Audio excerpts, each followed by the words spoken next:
I made it. I don't recognize this style of architecture. Must be Conrian.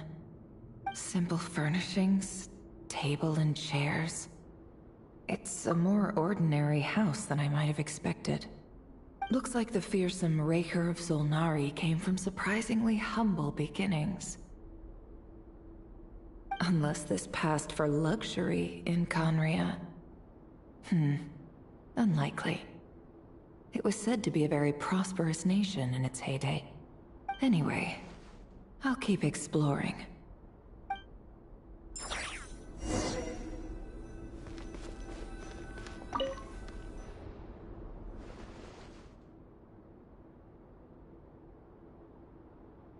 Hi, River.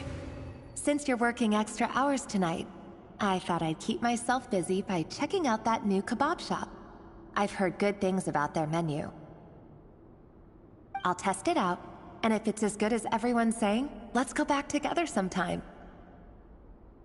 P.S. New stash from the Universitas Magistrorum. I brought some goodies home. A few teacups and a pin rack. Hope you like them. They didn't sign their name, but they must have been close. Sounds like they were living together.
I went over to Joseph's for drinks today.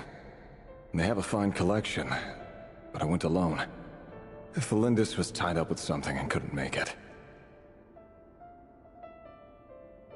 Joseph asked why I came alone, but I didn't really have an answer. He then went on to ask about other things. If you ask me, someone who asks that many personal questions is too nosy for their own good. But if he invites me again, chances are I'd still go. Felindis. That's the same name Rerir mentioned. Crane imports keep falling. If things don't pick up, we'll soon be back to meat and mushrooms only. Honestly, I'm not a huge fan of that new type of mushroom everyone's been into lately. Didn't it start out as a lab-grown variety? I heard it's even mildly corrosive. Seriously, why would you even eat something like that? I don't care if it's an impressive feat of alchemy. That just isn't the kind of thing I like to eat. Grain has to be imported, and they're eating a diet of mostly meat and mushrooms. Could it be because Conria is underground, so it doesn't get much sunlight? That would explain why they use so much stone in their buildings. They even use alchemically modified strains for food. Seems like the people of Conria don't have many options when it comes to dining. I've just about saved up enough now. Time to buy it and keep it somewhere safe. Making a big purchase. I wonder what it is.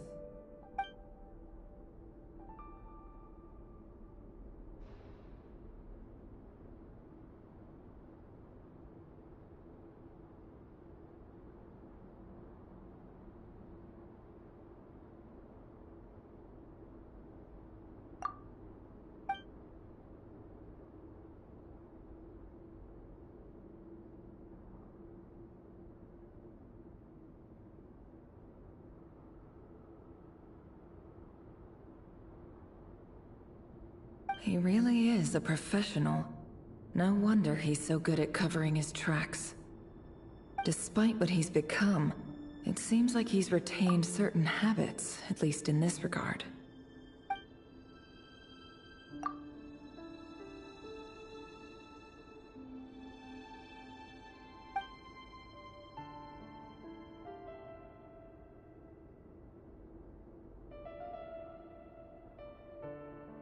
Did Rary rip it out himself?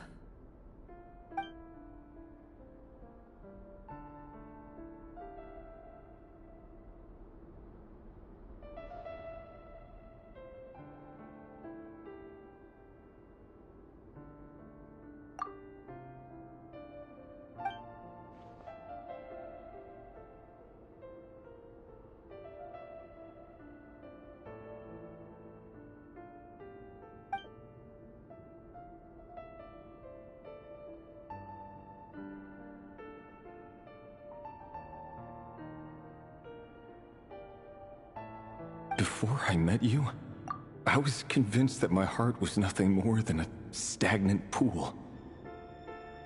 The burial place of a fallen moon. A withered, windless grove where the waters rested forever unrippled. It was you who helped me see that my heart hadn't entirely withered away. That it could still beat to the rhythm of love. This is just trivial sentimentality from the looks of it. Why would he go to the trouble of hiding that? The burial place of a fallen moon.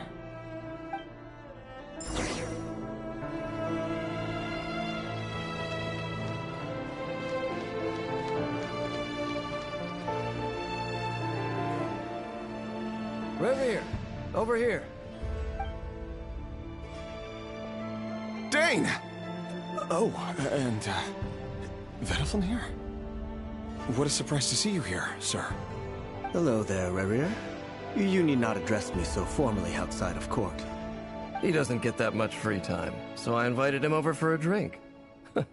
Even the court prophet deserves a break every now and then, right? Well, I'm flattered. So, what are we discussing today? Hey, don't look at me. As far as I see it, we don't need an excuse to have a few drinks. Come on, don't give us that. Didn't you say you were about to pop the big question? How's that coming along? Who'd have thought the great Twilight Sword was an even greater gossip? I just didn't expect you to be the first one to settle down and get married, that's all. Yeah. If you told me that a few years ago, I wouldn't have believed you either. So, are you planning to come clean about your job then? I'm guessing you still haven't told her. Sure, I'll have to tell her at some point. But I'll need to pick the right time and place. To be honest, I have no idea how she'll take it. Come on, stop being such a pessimist. For all you know, she could be thrilled. I bet she'll be much more impressed by your actual job than the one she thinks you're doing now. A member of the King's Guard. Quite the cover story. Does the king himself even know? Of course he does. Anyway, enough about me. How have you been? Me? Same old, nothing much to... Huh? What's up, Ved? It's nothing. Vedaflin, Dainslift's elder brother. Renowned throughout the court of Conria as the Visionary, and said to possess a wisdom far beyond the reach of any ordinary man. And yet, despite the gulf between us, he seems to have something to say about me. Does he even know me? Does he see me as a friend of his brother, or just another of the Vinster King's blades? Why did he react so strongly? Was it really to do with what we were talking about? Brown, curly hair and brooding blue eyes. So this is what Rare looked like back in the day. Perfectly normal. No different from anyone else. As frightening as this monster is in the present, there's something even more unsettling about seeing the human he used to be.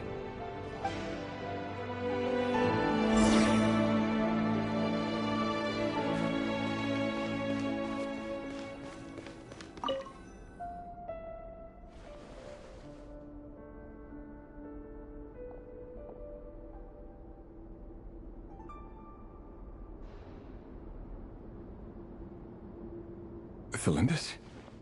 You're back early? Our equipment's being serviced today, so I got off earlier than usual. How's your day been? Aw, why the long face? Is something the matter?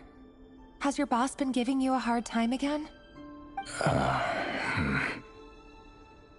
Went for a drink with Dane and the others after work. Isn't that a good thing?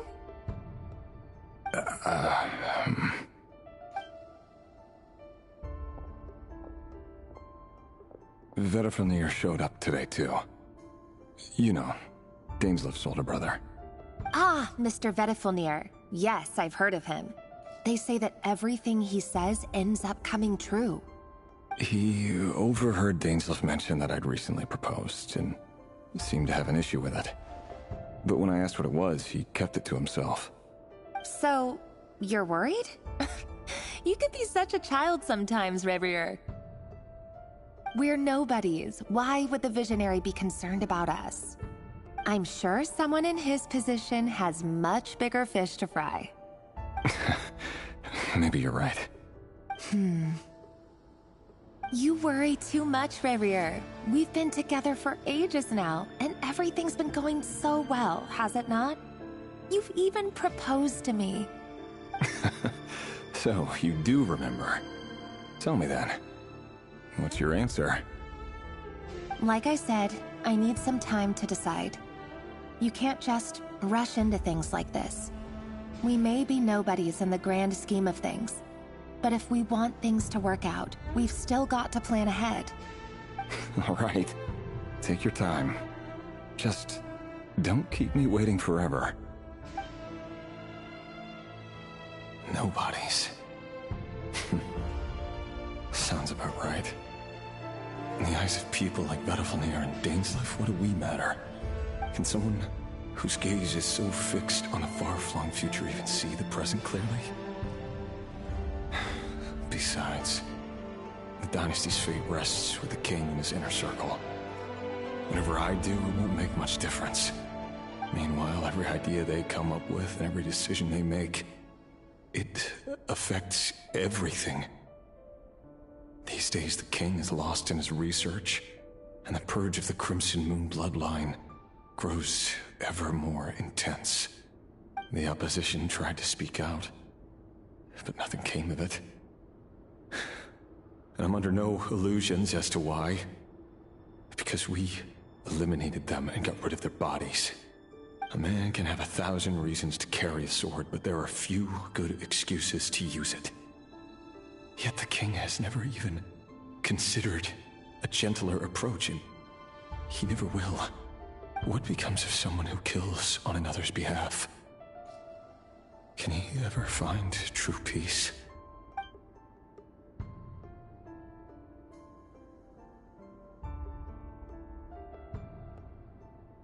Felindis?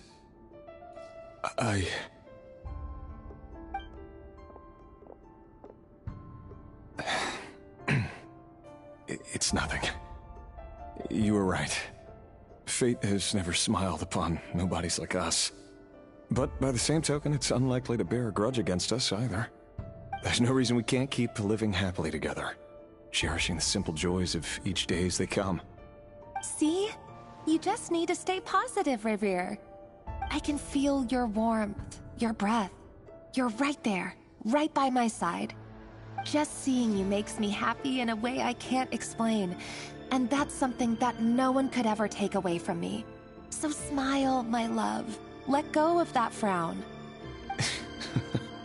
You're right, Felindis. I've just been overthinking things. That's better. Getting caught up about things like this will only ruin our evening. Speaking of which, all set for the ball tonight? I need to go get ready. You go ahead. I just have a few things to take care of, then I'll come join you. Even busier than the big shots, huh? Fine, I'll go get started. But don't be late. If you keep me waiting too long, I won't be a happy bunny. Relax. I'll be there. Seriously, though, you drive a hard bargain. You're really gonna leave my proposal hanging and still expect me to take you to the ball? Well, that goes without saying. I already told everyone I'd be coming with a dance partner. Besides, they're two completely different things. Let's take it one thing at a time, all right? All right. White outfit it is.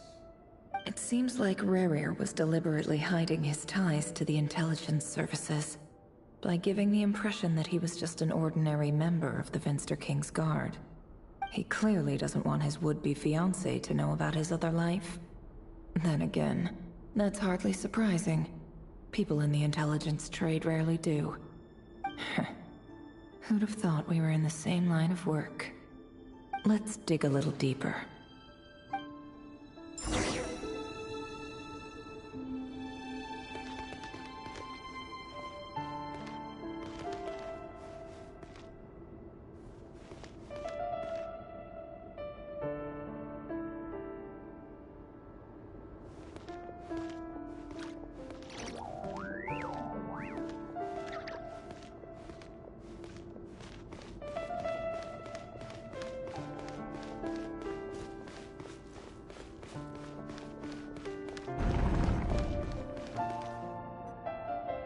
Our last operation was a resounding success, and all thanks to you, Rehir of Solnari.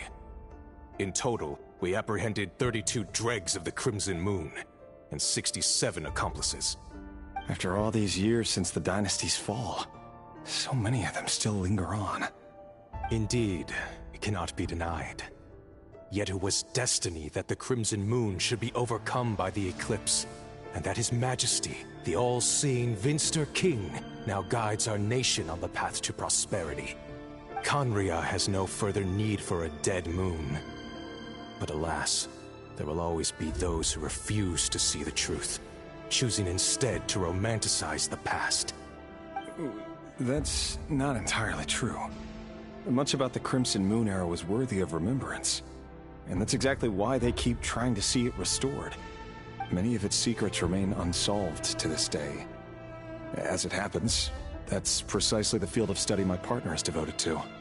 You still haven't told her what you really do for a living. Where would I even start? How do you tell someone that you're one of the king's hand-picked executioners? That your hands are steeped in blood? You didn't choose this life, any more than I did. Orphans like us don't get a say. But I'll sure as heck be the one to pay for it. Speaking of which, we need to be more rigorous in the way we identify direct descendants of the Crimson Moon. Someone, it seems, has strong opinions about my future plans. Most likely my marriage in particular. I have a feeling that we may soon become targets of the Crimson Moon's retribution. Your concerns are not unfounded. They've taken out many of our colleagues these past few years, and for that very reason. These are no helpless lambs we're leading to the slaughter. They're wolves in sheep's clothing. Take care, Rehir of Solnari. I look forward to toasting you at your wedding. Thanks, Thorkel. You look after yourself, too.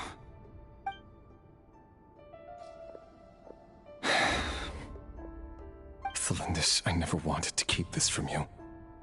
You're the last person I would ever want to lie to. But that's exactly why I can't tell you everything. There are things you shouldn't know. Things you cannot know. The moonlit dynasties are a thing of the past. Yet even now, with the sun shining high in the sky, there are those who would call forth a dead moon's ghost. Could that be why Vedalfnir held back? Or was it because of some court secret he's not at liberty to share? I have to get a clear answer from him. No matter what happens, I will protect Thelindis. Rerir seems to be very concerned by Vedalfnir's reaction. Vedalfnir and Dainsleif, the Visionary and Twilight Sword. So that's what they were really like. I've investigated this whole area now. There doesn't seem to be any other memories here. Should I try somewhere else? Wait a second. What's this black smoke?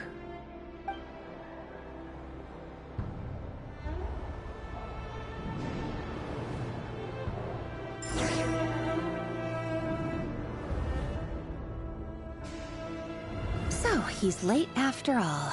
Just you wait, Rarier. You're in for it. Big time. Are you waiting for someone, ma'am? Could I tempt you into buying some flowers? Oh, sure. Pick me out a pretty bunch if you would. Thank you. But I'm afraid none of them are as pretty as you.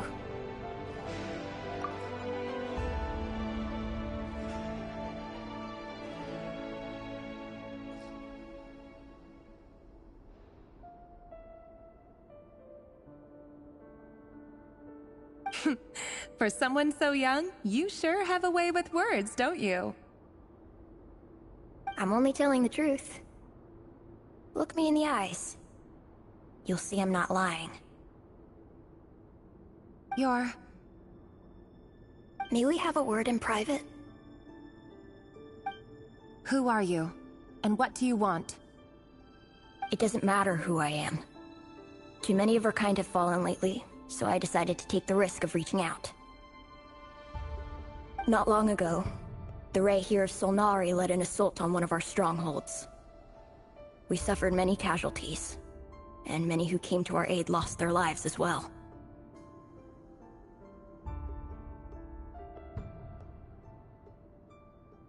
Sorry, I don't know why you're telling me this. And I don't want to get involved.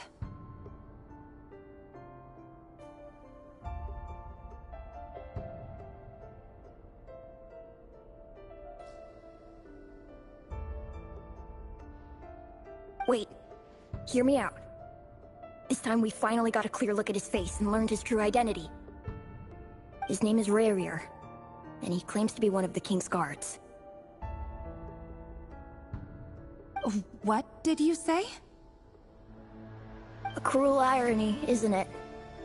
The man you're set to marry leads a double life as a brutal executioner. But surely, you must have caught a whiff of the blood on his hands. Why are you telling me all of this now? Simple. It's because... How strange. Rarier was nowhere to be seen in that memory.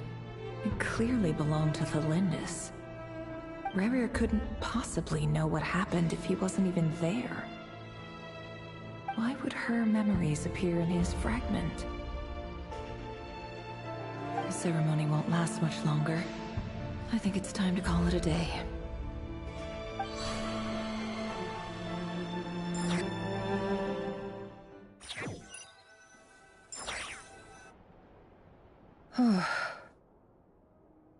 So that was your doing? Did you just pull us inside Rarier's fragment to spy directly on his memories? Any more questions, and I'll have to start charging. I had no idea you could do that, boss! Seriously, that was amazing! We're not worthy. We're not worthy! I gotta admit, though, I'm itching to see what happens next. Feels like we barely scratched the surface. I'm just as curious as you are. But the ceremony only allows for limited time inside. That's all we can see for now. Luckily, we managed to learn quite a lot. So far, so good. I just hope the others are doing okay too. Especially the group with the Traveler. Their mission is a risky one. Let's hope it's all going smoothly. If you're worried about them, go see how they're doing. If I know boss, she's gonna need some time to write up all the details and make sure it's all coherent. I'll stay behind to lend a hand, but feel free to head back and meet up with the others.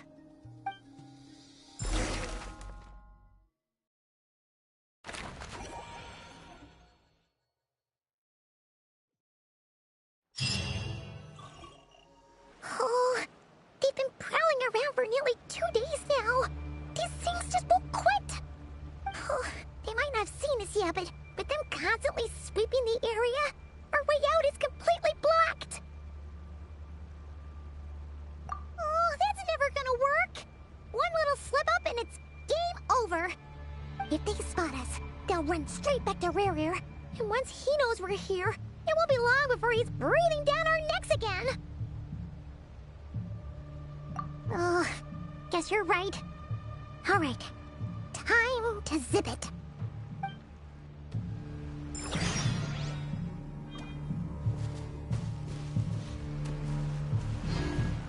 Quick, hide! We almost got spotted! Phew, that was a close call.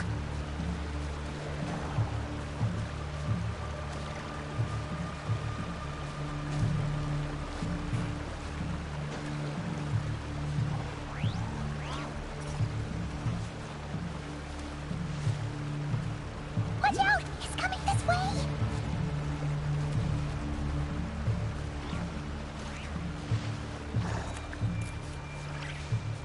Keep going. We're nearly there. This is the final hurdle.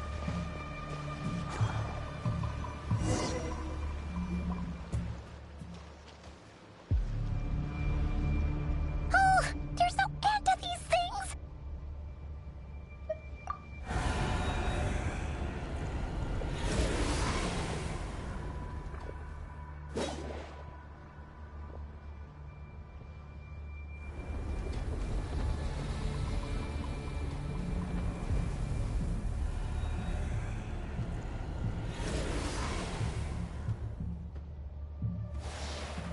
Fire. Fire? Wait, what's that smell? Oh no, there's a fire!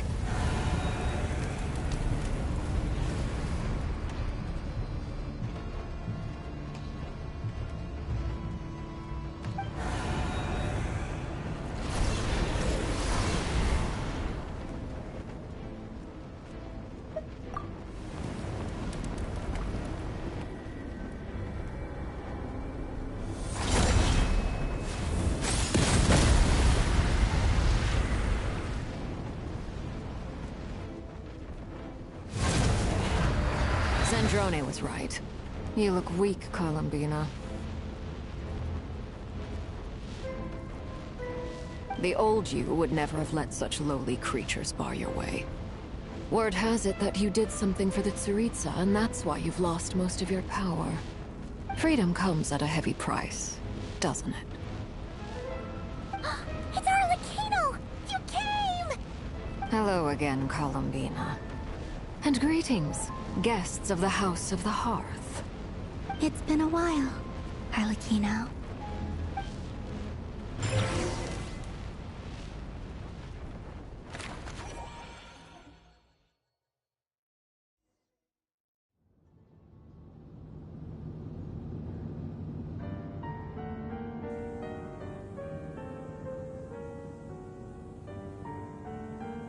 Stupid right here of stupid Solnari.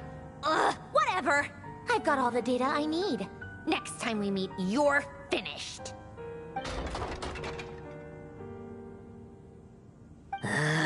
He sure doesn't pull his punches. Excuse me, do you need a hand? You can do me a favor by staying out of my way. Can't you see I'm busy? Wait a minute. I recognize that voice. Hello, Miss Zandrone. Father sent us over to help. Huh. How considerate of her. Hey, Fremine, get over here and help me fix this. Lenny, you do your thing. Just keep your sister away from my machines. Nearly every machine that Catgirl touches ends up going haywire.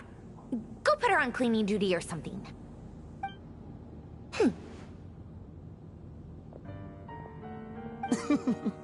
Then let's start downstairs. Fremine, we'll leave this place to you. You've got it. Wait a second. Pretty sure there's still some tea in the cupboard. If you want some, you'll have to make it yourselves.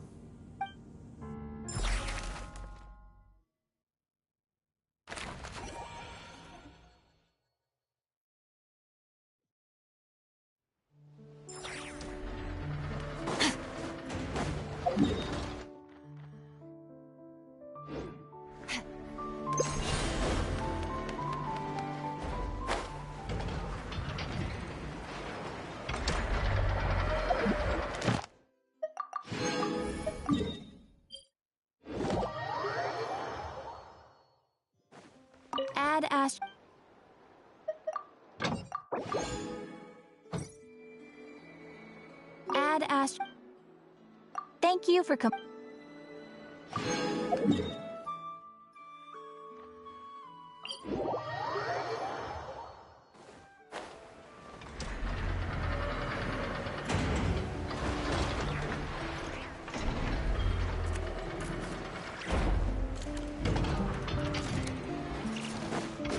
Merciless.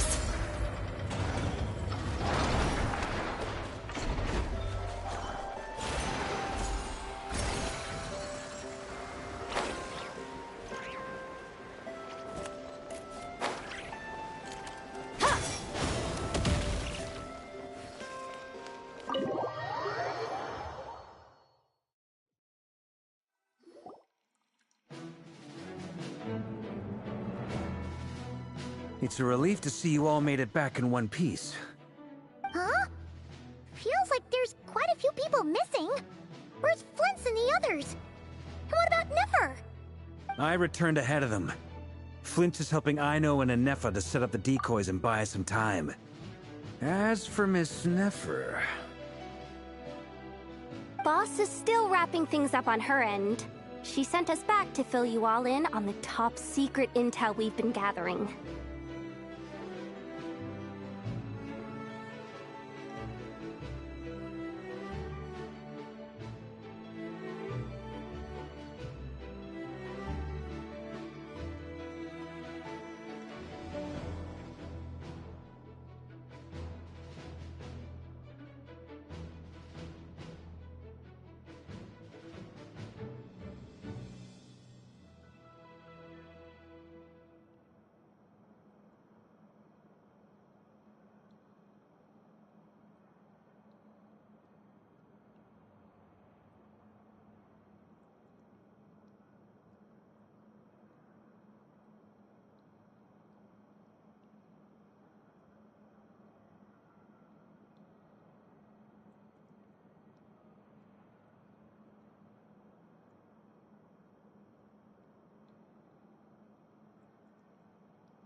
I see. Then let's get right into it. But first, who do we have here? You brought someone else in to help? Greetings. I was invited here to help as a longtime Tea Party companion of Columbina's. You may call me Arlecchino. Surely it can't be. Those eyes. Oh, where have I seen them before? Wait, of course. In those memories we just saw. The only Arlecchino I know is the fourth of the pt2 Harbingers. So either you share a pretty uncommon name, or you're more than just a Tea Party buddy. You're well informed, Grandmaster. A man from Mondstadt living all the way out here in Nodcry, and yet the people and affairs of Snezhnaya seem to hold a special place in your heart. Oh, the feeling's mutual. Sounds like you know all about who I am, too. A pt2 Harbinger. The atmosphere in here just got really tense. Guess we can't just start trusting pt2 Harbingers, even at a time like this. I must admit, though, I'm a little curious. Seeing as the Moon Goddess no longer belongs to the pt2, what makes you so willing to put your neck on the line here? Nor does Nodcry belong to Mondstadt, Mr. Varka. Yet still, you're fighting for it all the same. Things don't always have to have a tangible payoff. Sometimes, stopping things from spiraling out of control is a higher priority than chasing the spoils of victory. Of course, I can't say there's nothing in it for me at all. But that's between Columbina and myself. Forgive me. I don't mean to doubt you. It's just that the pt2 really have been the source of many of our troubles. We have our own way of doing things here in Nodcry. But ever since they arrived, the pt2 have treated us with nothing but hostility.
I know there's been a lot of bad blood between us in the past. I've done my utmost to avoid friction whenever I could. But sometimes fundamental conflicts of interest simply can't be settled amicably. That's why I'm here solely in a personal capacity. This has nothing to do with the pt2. As a gesture of good faith, I'll be frank. I can help Columbina track down the iridescent moon's marrow, which will help her restore more of her power. Anyway, what else is on the agenda? Let's begin. She says she'll be frank, then completely skips over the details. Looks like she doesn't want to give away too many secrets after all. But she clearly wants to change the subject. It'd be awkward if I tried to bring it up again now. I guess we'll just have to go along with it. She's the fourth of the pt2 Harbingers after all. One look and you can tell she's not someone you'd want to mess with.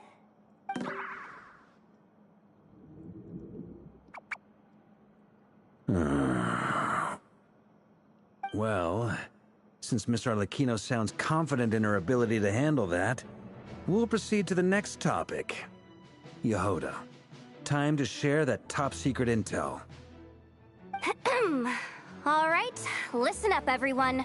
First, we now know that Rerir was originally a Conrian secret agent whose primary mission was to hunt down and assassinate the so-called Dregs of the Crimson Moon. The Dregs of the Crimson Moon? Mm-hmm. In the memories, there was a lot of talk about the Crimson Moon and Eclipse, and a whole bunch of other stuff from the time of Conria. To my knowledge, those were the names of 2 different Conrian dynasties. Long, long ago, it is said that the people of Conria worshipped the Crimson Moon, drawing a mysterious power from its reflection. But one day, a coup saw the Crimson Moon eclipsed, hence the name of the new dynasty that replaced it, and how it became the new emblem of Conria. Still, long after the Crimson Moon dynasty had fallen, the last ruler of the Eclipse dynasty, the Vinster King, still coveted the secrets it left behind. So, he sent the Rehir of Solnari to secretly hunt down the Crimson Moon's few remaining followers. In those days, Rerir showed no signs of madness.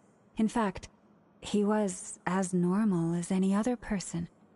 Oh, and he had a fiancé, or at least a would-be fiancé, called Tholindis. What's the matter?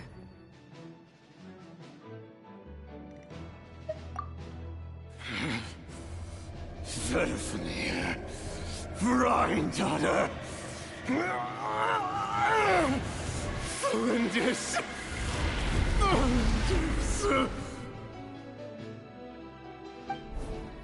Interesting. Anything else? What about this would-be fiancé of his? Do we know anything about her? Well, she was a researcher at the Universitas Magistrorum, but it felt like she was hiding some kind of secret. Oh, and one more thing. For some reason, Rerir's fragment also contains some of Tholindis' memories, though only a very small portion. Well, no shortage of potential leads, I'll give you that. In any case, it sounds like we can conclude that while Tholindis was still around, Rerir appeared to be lucid and quite normal. Tholindis, it seems, must have been the one thing in this world that he couldn't let go of. Tell me, though, were these pure-blood Conrians we're talking about here? Why do you need to know that? Hold on. If she was a pure-blood Conrian... Oh yeah! Just like how it was with the captain! If we could somehow find her, do you think there's any chance Rerir might regain some of his sanity? It's possible, but it would take a miracle. We can't pin all our hopes on that. That merchant who Nefer knows, Dori Sangama Bay. Maybe we could hire her to look into it. All right, then. Let's keep working in our separate teams. Traveler, Paimon, Kutar, and Miss Arlecchino will go look for the iridescent moon's marrow. As for the others... On the way over here, I noticed that the Wild Hunt monsters had grown even more frenzied in their search for Kutar. At this rate, the people living here will be in grave danger too. So I'm thinking of gathering together some of our followers to go wipe them out. I'll head back to the Curatorium and meet up with the boss. Feels good knowing we've all got something to be getting on with. Given that the Wild Hunt has been a lot more active lately, the Lightkeepers have likely begun their own operations too. If that is the case, someone will need to pass the news on to Flint's. I'll hold the fort for now, then discuss our next move with Flint's, Aino, and Anefa when they get back. All right then. Well, the clock's ticking. If that's everything, we'll be on our way. We'd better get moving too. We'll try to buy you as much time as we can. Relax. Just do your thing. Now, I decided to call in some backup since things are getting so hairy. Our reinforcements should be here any minute now. Stay safe, everyone. Dismissed.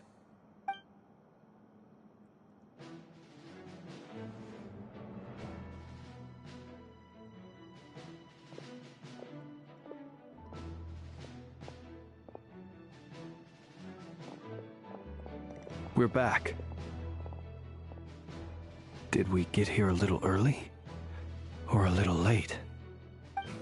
A tad late. The others have already set off. To summarize, our resident moon goddess has found us a new ally, and Boss Nefer has uncovered some promising info. Everything going smoothly on your end? Not great. I don't know how long we can stall them for. The decoys are getting taken out way faster than we imagined.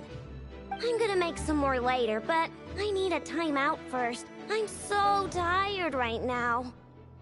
Oh, right! Inefa, could you fill in Uncle Varka on what we just discussed with Flints? Sure. Uncle Varka, you previously told us about how when you went to investigate a source of the Wild Hunt in Amsvartnir, you discovered that it was just a diversion. But according to Flints' intel, several outbreaks of the Wild Hunt had already occurred in Nodcry in the period leading up to that. That was before Rerir had regained his body, when he was far from regaining his full strength. In other words, in theory at least, he still lacked the means to act in two places at once. Flints, with everything that's been happening, the Lightkeepers across Nodcry are rallying to fight back against the Wild Hunt. They're gonna need your help. I know, I'm sure you're capable of coming up with something far more effective than decoys. But for now, you should stay here and get some rest. Inefa and I will head back over to Amsvartnir to see if there's anything I missed. I told you Uncle Varka would say that, didn't I? A deal's a deal. Not a word about my snack intake for the next week. Database updated. Reliability of Aino's predictions increased. What does that mean? They were betting on how you'd respond after hearing their intel. It's the obvious choice, isn't it? That's hardly worth betting on. We already decided that Inefa should go investigate the situation over at Amsvartnir on her own. You might as well stay here and keep watch. Someone needs to hang back and oversee our strategy meetings.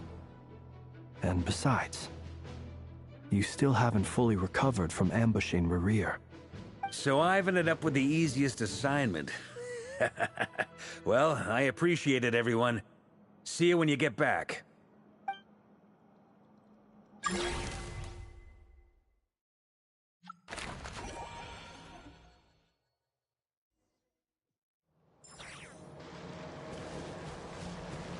Fearless. Here, this will serve as a good spot to cross over. Arlecchino, hold up a second. Since you brought us all this way, would you mind telling us what you got planned? We still haven't got the slightest idea what's going on here. And if even Columbina doesn't know where the iridescent moon's marrow is, how do you? Simple. Because I am an inheritor of the royal bloodline of the Crimson Moon. And one of the last surviving embers of the Two Worlds' flames. Huh? Are you serious? Isn't you're a descendant of that Crimson Moon dynasty we were just talking about? The one from ancient Conria? Your surprise is understandable. I was also taken aback when I first learned of it. But the more I thought about it, the more I realized the signs had been there all along. When I was young, I discovered I could wield a very special kind of fire. It coursed like blood through my veins and smoldered away inside my nerves. What's more, whenever I experienced strong bursts of emotion or drew too deeply on this power, it was like some kind of presence within the fire would begin to gnaw away at me, consuming me from the inside out. Exactly. That is why my hands are like this, too. At first, I saw it only as a curse, but once I became a harbinger, the Jester apprised me of the truth. Together with my own investigations, over the past few years, there are several things that I have gradually come to understand. For instance, take the so-called Crimson Moon. In truth, it is nothing more than the shattered remnants of the iridescent moon, fused with the abyss to prolong its lifespan. Since this blood flame was bestowed upon me by the Crimson Moon, it is a fusion of the iridescent moon's former power and the corruption of the abyss. You all understand the nature of the Abyss well enough. I draw upon its power, and in return, it hungers for my soul. This strange blackness is the mark of corruption it has left behind. If I recall correctly, you once told me that if the corruption ever made it to your heart, you'd become a completely different person. Yes, and that's the reason I'm always careful not to push my power too far. It's essentially a never-ending tug of war. Oh, sounds intense. Anyway, the rest of my story can wait. Is there anything else about the Crimson Moon or the Iridescent Moon that you're unclear about? Paimon has a question. So, the Crimson Moon that the Karians used to worship was actually the Iridescent Moon, right? Which was one of the three Moon Sisters. Does that mean that the Karians were to the Crimson Moon as the Frost Moon Scions are to the Frost Moon? So much of that history has been lost. We have no way of knowing exactly what they were like. But I would suspect that the Conrians weren't as devout in their moon worship as it might appear. The iridescent moon's remains simply served as their link to the Abyss. Later on, perhaps someone discovered a way to make direct contact with the Abyss. Or maybe there was some kind of ideological divide. Either way, a dissenting faction staged a coup and drove out the royal heirs of the Crimson Moon dynasty. Still, even with the dark sun looming high overhead, the Crimson Moon's glow never truly faded. If you want living proof, it's standing right before you. The first time we met, I sensed something familiar in your presence. When I looked at you, I felt I could see that mysterious red moon in the corner of my eye. In your flames, I saw its broken image, surrounded by a strange black aura. Well, I appreciate that you kept it to yourself. Much about the Crimson Moon is still a mystery, and I'd prefer not to end up as the object of an insane research project. Anyway, time is against us here, so if there's any other questions, they'll have to wait. I just want to make sure I've got one thing straight. In her letters, Sandrone mentioned that since you are unable to contain the iridescent moon's marrow yourself, you intend to leave it in my custody. Correct? That's right. For now, it's the only way I can pay you back for your help. The iridescent moon is already part of who you are, so with its marrow in your possession, you'll be even more powerful than before. Deal. Then let's get started. Get what started? What does this place have to do with the Crimson Moon?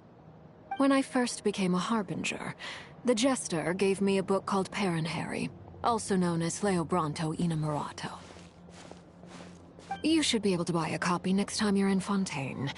It's a love story set in the Crimson Moon era. But setting aside the tangled romances of its characters, it also records a few interesting details.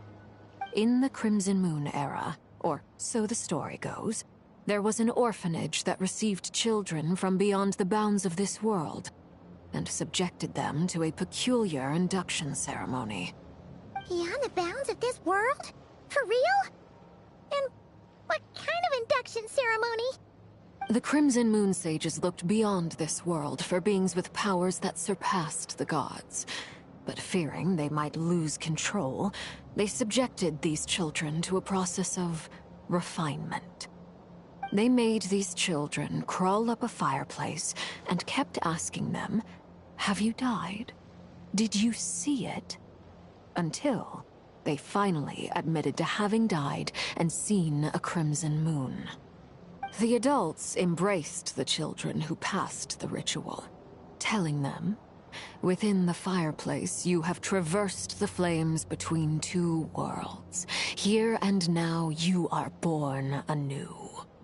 The book leaves much unsaid, but I suspect that this was their way of branding the children they had enrolled, leaving an indelible mark upon them so that they would forever live in the Crimson Moon's light. That explains why I can't sense the Crimson Moon's marrow in this world. It makes sense that it would be sealed in a special space that can only be accessed temporarily through some kind of ritual. But there's no fireplace here. Do you see a chimney anywhere?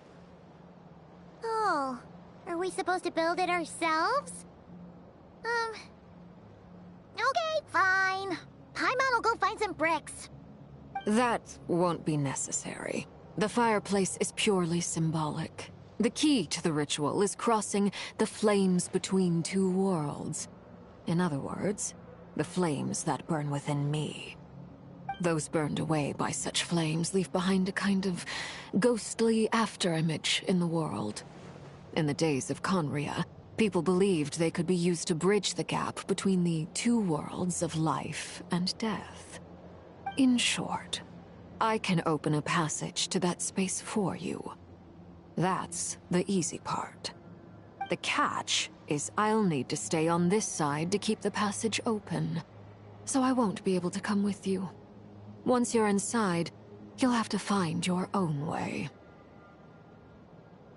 Very well. Then I'll open it up. Traveler, spare me a little more moonlight if you would. I may need it.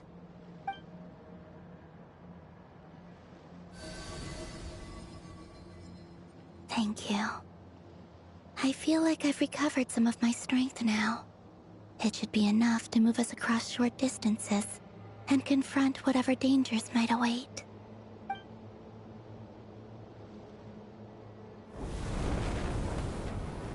Mistress of the seven hues of ages past, great mother of the present, crimson-clad sovereign of the two realms, by fire severed, by fire renewed, I offer myself now and beseech your descent.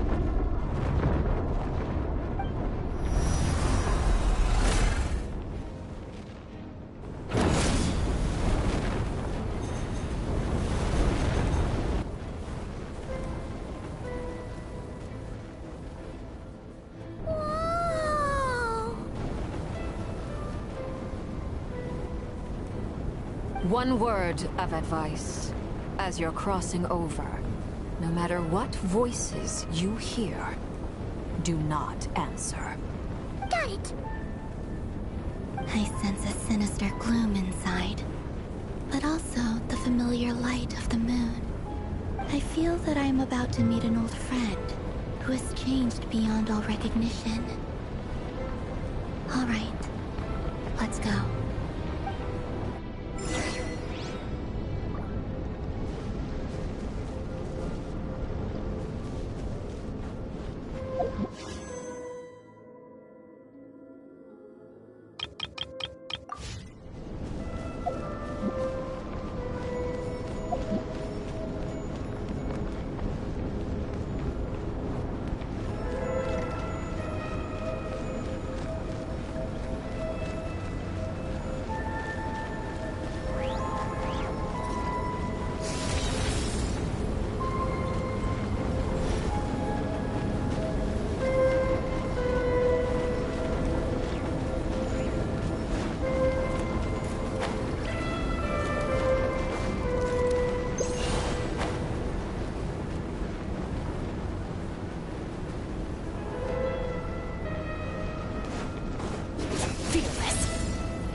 Seismic changes often begin with small windows of opportunity. This could be your window.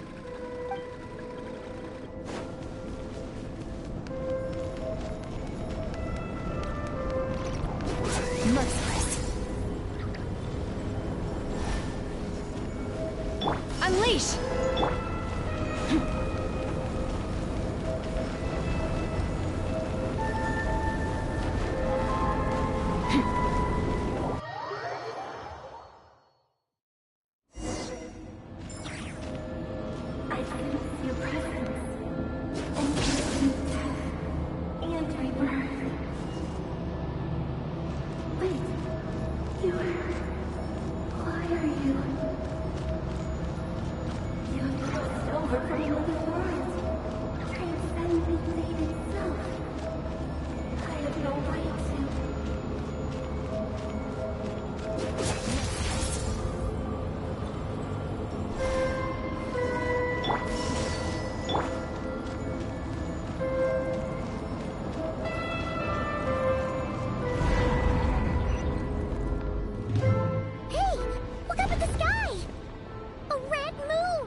Is that the abyss?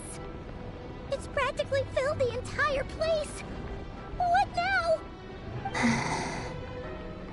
What a tragic sight. Fragments of your broken body, seized by the abyss, and hung up aloft like mummified remains. Iridescent moon. Was this truly what you wished for? Careful! There's something spooky about this place. Feels like something is lurking in the fog. Haimon's right behind you. Whatever you do, don't run off without her.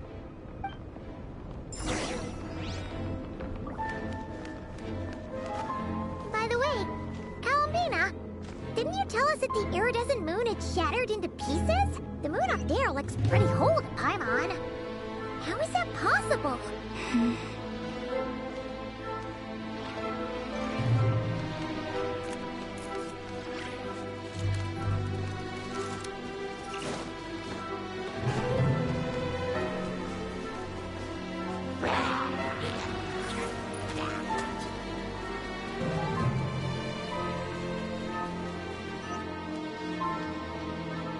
Merciless. Just like I thought. It was only a facade.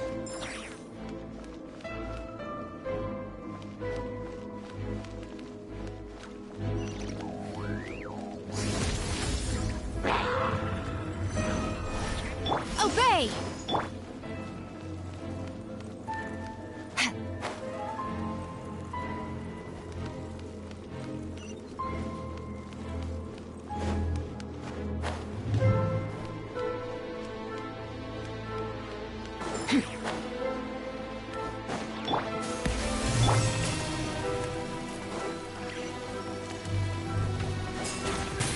Unleash! Annihilate!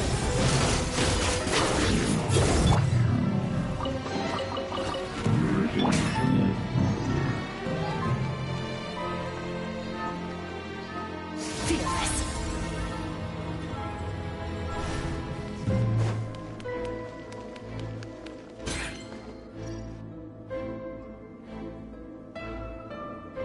Huh? Huh? For real? That's way too high! There's no way we'll be able to reach it! No. I'm not sensing anything up there. It's coming from under the mountain. Let's see... Ah! There's some kind of weird shadow over the water! Wait, see that? Looks like a mechanism of some sort. Let's check it out!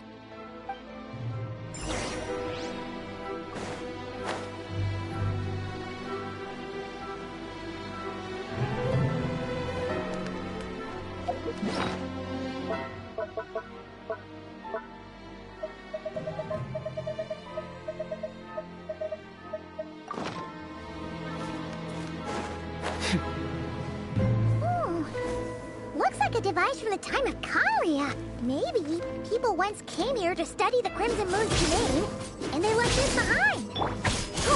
If we could activate it, we might find some clues.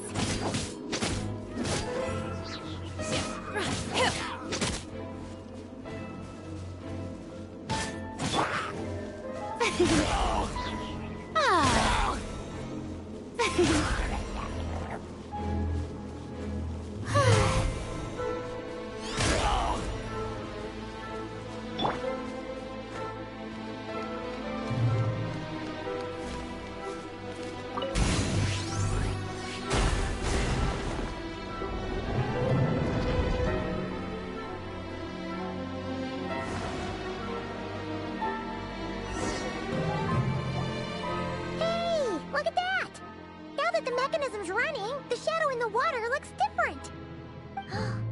Do you think these mechanisms might be the key to unlocking the secret? Let's try to find more of them! Thalindis, we'll leave the rest of the research in your hands. We'll be heading back now. I hope this isn't ruining date night. Ugh. Mind your own business. Just leave me some snacks on the table. Thalindis? Is that Rare's girlfriend? How come we're here hearing her voice here. Oh yeah. So, do you think she was studying this strange space all along? The Abyss has made this space extremely unstable. Maybe that's why some of the things she said and did were preserved here. Like echoes. Or after images. Whenever I see this view, it takes me back to a poem from my childhood. Waning moon, oh lifeless damsel, weeping on the mountain crest. Mourning still in wistful tone, her fragile soul now laid to rest. For me, of all people, to be here investigating the mysteries of the Crimson Moon space, is it a coincidence or something more?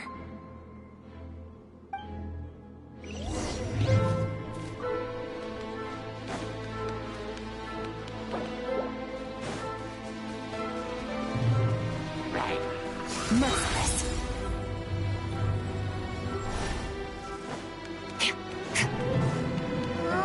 Looks like the Abyss has messed up this mechanism. We need to find a way to get it working again. Let's see if there are any other devices nearby.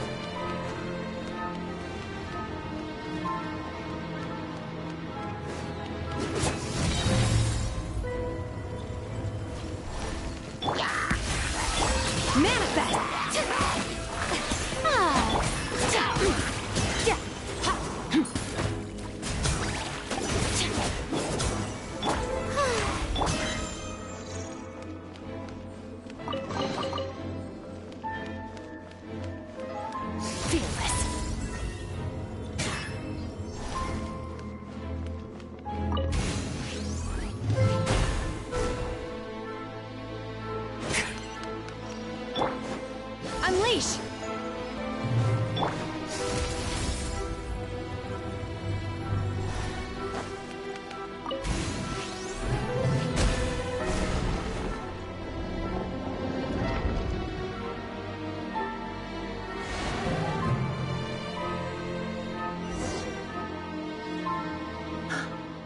I see. So the moon marrow, or rather the power of the 3 moons, is the key to unlocking. If it really does exist, then maybe this madness can finally be put to an end.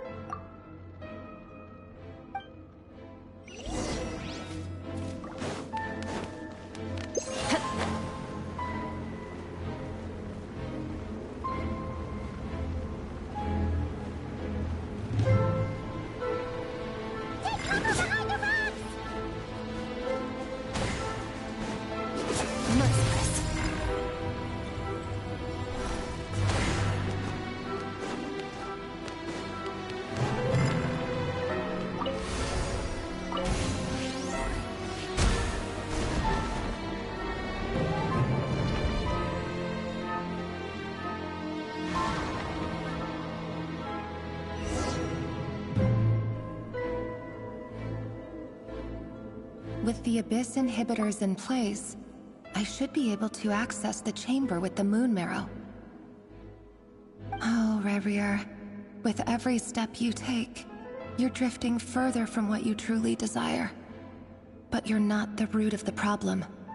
Ever since that outsider set foot in Conria, the Vinster King has sunken deeper into madness.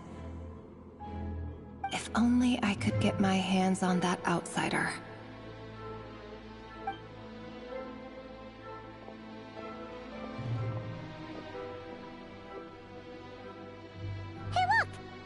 Reflection is back to normal. Elendis' voice mentioned a chamber with the moon marrow. Do you think maybe it's hidden in the moon's reflection? It must be. For within it, I sense the fragile aura of a dying soul. Then there's no time to lose! Let's go!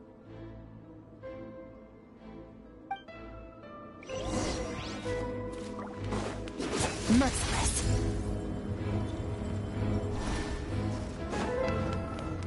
Manifest!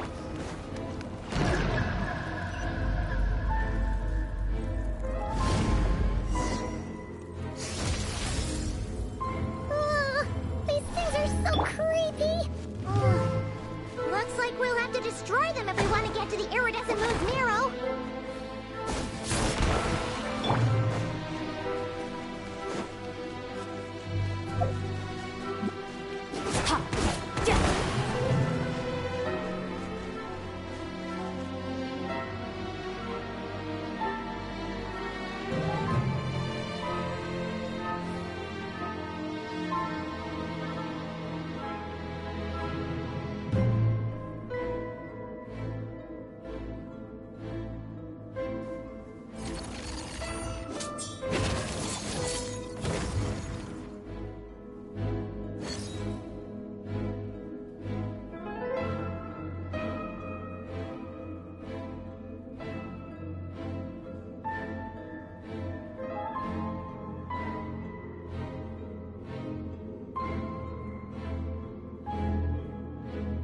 All things come to an end, even time itself.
That must be the iridescent moon's marrow!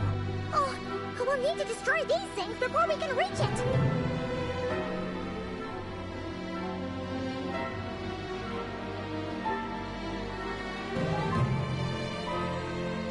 The Abyss is like the world's shadow. It's always there, and it will never perish.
The iridescent moon's marrow, still burning away like an undying flame, yet now contaminated by the Abyss. It has taken on a new form entirely. If we can purify the abyssal power within, we should be able to obtain its untainted essence.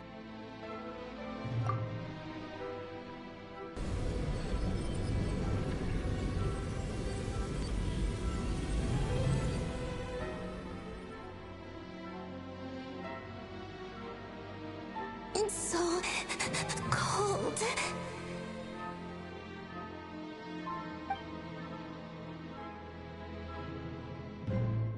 Is it you? Are you here? Huh? Are you talking to us? At long last, I can see you once more. Our fates have crossed, and I am finally free. I'm sorry, I lied to you. Even knowing what was to come, I still couldn't let go of the fear in my heart as death drew near. The moment the moon shattered, my body began to split apart piece by piece. Like I was being cut into pieces by 1,000 blunt blades. My thoughts scattered as the cold crept in, but I could not bear to fade away like that. Tell me, what was it that brought you to us all that time ago? If only I had possessed your courage, then I might have been spared this torment more painful than death. You look so puzzled. That's how I felt too when I first saw you. But trust me when I say that everything happens for a reason. Farewell, Hypo.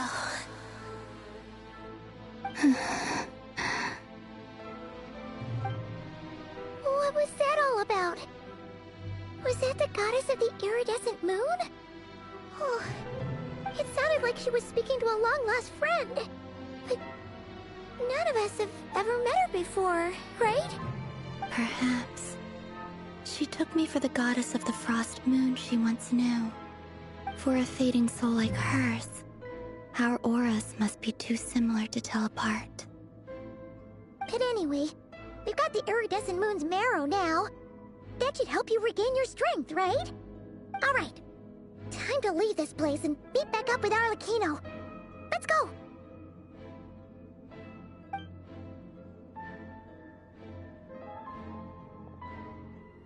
That's odd. This place looks different than when we came in. Waning moon, huh? oh lifeless damsel. Oh.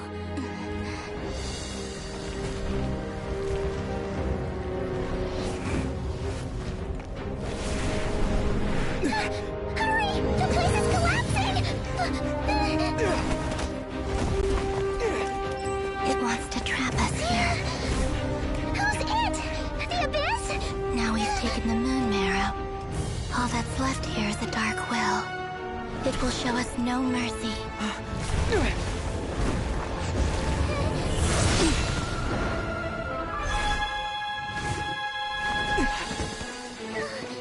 Give it back! The crimson moons! My marrow!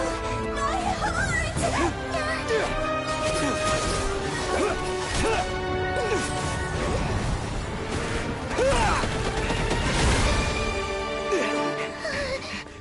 Finally! Huh? Oh no! The exit's blocked! They're back! Now what do we do? This is where you fall. Witness my rise. Hey, What are you waiting for?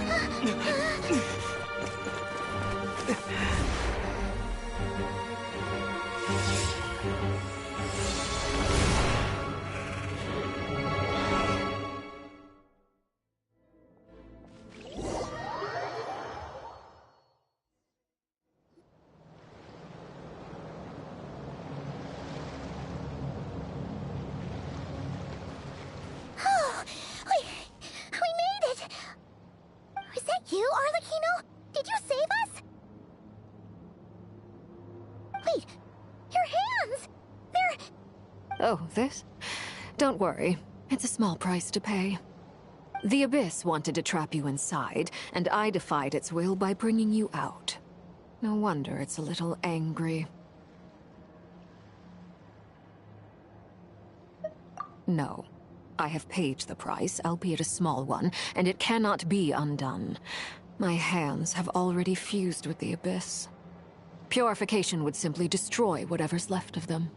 But surely... Oh, we're so sorry, Arlecchino. Paimon can't believe you'd make a sacrifice like this for us. As much as I'd like to call it a favor, the truth is I was simply holding up my end of the deal. Well, Columbina. Yes, you did your part.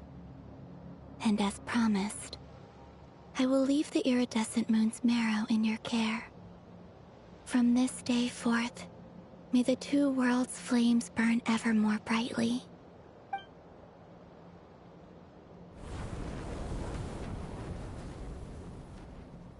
I'll take that as a blessing. Now, Columbina, give me your hand. Accept this moonlight I offer in return.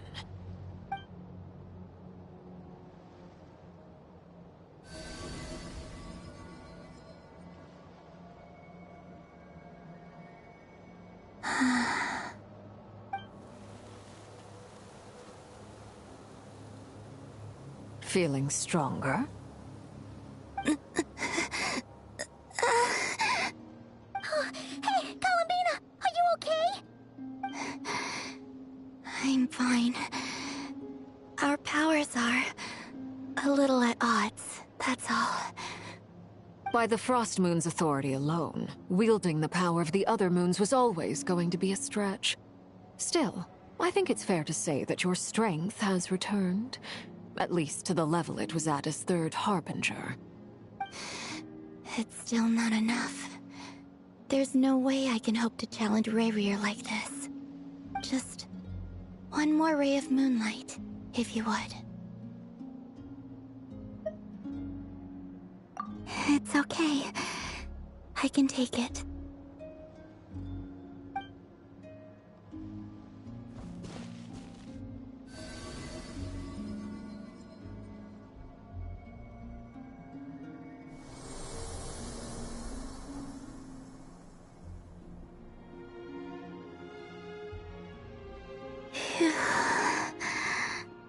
How about now? Fighting fit? At the very least, I won't have to stay hidden like before. I want to see him gone from Not Cry. The Rayrir of Solnari and his wild hunt must be sent back where they belong.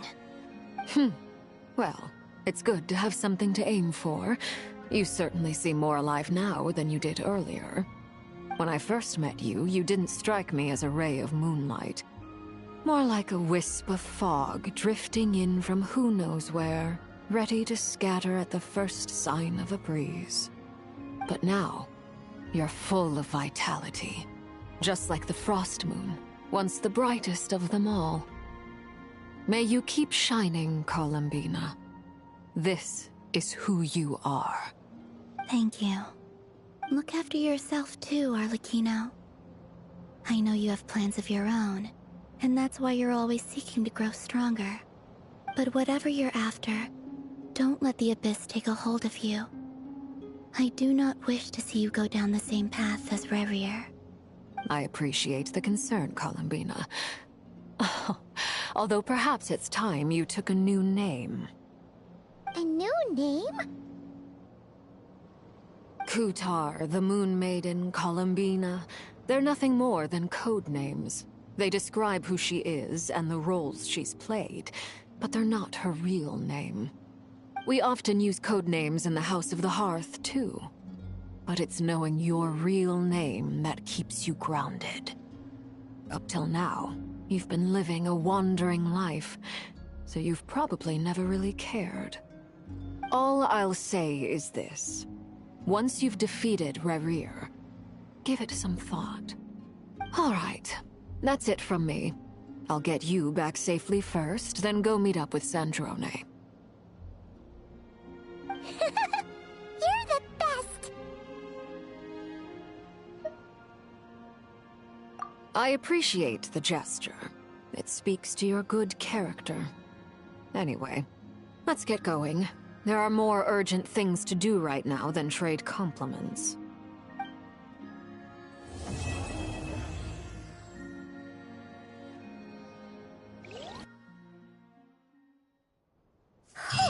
It was a close call, but we got the iridescent moon's marrow and restored Columbina's strength. And that's all that matters. In other words, mission accomplished. Grandma wonders how everyone else is doing.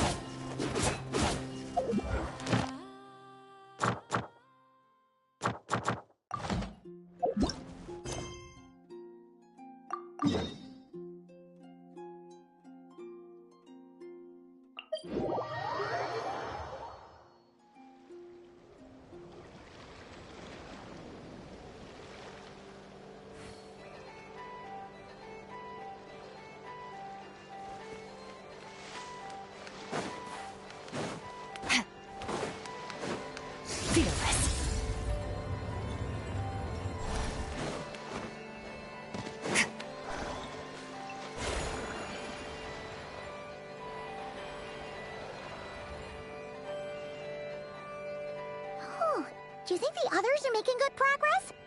Hope it's all going smoothly. Oh, hey look! They made it back as well! Flintz! Llama! How did it all go? All is well, thank you. Nefer and Yehoda had to stay at the curatorium to wrap things up, so they won't be joining us for now. I ran into Miss Anefa and Miss Aino on the way back. Their work is still in progress, so I suspect they won't be back for a while either. You seem rather cheerful today, Mr. Flintz. I certainly am.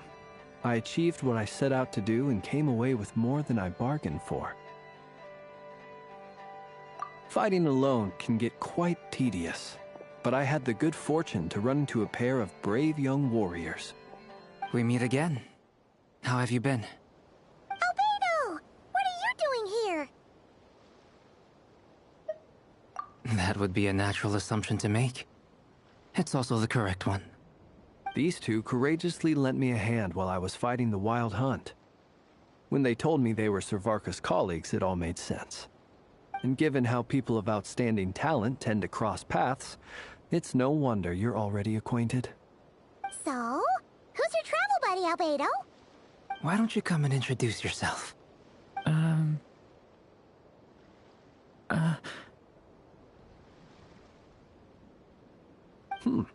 A gentleman of few words, I see. And a rather stern countenance. I presumed you were acquainted with him. Is that not the case? It's nice to meet you. Again. We've technically met before. Wait a sec! You're Minnie Durin! That's right. It's me. I'm glad to see you again. By the way, he says it's okay if you drop the mini. Yeah, I'm not as mini as I used to be. Interesting, isn't it? The first step towards blending into human society appears to be reflecting on whether one's name really reflects who they are. Wow! You look so different! In a good way, of course. It's great to see you looking so healthy. Thank you, Paimon. And although you're as mini as ever, I understand that diminutives don't always convey endearment. I'll be sure to simply call you Paimon, as a sign of my great respect for you. Wow! You're such a smooth talker now. Paimon could get used to this.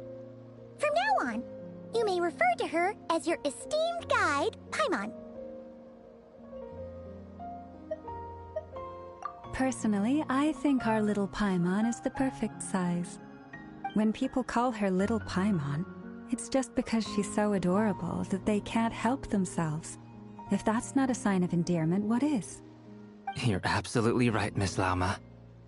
My brother still has a long road ahead of him when it comes to understanding human relationships. Anyway, speaking of long journeys, didn't Columbina, leave with you? How come she isn't back yet?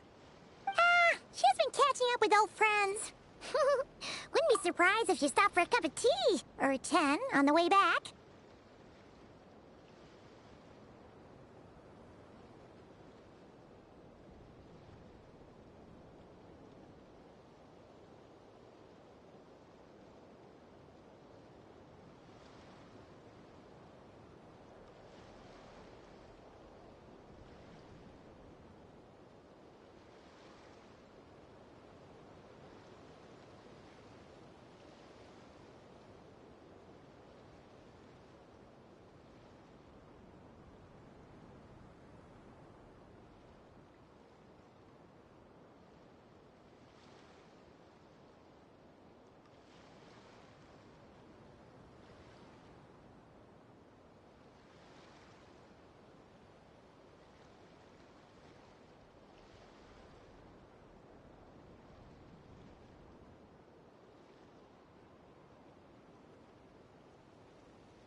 Uh-oh. People are talking about me. Hope it's nothing negative.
Judging from your expressions, I'm guessing it all went well? It's getting crowded here. I'll go grab some chairs. No need. This is a job for an alchemist. I'll whip some up momentarily. Thank you for your hospitality, ladies and gentlemen, but I was merely escorting my friends back. I'll be meeting Sandrone shortly, as we still have some things to discuss. It's been a pleasure, everyone.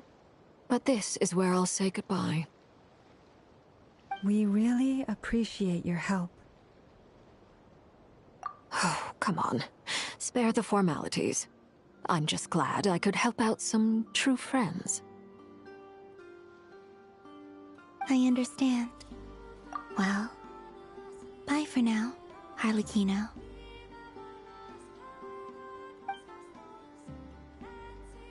Oh, this place is hopping. It's probably a good thing one of us left. Otherwise, we might not fit all these people in. Are you saying we're about to run out of chairs? As a matter of fact, I am. Come on in and see for yourself.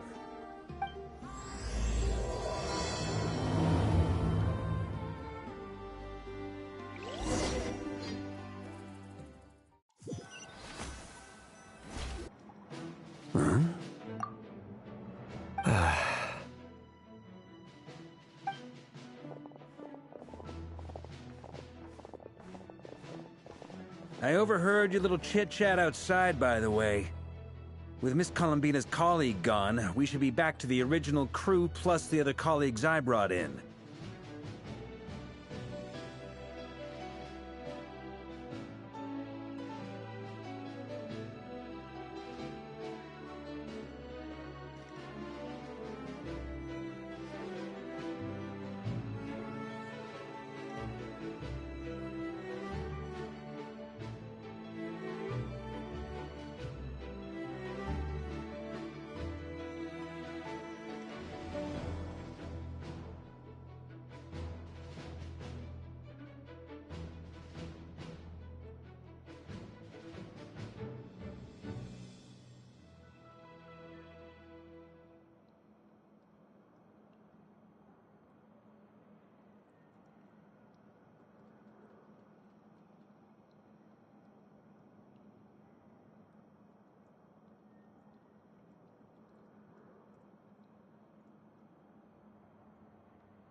Though it looks like we have another new face.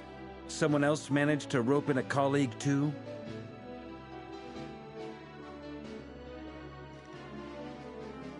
Frankly, you and Paimon are the only people I know here. This here is Dainsleif, colleague of Tibet's greatest guide, Paimon, and greatest adventurer, the Traveler. Well, not exactly colleagues, more sort of friends. When someone else jumps in to do the announcing, you know you're speaking to someone important. Let's hear what he has to say. Note to self. Once Paimon knows your name, the rest of the world will soon follow. When he comes looking for us, it's usually something important. Paimon's guessing you've heard about the Wild Hunt, then. From the looks of it, you're about to hold a meeting. If I were to say that the Wild Hunt is our mutual enemy, would that earn me a seat at the table? As the saying goes, the enemy of my enemy is my friend. Mr. Dainsleif, there's a seat with your name on it. Though, I can't promise the same for everyone else. Hey, Albedo, think you can rustle up a couple more chairs? After all this time apart, Grandmaster Varka's first order is to rustle up a couple more chairs. I've missed this. Is he being sarcastic? Hey, he's your brother. Why are you asking us? I've still got a lot to learn about the nuances of human conversation. Trying to decipher Albedo's way of speaking has been like jumping in at the deep end. Oh, good point. Paimon gets you now. Don't sweat it. There are people who go their whole lives without getting the hang of it. You're ahead of the game already.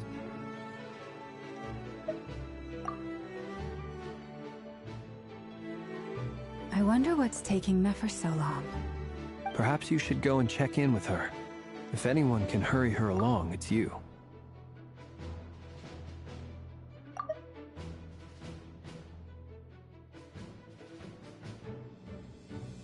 I just got back from the curatorium. Besides, aren't you curious to see what's taking her so long? Miss Nefer doesn't strike me as the type to share secrets. And since gathering intel is her specialty, I'm guessing she'd prefer to keep her methods confidential. Under such circumstances, would it not be tactless for me to impose? Oh, but it's fine for me to impose. What can I say? You have an unrivaled ability to garner people's affection, Miss Moonchanter. Besides, you have far more in common with her than I do. All right, then. Impressive. She barely fought back at all. I admire your powers of persuasion, my friend. As I'm sure Miss Lauma will realize soon enough, the trick in life is to always pitch in with other people's responsibilities so that you can be selective with your own. Another trick is to simply hide in the background. Spoken like a true sage. Anyway, looks like we've got some time to kill before the meeting. Let's take a little breather, folks. And feel free to chat amongst yourselves. We'll get down to business once the other two arrive.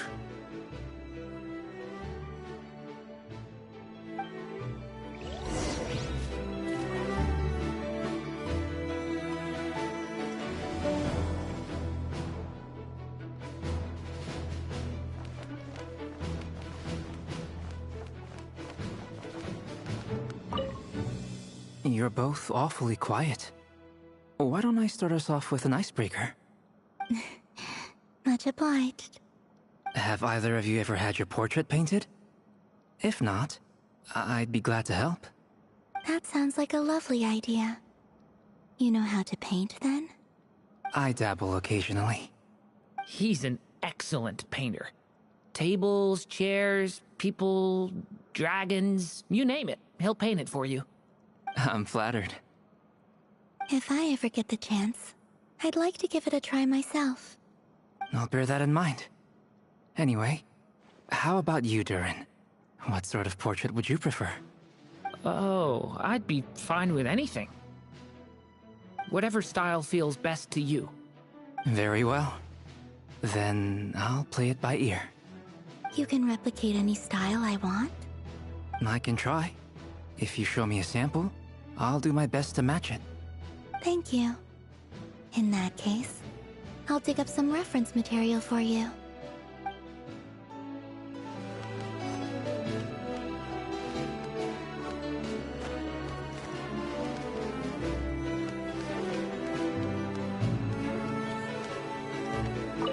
Truth be told, I can't remember the last time I was in a meeting with so many people. You're not alone there, my friend. The Lightkeepers also struggle to bring everyone together for a serious discussion. I don't doubt that. One being you, and the other being that young guy, Itlua. Itlua is a good apple. I'll give him that. He's kind, honest, and regularly delivers supplies to my lighthouse. A true ratnik to the core. In that sense, he puts me to shame. So you're what? A fake ratnik? That's what it sounds like you're saying. But I get the feeling that's not quite what you meant.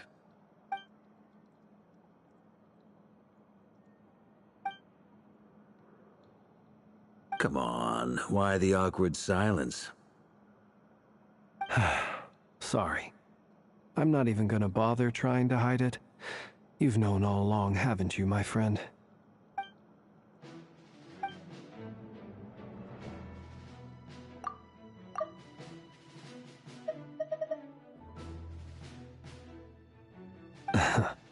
Now that was an awkward silence. Let's just keep this between ourselves. Probably best if Itlua doesn't know, huh? That goes without saying. Gotta be careful what you share with youngsters, after all. Anyone else in the know? Let me guess. The Traveler and Paimon? It's dangerous being too sharp for one's own good, you know. Then, in the name of the Animo Archon Barbados himself, I swear, your secret's safe with me. When we went for drinks, you said that you and Barbados were practically best buds. In the light of that claim, do you really expect me to take your oath seriously? Of course. Just as long as you don't go spreading around the fact that I'm close with Barbados, all right? Fair enough, then. Nothing like a bit of mutual leverage to seal the bonds of friendship.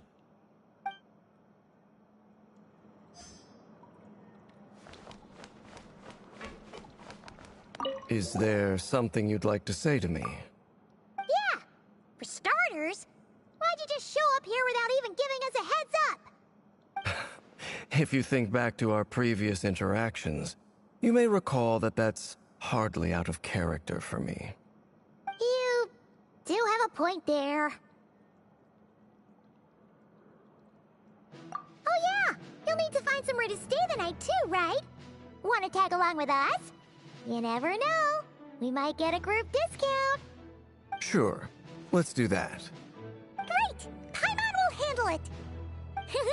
And in return, we can get Dainslift to be our very own personal bodyguard. If that's what you had in mind, you should have said so sooner. I'd be happy to help. Oh, okay then. Paimon was only kidding, but good to know. Anyway, since we're all here together, we might as well watch each other's backs. That's just what friends do, right? Indeed. Thank you.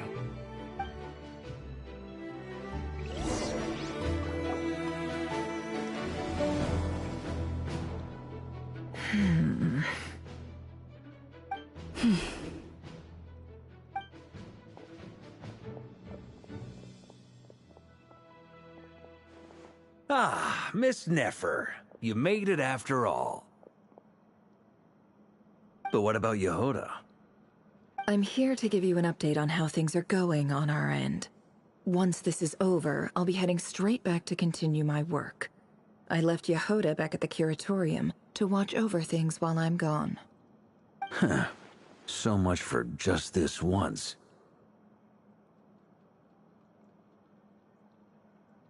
Shh! Not so loud! We're on a roll here. What if she remembers and suddenly decides to back out? Did you say something, Mr. Varka? Huh? I didn't say anything. Right, Flint's? Must have been a frog. They get so noisy around here at nighttime. It's like they're putting on a concert in the background.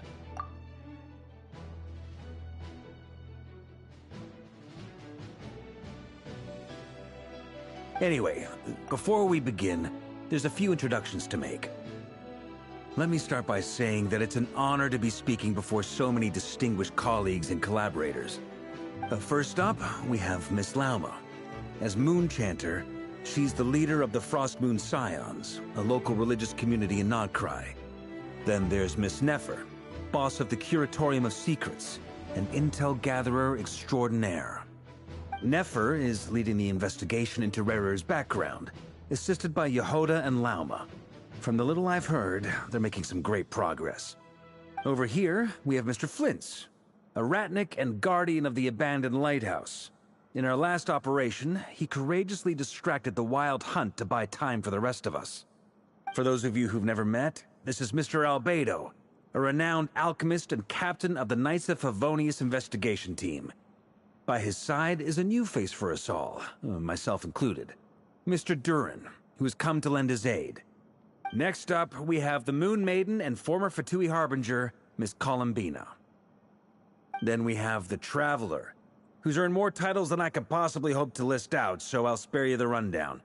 And Paimon, the ultimate travel companion and quite possibly the best guide in all of Tevat. Wow! That's a lot of people! Great turnout! Miss Nefer, it looks like you might have another job coming your way, so, congratulations on the booming business, I guess.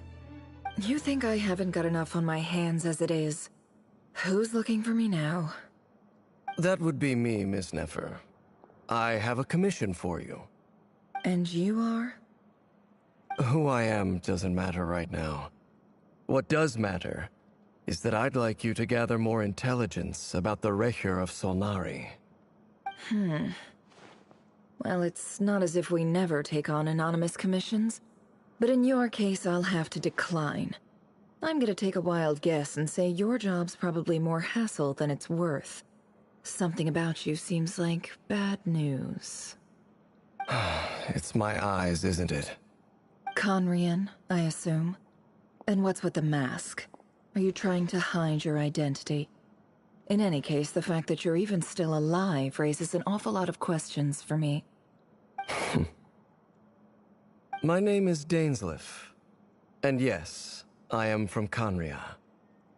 As I'm sure you're aware, the Recher of Solnari's real name is Rerir. He was once an acquaintance of mine. Really? Then you must have been quite an influential figure yourself. You flatter me, but none of that matters anymore. My point was simply to clarify why I have asked Miss Nefer to investigate Rerir's background. So you're both from Conria, and it sounds like you used to be friends? What am I missing here? Surely you already know how he became one of the Five Sinners. I'll tell you everything I know. The history of Conria, the names and identities of the Five Sinners. I remember it all like it was yesterday. I have never spoken openly of this before. But the truth was exactly as people say. The Five Sinners were each driven by their own desires, and it was by playing upon these that the Abyss tempted them to their fall, tearing Conria apart in the process. The visionary, Vedifenir, who wished to foretell the future. The wise, Haroptatir, who sought limitless knowledge. Gold, Rhindaughter, who desired to create life. The foul, Surtologi, who pursued supreme strength. And last, but not least, Recher of Solnari, Rerir, Ravager of the Moon.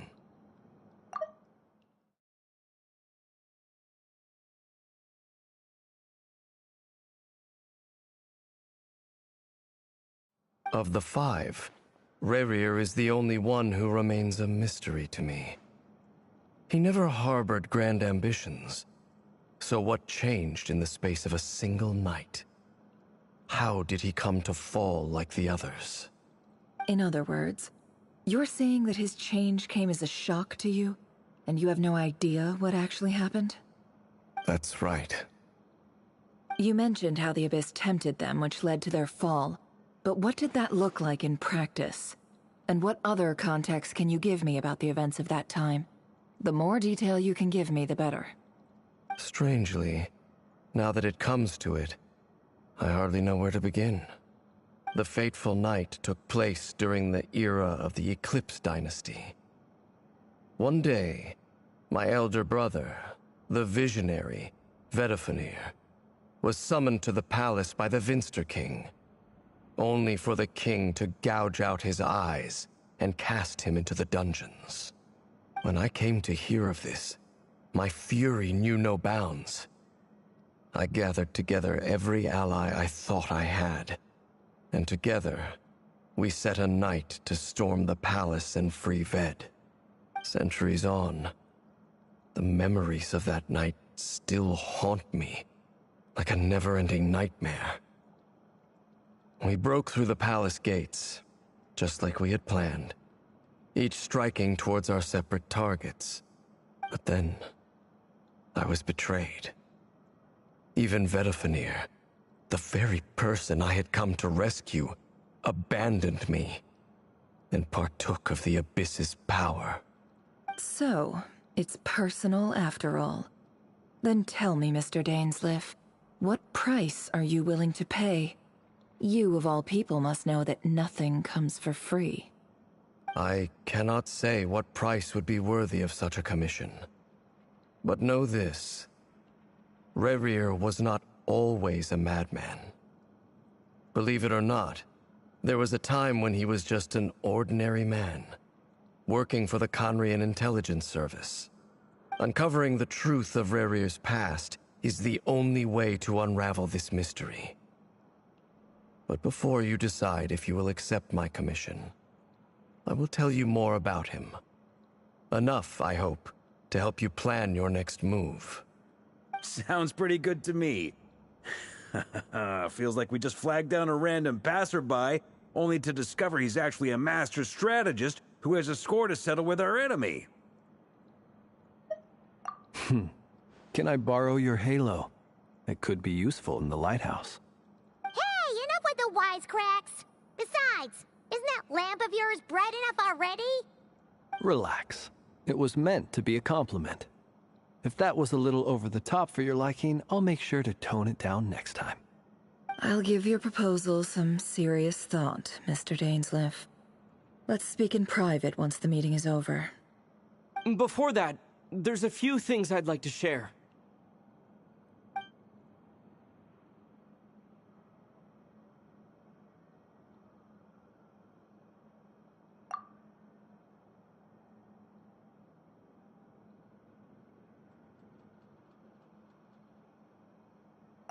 Now that we've united the hearts of the three moons, your power should be greatly enhanced.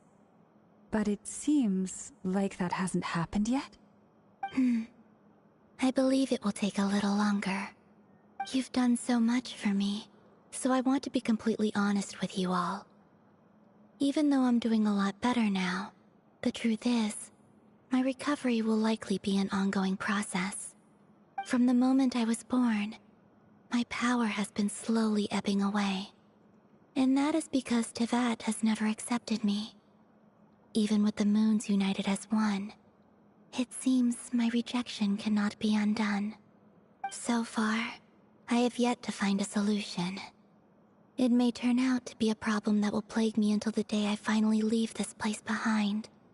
Even so, I will do everything in my power to help you drive out the Rerir of Solnari. As Arlecchino put it, this is not about chasing the spoils of victory. It's just a gesture of heartfelt gratitude. Kutar.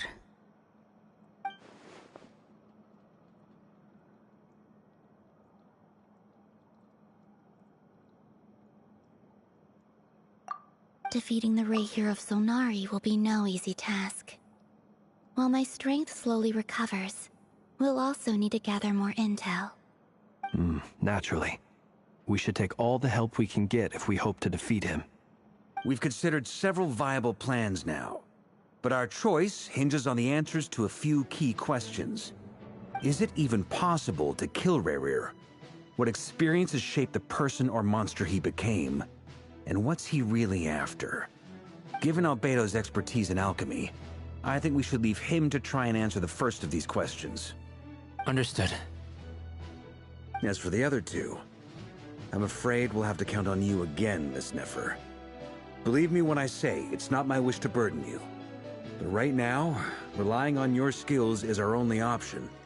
So you're placing all your hopes on me, huh?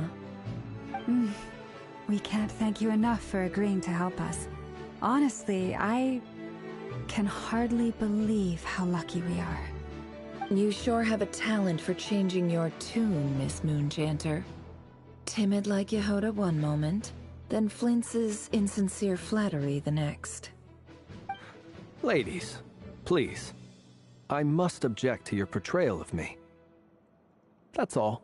Feel free to keep bickering. Just pretend I'm not here. I almost don't want to leave this room. I'm curious to see how this plays out. I have faith in you, Miss Nefer. Something tells me you'll stand by us until the very end. Oh? And what makes you so sure of that? What if I suddenly decide that my compensation is insufficient? This isn't about the money. I can sense that you've got a deep-seated distaste for Rerir. And knowing you, that alone is motive enough. Look at them getting along so well. Like two peas in a pod.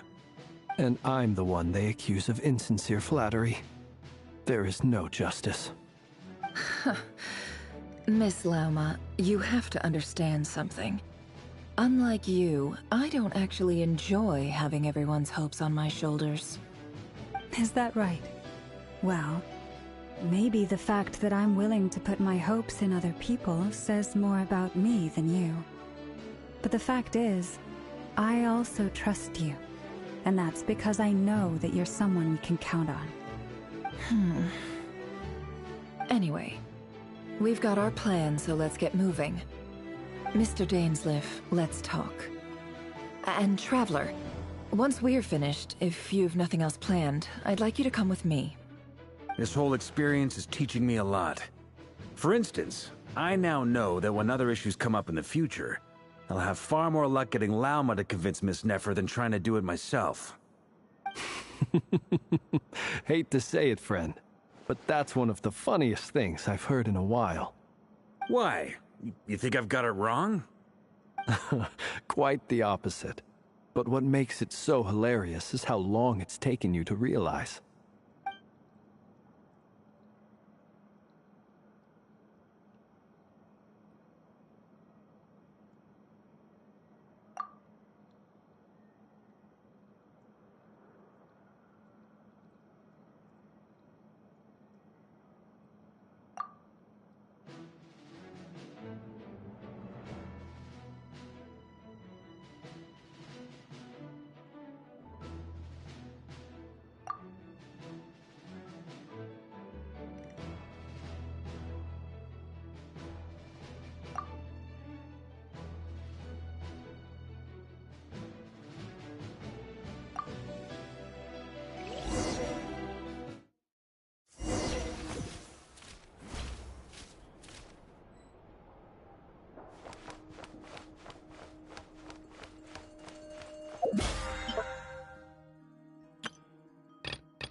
Thank you for waiting. use the time to help Dainsliff get a room at the hotel. That's very considerate of you. Now, I trust you share my curiosity about Rarier's past, and you seem fairly familiar with Mr. Dainsliff already. We spoke at some length after the meeting. He was the one who suggested I should invite you to join this operation. He feels confident that these secrets will be safe with you. Dane has a lot of faith in us, that's for sure. Likewise. I appreciate that you got right on board without interrogating me about why I invited you. It shows that you trust me to explain everything in due course. That's because we know what you're capable of. We appreciate you too, Nefer. You might have been forced to help in the beginning, but this time, it was your choice. That's one way to put it. Another is this, that once a decision's been made, it's set in stone. After that, my only goal is to see it through. Alright, so here's how it is. I'm going to access Rarier's thoughts again using my confidential method. Now, I'm sure you've seen things like this before on your travels, so you're surely well aware of how dangerous it can be. The reason I've gathered you all here is to ensure my safety during the proceedings. I plan for us to enter the fragment of his consciousness together, and once inside, I will focus on searching for information. Think of this as a diving expedition into someone's brain. If I'm the diver, you are my safety equipment, tasked with keeping me alive while I'm under the surface. Once the ceremony begins, we will all be spying on privileged information. But in the interests of safety, you must remain absolutely silent at all times. We will discuss our observations after the ceremony has concluded. Lastly, any individuals of a weaker constitution are advised not to partake in the ceremony. In any case, Paimon has her own job to do, which requires staying in the room but not joining the ceremony.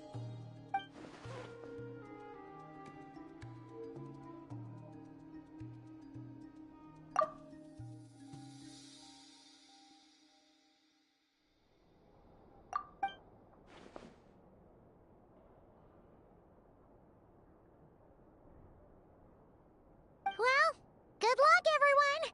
Sounds like all Paimon can do is cross her fingers and root for you guys. There's a little more to it than that. I was being serious when I said you have a job to do. While the rest of us are inside Rarier's mind, it's imperative that we have a team member on the outside. In the event that something goes wrong, you will be our first responder. I don't anticipate any issues, but the extra level of safety will be greatly appreciated. I second that. This is a dangerous operation here, and you're our whole rescue team. That's pretty much the most important job in the crew. So, Paimon's like the lifeguard? Yeah, that makes sense. Alright, got it. Good. Please, take a seat. We'll get started momentarily.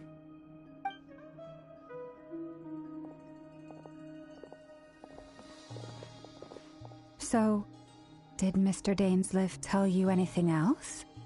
He told me that he believes Rarier kept some big secrets in his life. He's not sure that they were the cause of his eventual downfall, but he's asked me to uncover what those secrets were all the same. But surely you're not planning to go through with this, no matter the cost. If you think that, you'd be overestimating me. I'm a businesswoman, not a mercenary. But I do have my own professional reasons for taking this job. You think I'd turn down the opportunity to get a first-hand glimpse into Conrian history? No chance. Well, as long as you don't let morbid curiosity get in the way of safety concerns, we're good. We'll do whatever we can to help you. You're such a killjoy.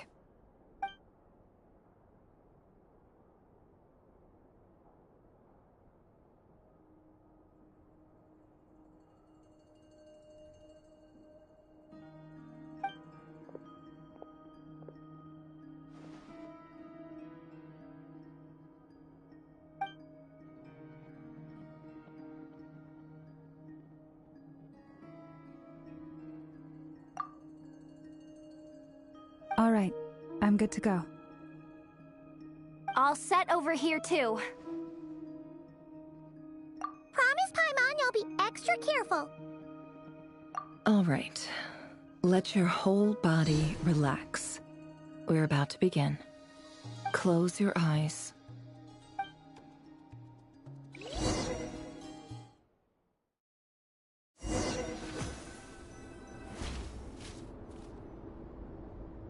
Phew. Could this be his office? Pretty standard setup. Bookshelves, paperwork, files. According to Dainsliff, Rarier used to be an intelligence operative. Chances are there's plenty of top-secret intel stashed away in this room. Is this where you keep your secrets, Rarier? Can't say I'm not looking forward to this.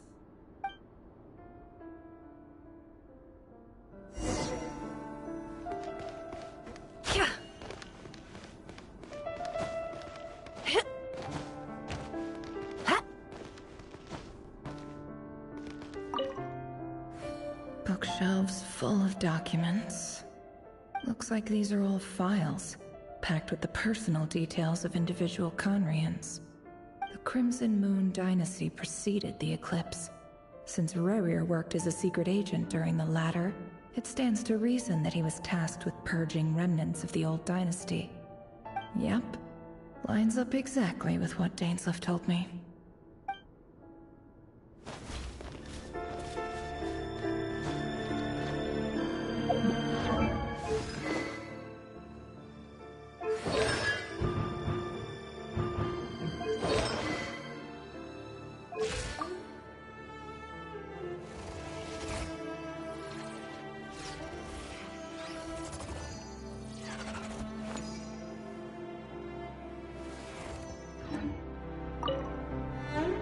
Wonder what kind of encryption technique this is.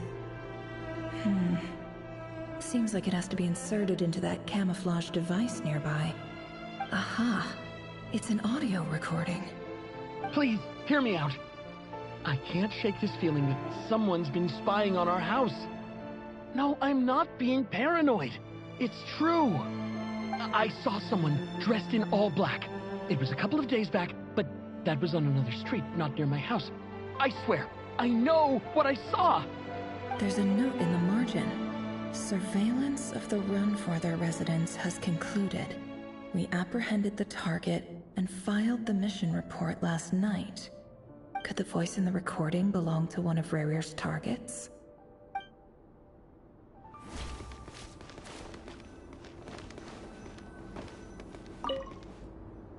A file tucked inside a folder. The title reads, Dear Breakfast Shop Owner. It's a list of names. But at this stage, I have no idea who any of them even are.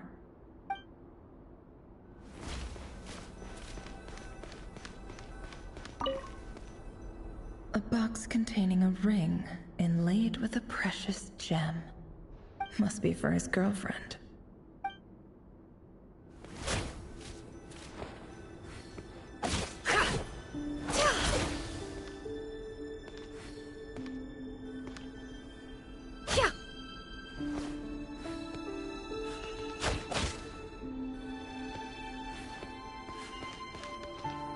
He looks even gloomier than last time.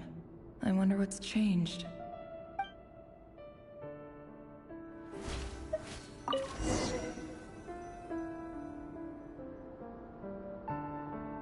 Today's files are in. Time to wade through them, just like usual.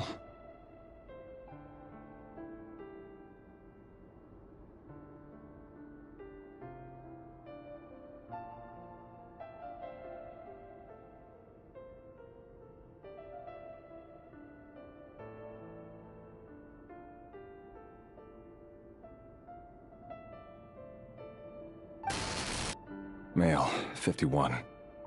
Occupation, cook. Confirmed Crimson Moon descendant. Has maintained frequent contact with other descendants over the past year.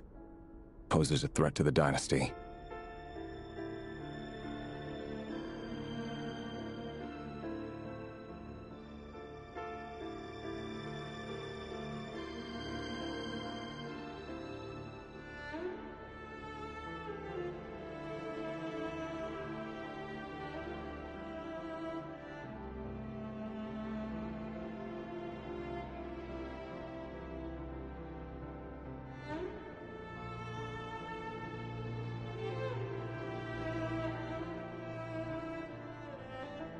Neutralized.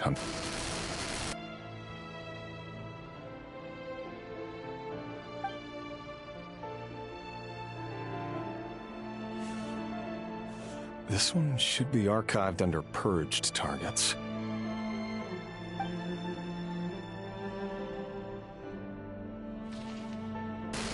Female, 23. Occupation, office clerk. Confirmed Crimson Moon descendant. Has maintained frequent contact with other descendants over the past year. Poses a threat to the dynasty. Neutralized.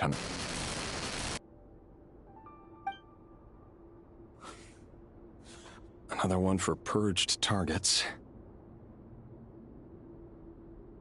Sounds like she was that other man's daughter. Never mind. What's it got to do with me?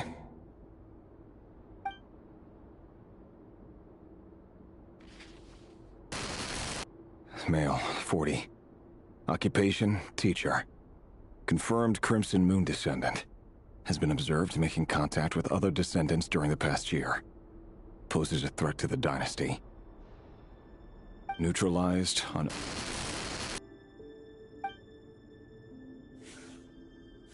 Just another nobody for the archive.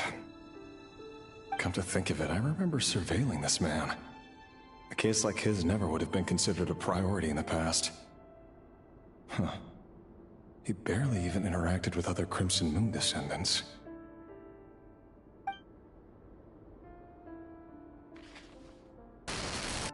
Female, 16. Occupation, none.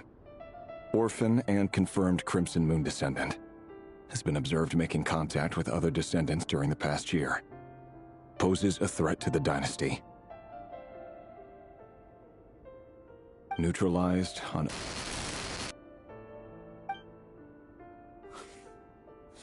Filed. I have no recollection of this girl.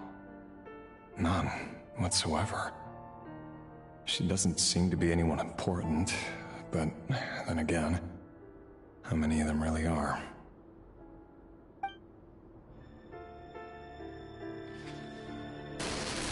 Female, 13.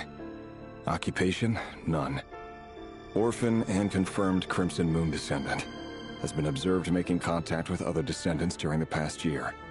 Poses a threat to the dynasty.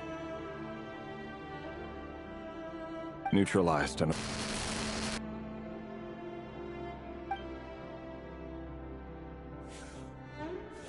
Filed.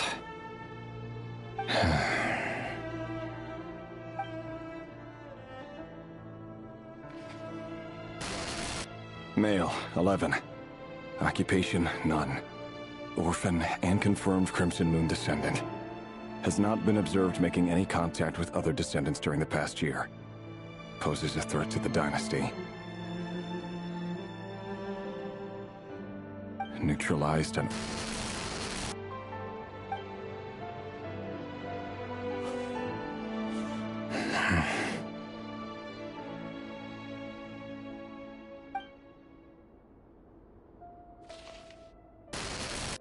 Male. 6. Occupation, none. Orphan and confirmed Crimson Moon descendant.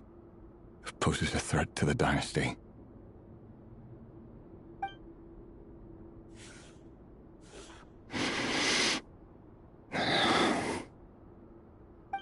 It's funny, isn't it? Your job is becoming both harder and easier at the same time, depending on how you look at it. Sooner or later, the Crimson Moon descendants will be completely wiped out. But as their numbers dwindle, they become harder and harder to track down. That's not how it is. Fortunately, however, most of the able-bodied adults have already been taken care of. The remaining weaklings will be increasingly easy to deal with. No! No. My job is to ensure the survival of the Eclipse Dynasty. And the only way to do that is by eliminating any and all potential threats. It's a perfectly legitimate line of work, Every single one of my colleagues can attest to my fairness. And if my friends were aware of the facts, I know they'd back me up too. Assuming, of course, that they were aware of all the facts.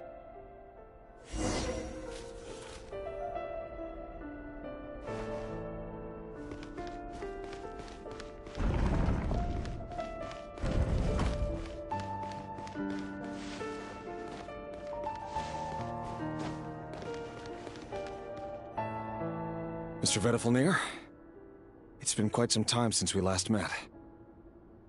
Rerir, I trust you're here because you have something important to discuss. Forgive me. I wasn't tuning out, it's just, I noticed you didn't even phrase that as a question. As if you knew I was coming.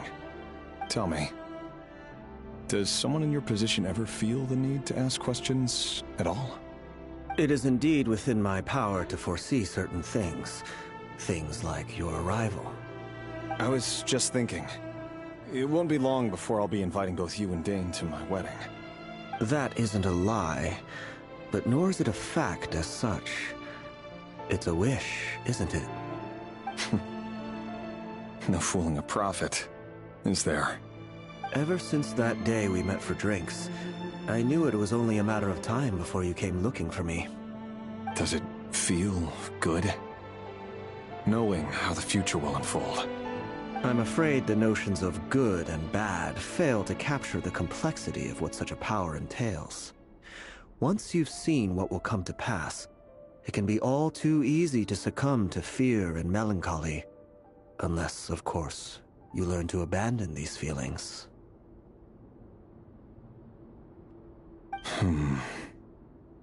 You fear my silence, and long to hear the words I left unspoken that day. That's right. You must have noticed my reluctance to broach the subject, and the reason is simple. Because the truth could never have lived up to your hopes. For both our sakes, such words are better left unsaid. The burden of prophecy was never meant for your shoulders. So who exactly do you deem worthy to hear your prophecies? None but our exalted king? Or rather, our king as he once was. You're closer to his majesty than I am. You must know better than anyone how much he's changed. You say that as though it is to my benefit.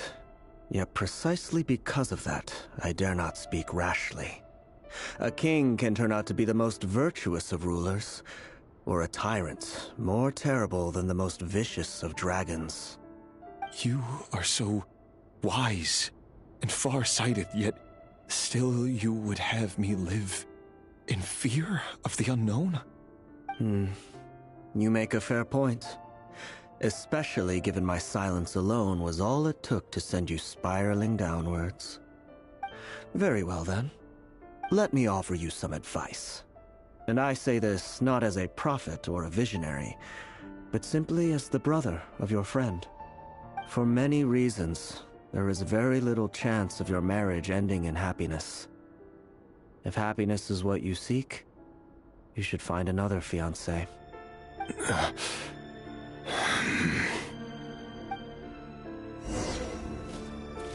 Hold on. There's that same black fog again.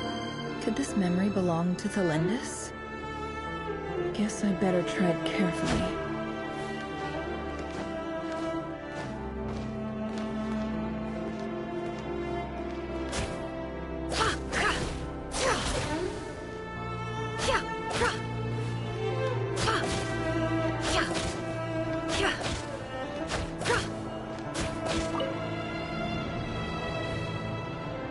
Wait.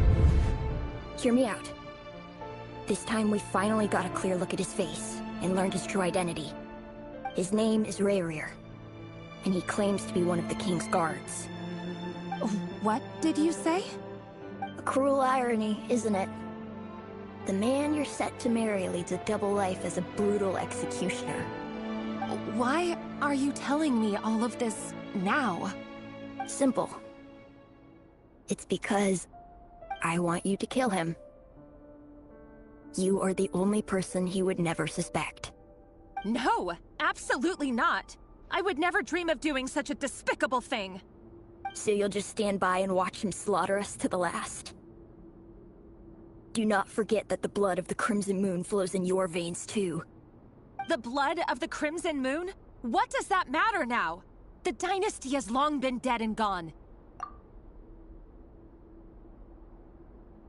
You think that alone is reason enough for me to throw away everything I have? Why wouldn't it be? You two were once a child of the Crimson Moon, just like me. Don't tell me you've never felt so much as a flicker of fury for the way we were trampled into the dust. As long as you promise to abandon this pipe dream of restoring your dynasty, I can try to persuade him. Or have him persuade the Vinster King. Persuade the Vinster King? Do you even know why he's so obsessed with hunting us down? Why he keeps trying to force us to hand over our secrets over and over again? Or why we refuse to give up on restoring the dynasty? The Vinster King. A blind fool. His eyes clouded by powers from beyond this world. A petty little man with a miser's heart. And he dares to sit upon the throne? Mark my words. Sooner or later, Conria will fall. And it will be his doing. If you can't bring yourself to do it, so be it. Just you watch. It won't be long before calamity descends upon us all. The Rehir of Solnari. That really is quite a secret you've been keeping from me, Rarir. But who am I to talk? Am I really any better? I've kept my own past a secret this whole time, too. Love should be built on honesty. But ours was born from lies. And yet, is it really so wrong to hide things that would only make life harder? If we don't cover up the parts that no one else should see, how can we go on pretending to be normal? Vedifulnir must have known all this. And that's why he made his prophecy. In the end, nothing stays hidden forever.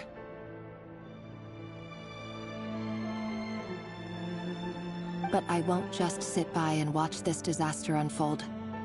I'll do everything in my power to protect what I cannot afford to lose, no matter who I have to face.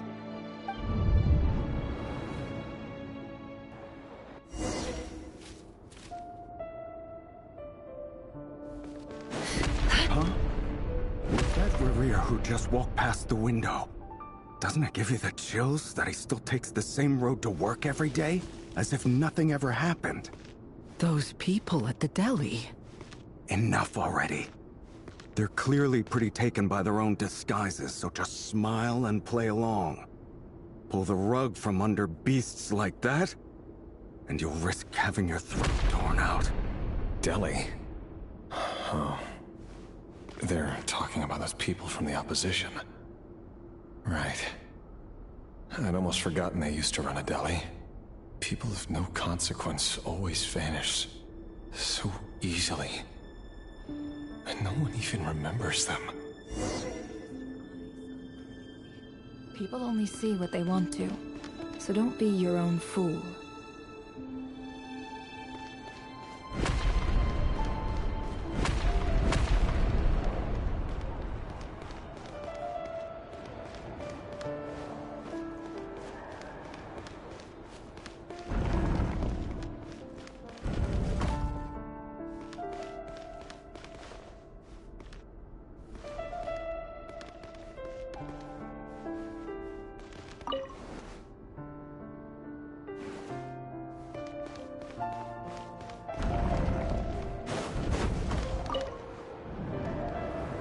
But surely you can see he's not the man he pretends to be! So many have died already, and they say that the king's madness grows with each passing day. We're not going to survive this, are we? But why does it have to be this way? Do we really deserve to die just because of the blood that runs through our veins? Felindis! Are you even listening? Sorry, Freether. My mind was off wandering. I heard you, though. You're talking about what Rerir said. He's just following the King's orders.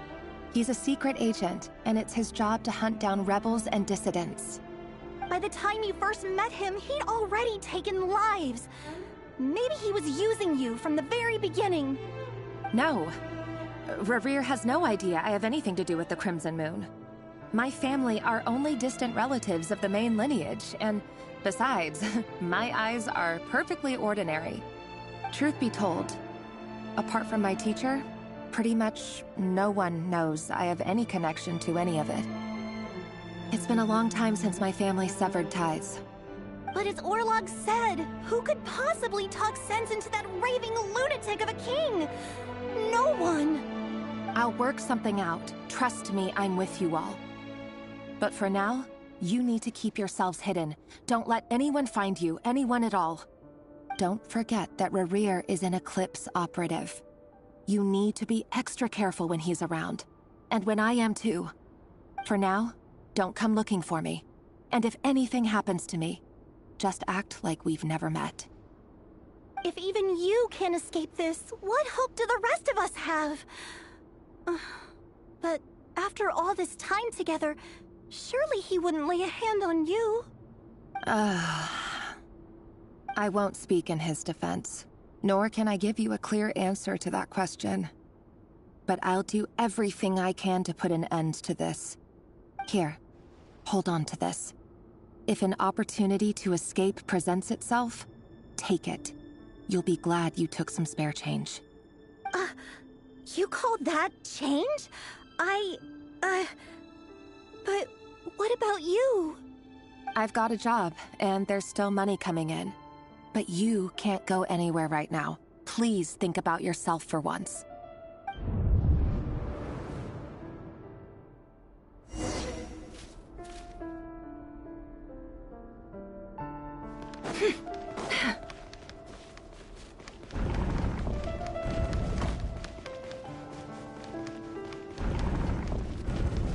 Another day, another round of assassination training. Training ground is just beyond this hidden passageway. When you kill a person, doesn't it bother you when you end up covered in their blood? Why would it? Aren't we all just walking blood bags? But not everyone is accustomed to hunting down others like prey. You've been a hunter for so long now, you seem to have forgotten that most people don't just go around killing one another. Leave me alone.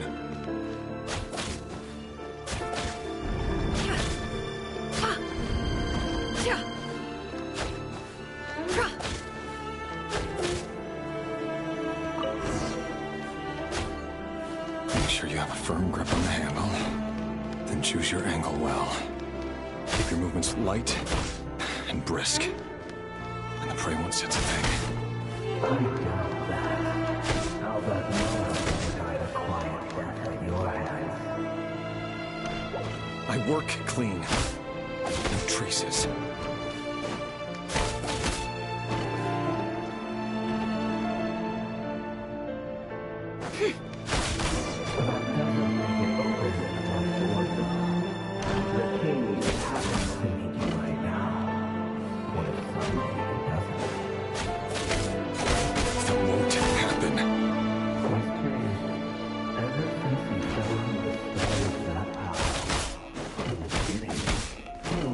Take out a handful of the guilty.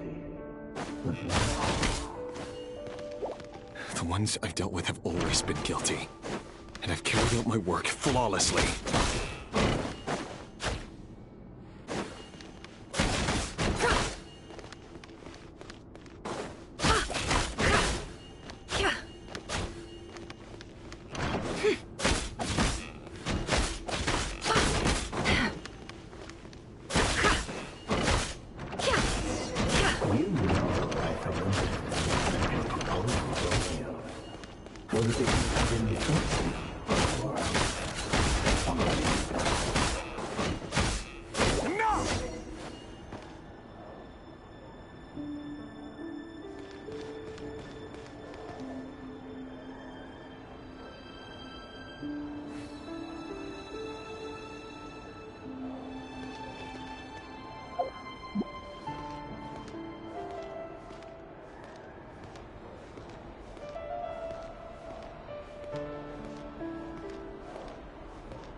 Lindis, do you still remember Orlog? Orlog. The boy who was pretending to sell flowers. You spoke for quite a while, didn't you? Yes, we did. What about him? He was arrested 2 days ago. Chances are he's already dead. He... I just don't get it! After everything he's done, why do you still stand by him? Or does it mean nothing to you that people keep dying? No, that's not... Just hear me out. I need to go now, Thelindis. They're looking for us. You take care too. If you ever need a place to hide, come find us.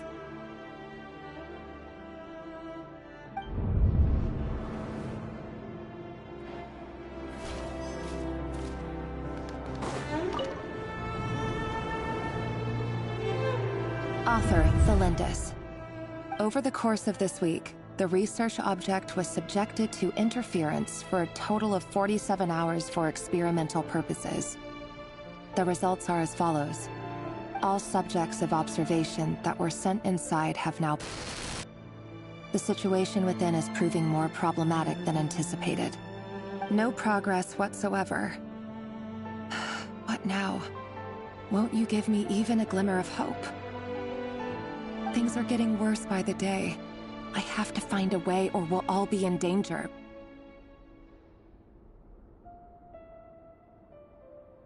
But I... If all this research comes to nothing, what then? Sooner or later, it'll be my neck on the line. But could he really bring himself to kill me? No. Surely he wouldn't have the heart.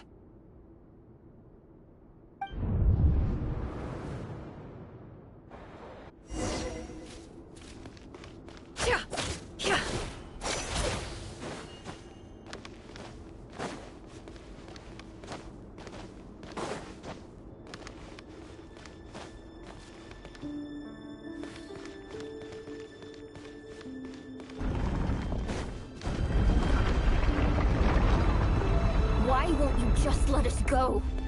We don't even know each other. All we want is to live ordinary, peaceful lives. You want... to live?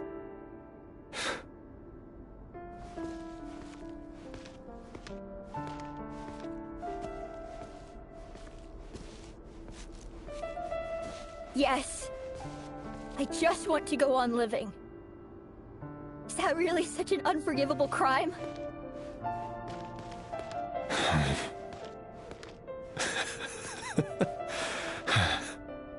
You want to go on living. I want to keep living too. To keep living forever. That's why I have no choice but to continue on the path I'm on. If only some savior would suddenly swoop down and change the way the world is. Too bad that's not going to happen.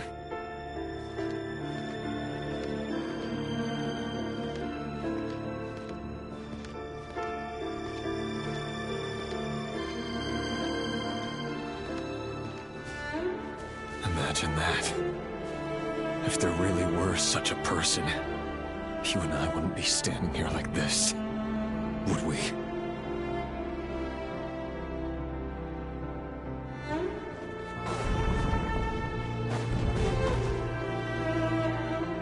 Today's files are in. Time to wade through them just like usual. No, I don't get tired of it. It's my job. And not only am I lucky to have it, I'm good at it too.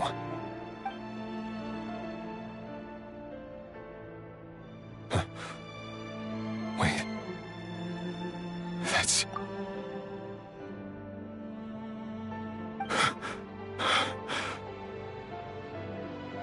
Thelindis?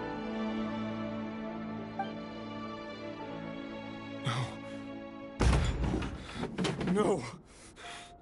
No! Why? But you bear no mark of the Crimson Moon. How could you possibly have anything to do with them? It cannot be! A diluted bloodline. Carefully concealed. I see it now. You've been living in the shadows just like me. What a fool I've been. Numbing myself with talk of justice. Even imagining my friends would back me up. But in the end, Irminsul. Finster King! How far are you going to take this? From the direct bloodline to secondary offshoots? And then what? Today it's the descendants of the Crimson Moon. Who will it be tomorrow? Will you not rest until everyone down here is dead? No.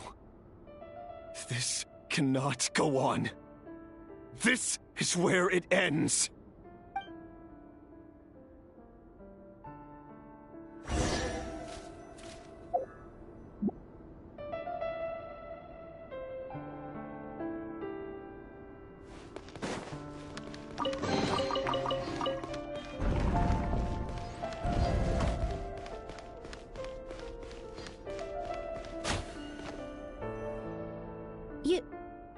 You're really letting me go? I am. As long as you can guarantee that no one will find you. Don't worry, I'll be extra careful. No one will know I was here. But... what about you? Me? If you let me go, you won't be able to complete your mission, will you? Good point. In that case, maybe you should stay. No, please! I just want to see the outside world again. To... Go on living? Yes. I know you're a man of your word. So please, just let me go. If I let you leave, what will become of me? Just kidding. Go, now. But remember, don't let anyone know you were caught. We'll be seeing each other again very soon if you do.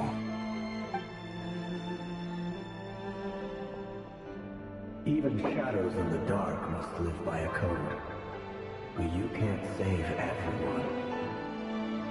You've been whispering in my ear for days now, Vedifilnir. What are you trying to do?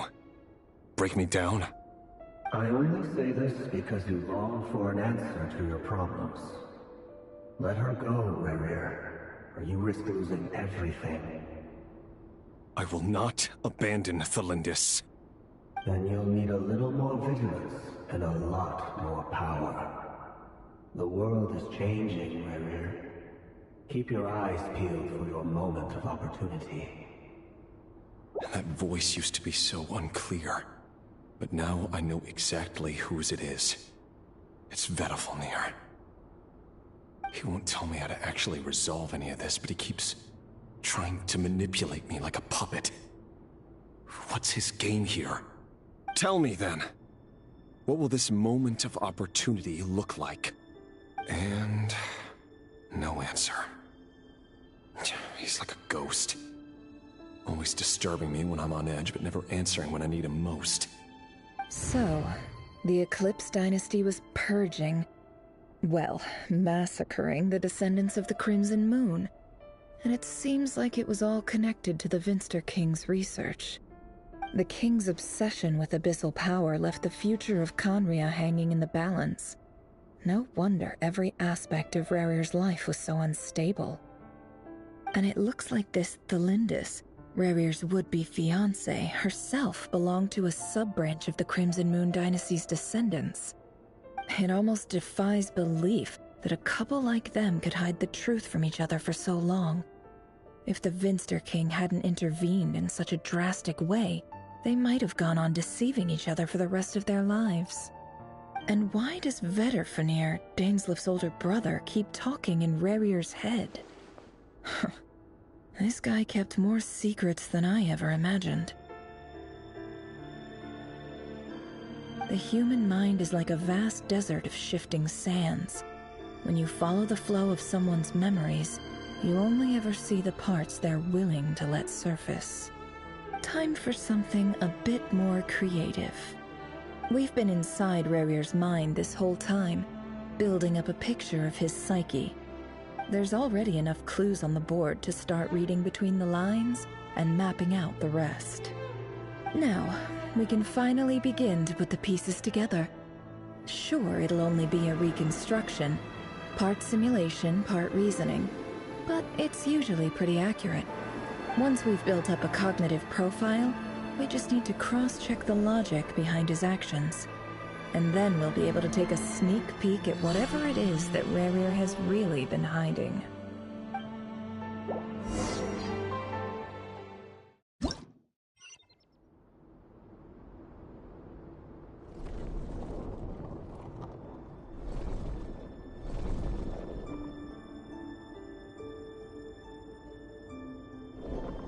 Rarir, are you there?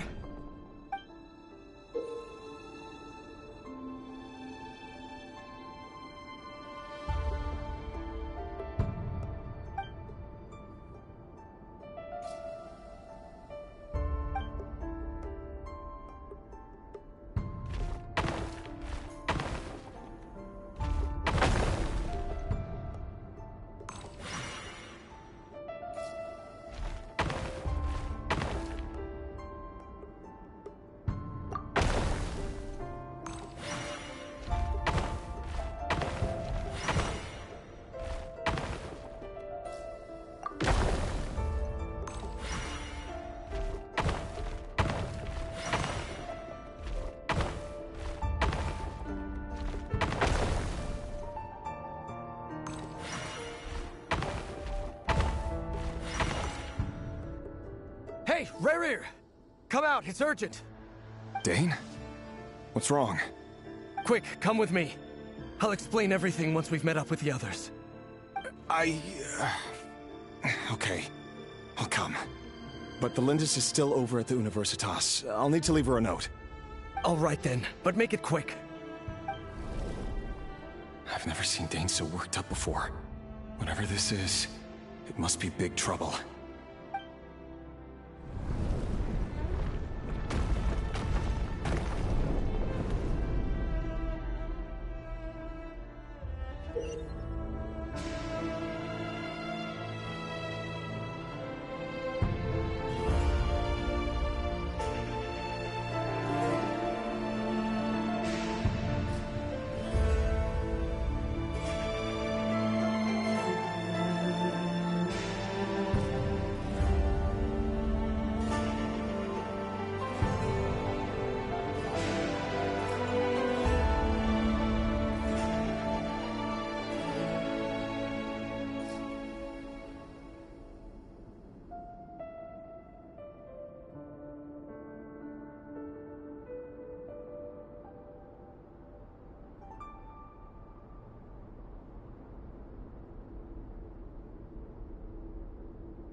Well, this is a nice change, meeting you all at this hour. When men and women of ambition can speak face to face in broad daylight, I say that's a big step forward for our dear Conria. Don't be ridiculous. We do not fear the day. Why would we seek refuge in the night? You might ask your blade that same question. I'm told it prefers the cover of darkness. The word on the street is that Sir Delogi only strikes when he has an unfair advantage. But that is patently false. I see you're missing an arm and a leg.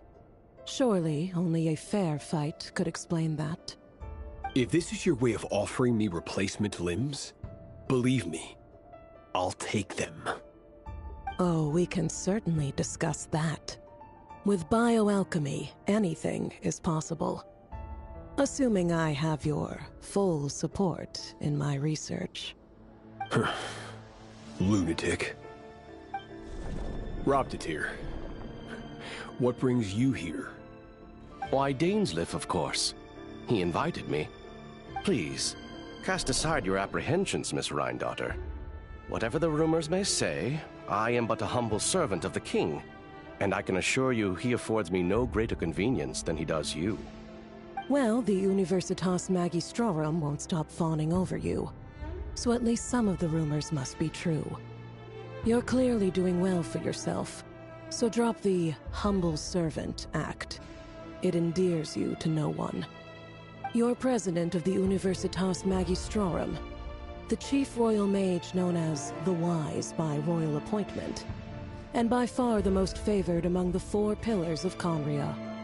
Vice President Veit doesn't even try to hide his envy when he sees you. My success is the product of hard work and good luck. It's as simple as that. Were the king not such an extremist, I hardly think I would have received a senior post at my age.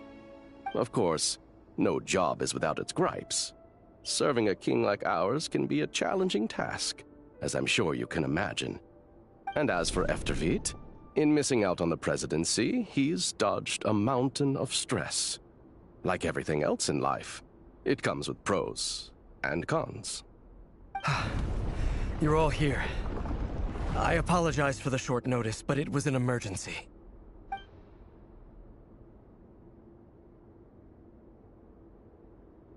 You must be Rarir.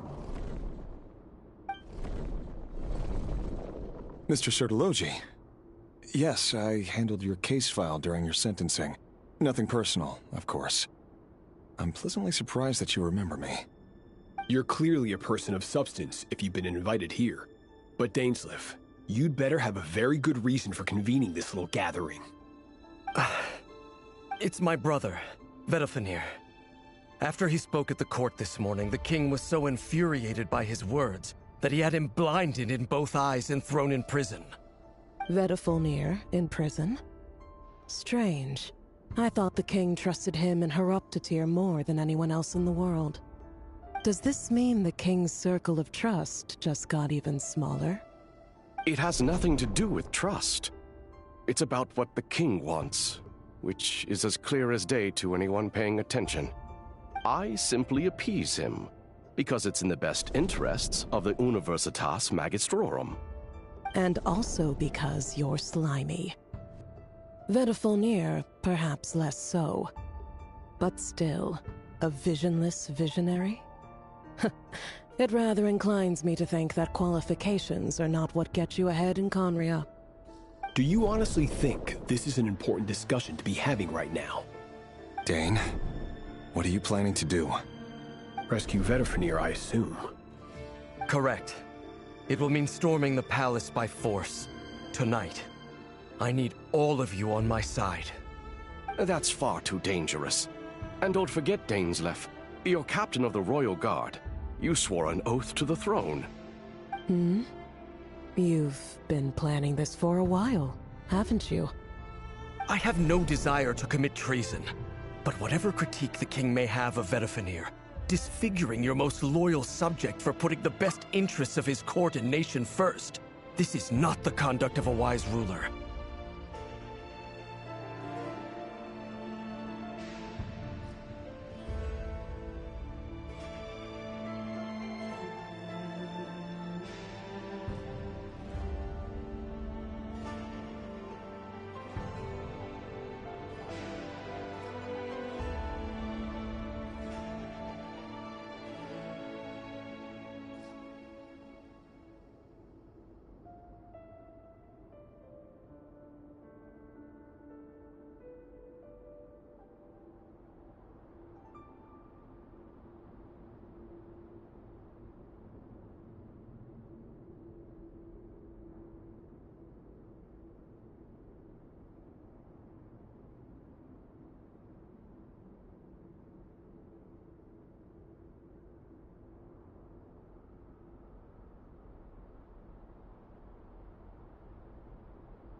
My blade will force the king to see the error of his ways.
So, Vedafilnir's prophecy enraged the king. I'm sure it wasn't what he wanted to hear, but if he won't take counsel even from the visionary, that is deeply troubling news.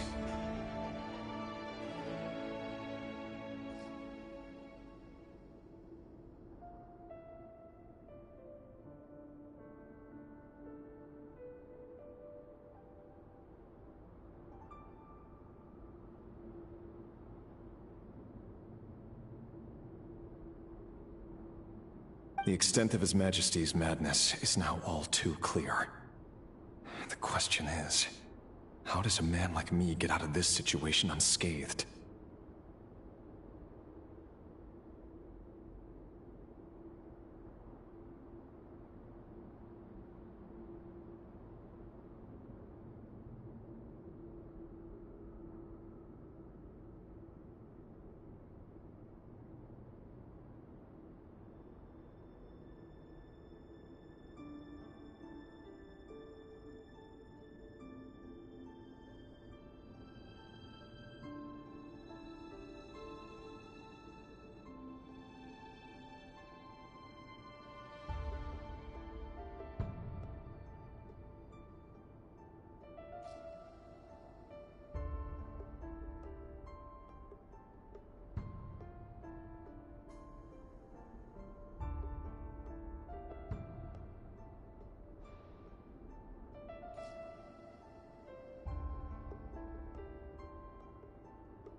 You have noble ambitions, Dane.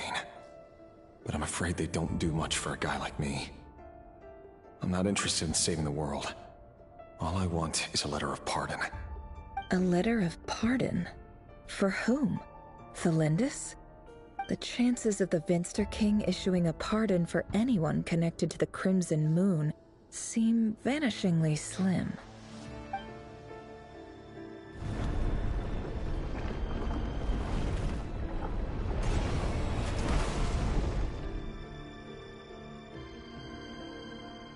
This black fog over the board must have some connection to Thelindis. But why is it taking this form? Does it have something to do with Rarir's past? Another mystery I'll need to unravel.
Author Thelindis.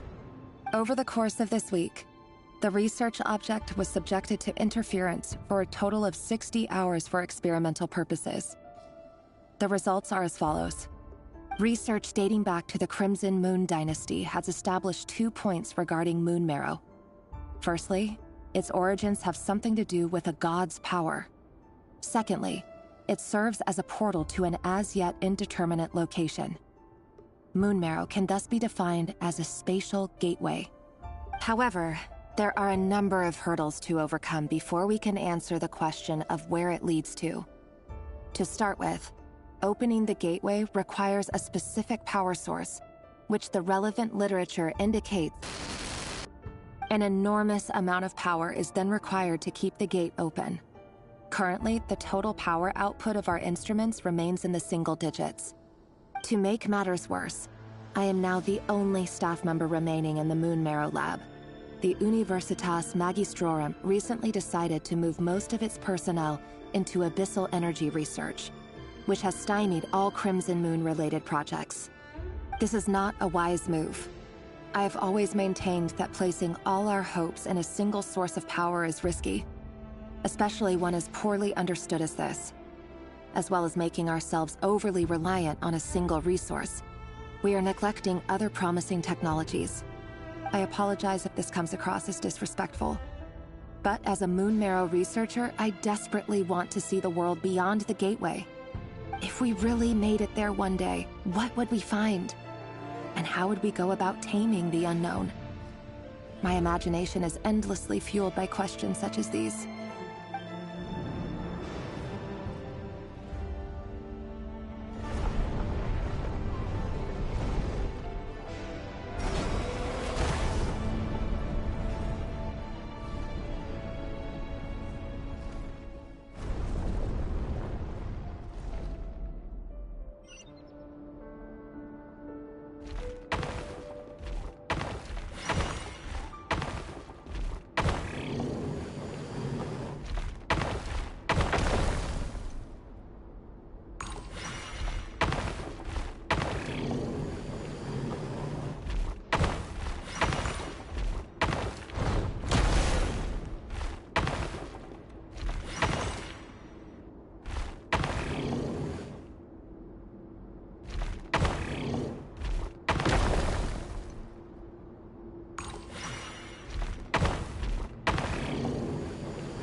This is for you. I heard you're gonna leave the city with your parents. Thelindis, did you hear about what happened? I've heard nothing. Rerir got back very late last Friday, and he was acting a little unusual, but he slept pretty well, so I'm guessing whatever he did was a good deed.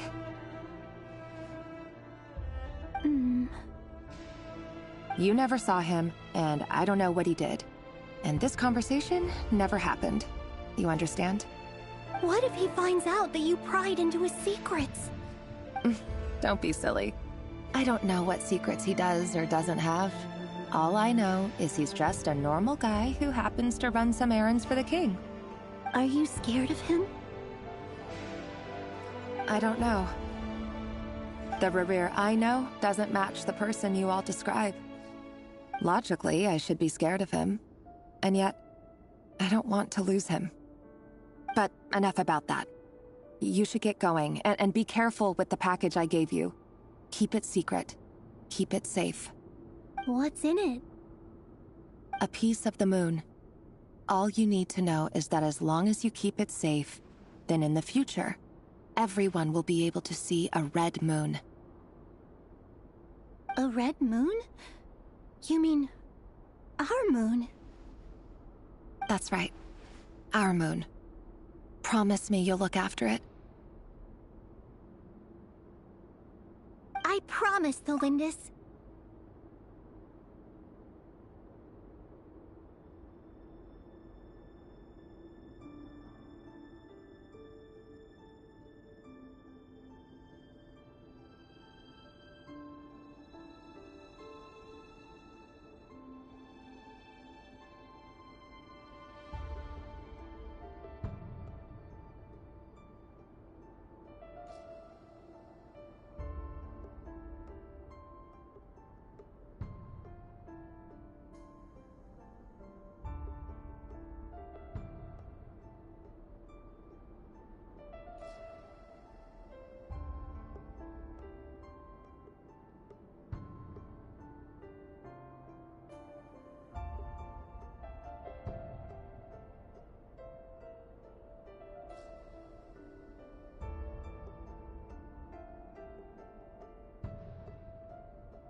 The Crimson Moon bloodline will never die out. Its light, the color of blood, will become like a fire that flows in our veins.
no matter how long it takes.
Hurry, everyone, and stick to the plan. Sir Dainsleif, what are you? Is this treason? You know what happens to those who betray the throne. Please, don't do this! It is the king himself who has betrayed the throne. He has betrayed all of Conria. If you have any love left for justice in your heart, you should join me. It's showtime. Dane and his group will handle the troops in the palace. Then Hraptatir and Rhindaughter will disarm the security measures. My job is to enter the prison and rescue Vedifalnir. Stay safe. Wish me luck. Look after my brother. Draw your blade. It is time for justice to prevail.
This place is filthy.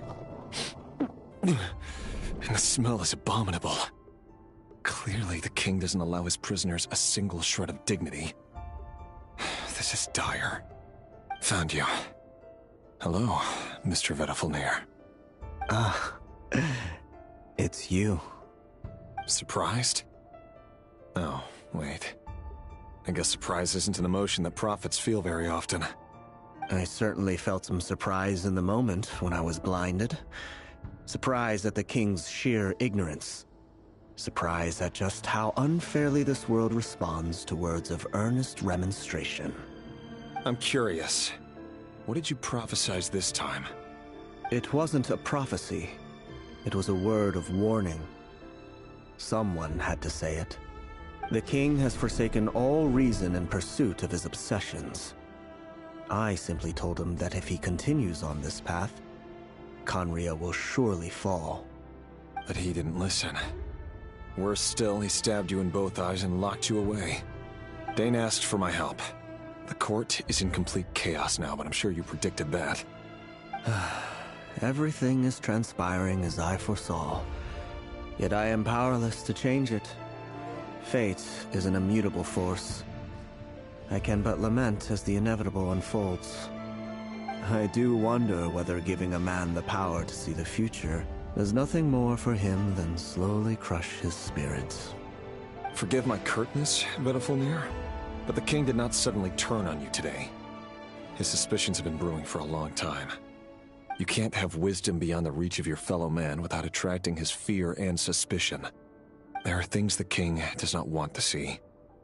So, he doesn't want you having visions of them either. He blinded you because he thought this would make the visions stop. He wasn't entirely wrong. I did indeed lose my power to see the future. Right up until... Until what? Just now. I believe I saw something new. Well, tonight could go a lot of different ways. 5 of us banded together to storm the palace, also we could rescue you. This will go down as the most tumultuous day in Conrian history. I sense hatred in you. But also hope. A desperate hope that with the tyrant deposed, that will be the end of the story. But this is not the end. It is the beginning of a new chapter, in a whole new story. There are many men of honor and courage in this world, Rerir. But you are not one of them. You're not here for justice, are you? You're here for yourself. Is that a dagger? Interesting. Why not the polearm? It was always your weapon of choice. With your abilities, I don't doubt that you were able to recover some of your sight. But I also doubt that you want to make an enemy of me right now. Of course not. We're on the same side, aren't we? We could be. But I need you to be honest with me, Vedafulnir. At this point, you're my only hope for the future. You mean your future? With your beloved, Felindis? Yes. And I know there are bigger things at stake here. A dynasty, a nation, maybe the entire world. But forgive me, I care first and foremost about myself. I can't abandon the one I love to save myself. I just can't do it. But you see a broader picture of the future than I. You see the solutions to the biggest problems of our age. So tell me, what is my solution? What's the answer? In matters of fate, answers are either right or wrong. What will be, and what will not. Maybe you are willing to pay a certain price in the pursuit of happiness, but unfortunately, fate does not negotiate. That is the cruelest thing about fate. It is unmoved by your sacrifices.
can't be true. I know it's your voice that I keep hearing in my head, urging me to see how the world is changing, to seek more power, so I can protect the things I love. You show me disaster, but you won't show me how to avoid it? Why? Why are you doing all this? My voice. In your head.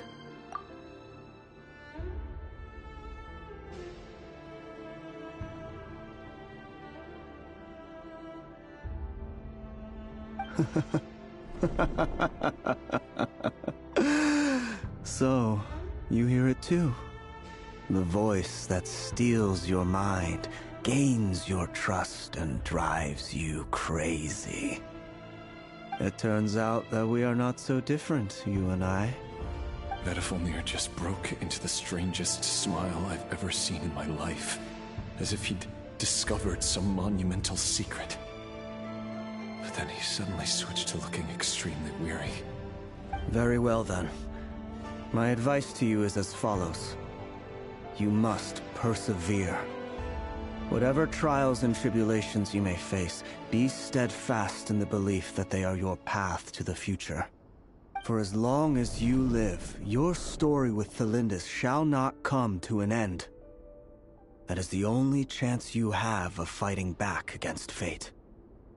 It is up to you whether you believe my words. Regardless, that is all I will say on the matter. I have no right to intervene any further. I will hold you to your word. Thank you for setting me free. In return, I will tell you one more thing that you cannot afford to ignore. Just then, a strange wave of energy rippled through the city. We had no idea what it could mean. If I were you, I would head to the Universitas Magistrorum. The Universitas? Oh no! I'm sure we'll be seeing each other again very soon, Rerir. Whatever Vedifalnir said, I didn't catch it. I didn't even help him out of the prison. There was no time to lose.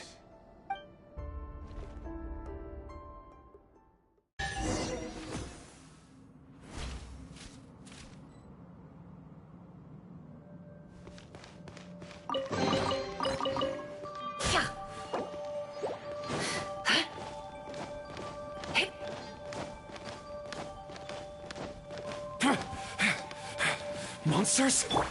Is this Rhindaughter's doing? Or the Universitas Magistrorum? Out of my way!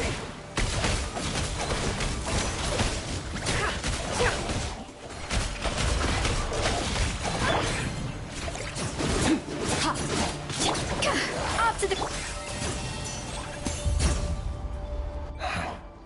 The Universitas. That reminds me of a rumor I once heard. Allegedly, the king installed secret mechanisms in the palace and around the city. No one knows where they are or what kind of power they hold. But if they were ever going to activate, it would probably be on a night like tonight. Help! Help! Hold on! Don't let them anywhere near you! Save me! I can't! Ah! That sounded like an explosion. So, the rumor is true? The king really went through with it. What other means does the king have at his disposal? They must run on power from the Abyss. And given it's a major center of Abyss research, anyone over at the Universitas will be in grave danger. I have to hurry!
Sands! Surge!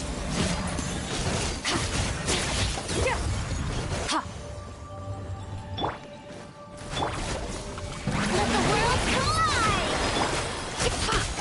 Can't hide the truth. The mystery unravels. Time to come clean. It all adds up. The sands of time got me.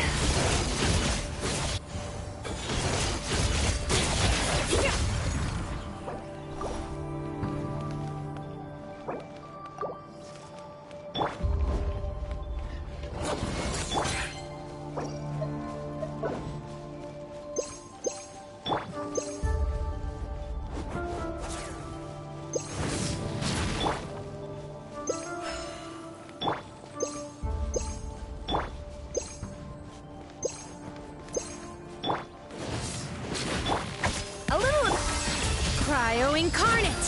My will embodied!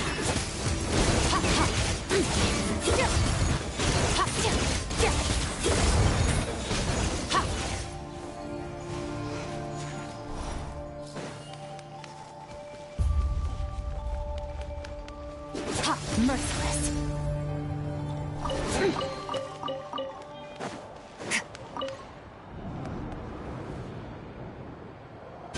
Monsters! At the Universitas Magistrorum? Why now?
Oh no!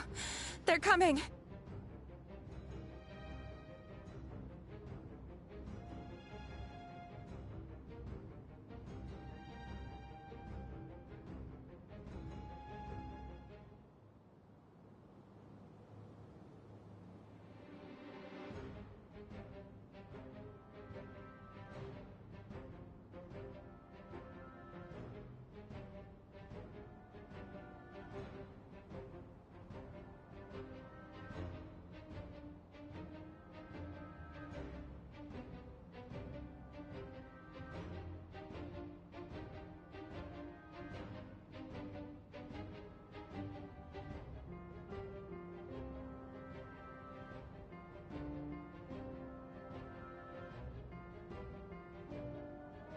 It's no use. The table won't hold out much longer.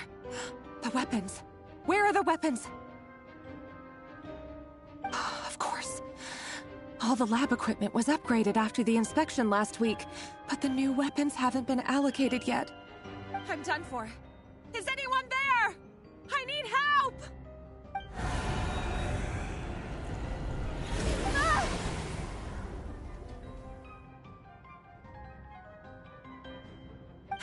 Stay back! Please stay back! Please!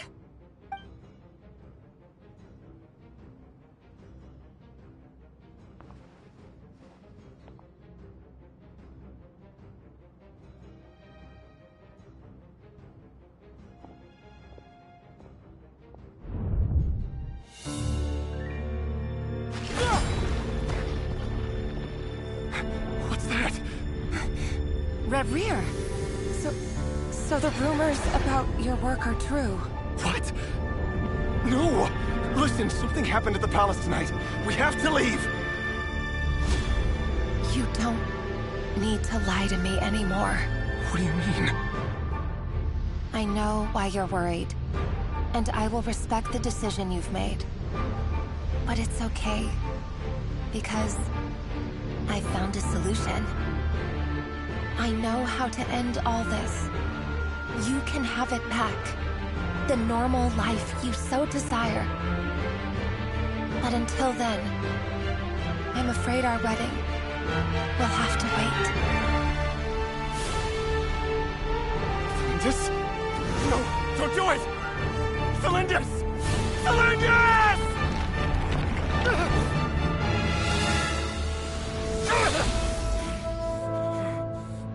I told you, Rarier. Let her go. You will find someone better. No! No, I won't do it! I have to save her! By what means exactly? A lowly pawn. You lack the power and the strength of will. Do you know a way? Tell me! Come to the palace. Join us.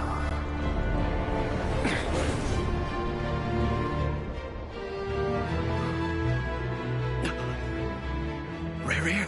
Thank goodness we... Step forth and take your share. You made it. Not you too.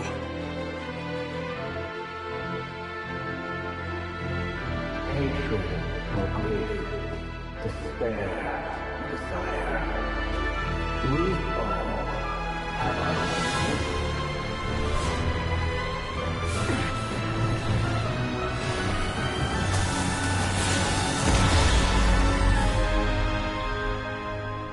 Rarier. Rarier. Felindus? Were you daydreaming?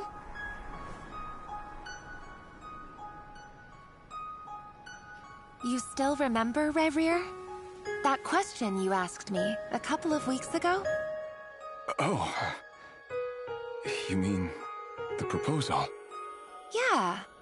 I'm wondering, where do you think would be a good place to discuss it? Maybe in the garden? Or were you thinking a fancy restaurant? It's your choice.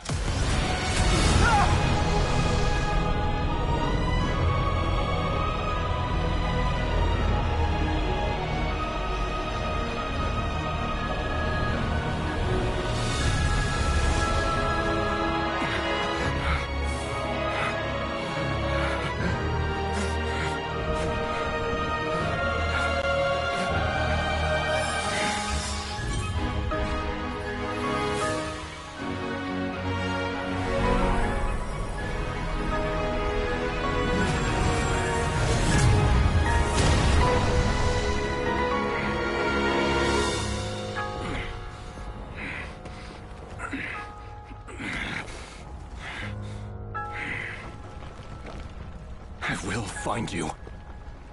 And then... you can give me your answer.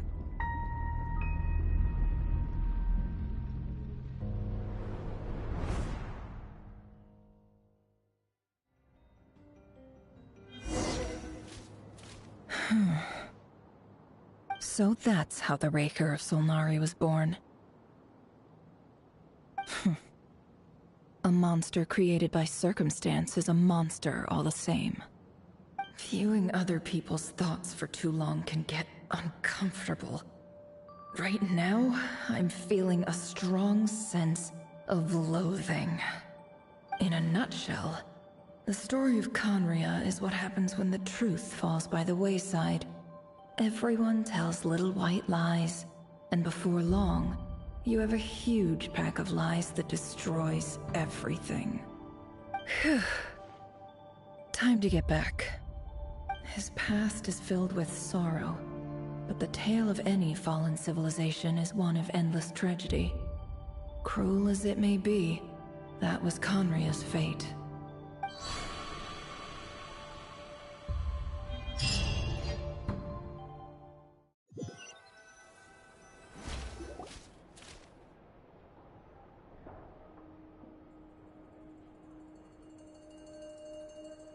Everyone, I'm back. Can I get a standing ovation? Never! How are you holding up? Feeling okay? She's fine. Boss is a pro. Yes, I'm fine. You will have seen the events of Rarir's life through my thoughts.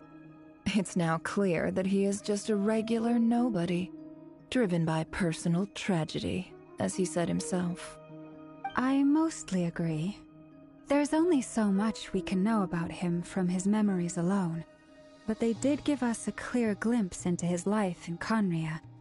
However, I would not consider Rarir to be a nobody. He was deeply involved in the events of that era.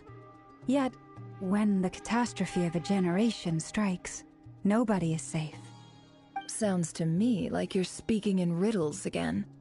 Is this you urging me not to abandon the people of Nodcry in their hour of need? That's not what I meant. Although I do hope you choose to remain a part of the plan. Without you, the mission ahead will be all but impossible. Then try to remember that I respond better to the carrot than the stick. And I don't appreciate being bossed around. Now, as for you, Missy, you were excellent. You stuck to the rules of the ceremony and kept your mouth shut the entire time. Bravo. Cool. So, can you fill me in on the deets now? Most of what I saw went right over my head. Patience. You'll hear the whole story, don't you worry. But let's meet up with the others first. It will save me narrating it twice.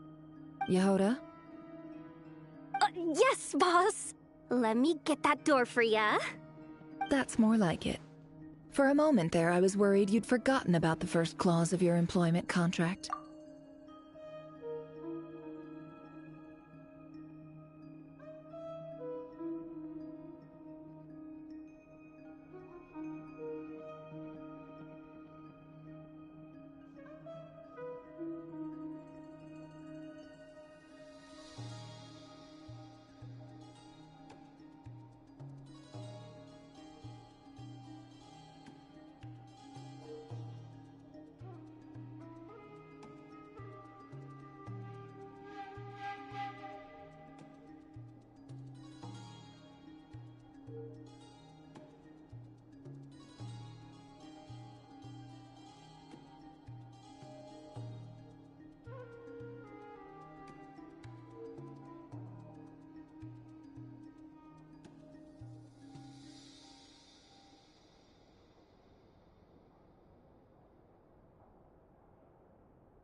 Forgive my curiosity, but what does the first clause say?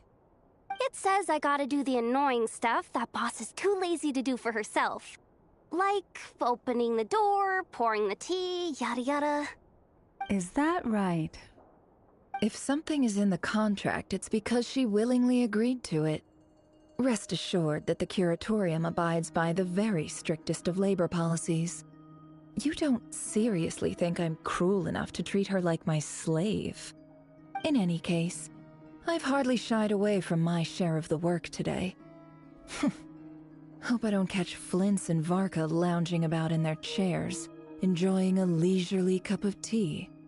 There's nothing I dislike more than other people enjoying themselves while I'm hard at work.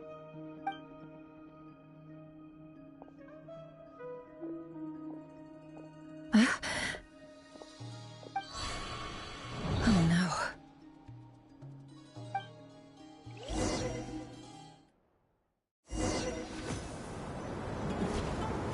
Sorry to disturb you, but we seem to have run into some trouble.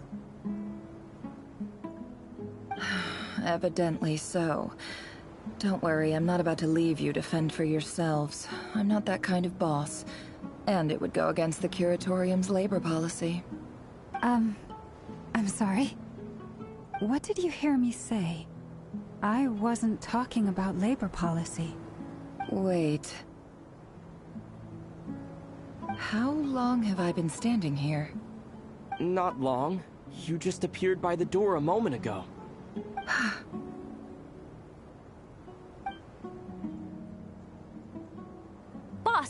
What's wrong? You look like you've seen a ghost. We've been tricked. We never left at all. Somehow I hallucinated that whole scene back inside the office. Hallucinated? But how? How indeed.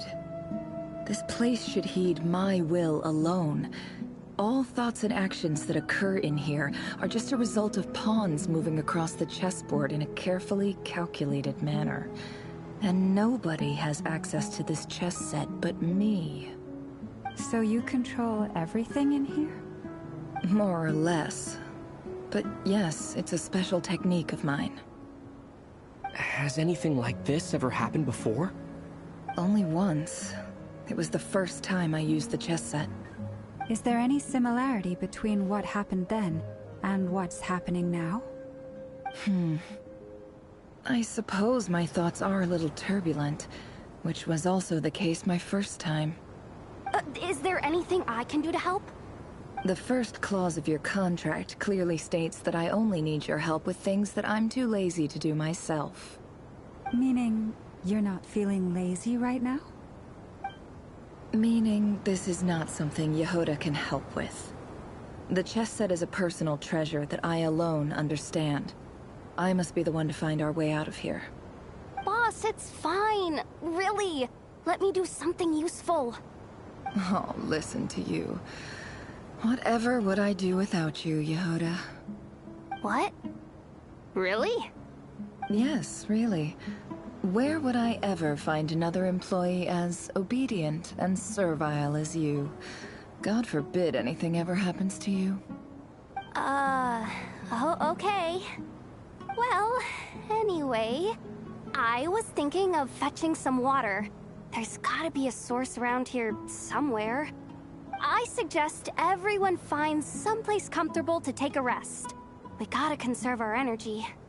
Even though all this chess malarkey doesn't exist in a physical sense, mentally speaking, it's all real. And so is our tiredness and fatigue. You don't want to dismiss mental fatigue. Just because it isn't physical doesn't mean it's any less serious. But anyway, I got your backs, so don't worry about a thing. Don't I have the best employees? Jealous much? If we can find a suitable time, I'd love to borrow Yehoda for a day to help out at the Frost Moon Scions. Would you be amenable to that, Boss Nefer? Oh, Lauma. Have I ever told you just how pretty you are? Beauty runs from the tips of your antlers to the depths.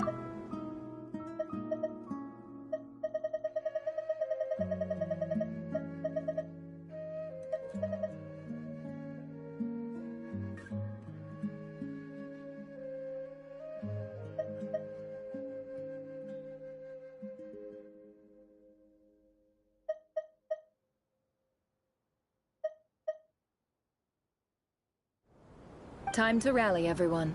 Follow me. As we continue our journey, the same rules will apply. That means stay focused and no talking no matter what we encounter. And don't disturb the chess pieces. You have my word that I will get us all out of here.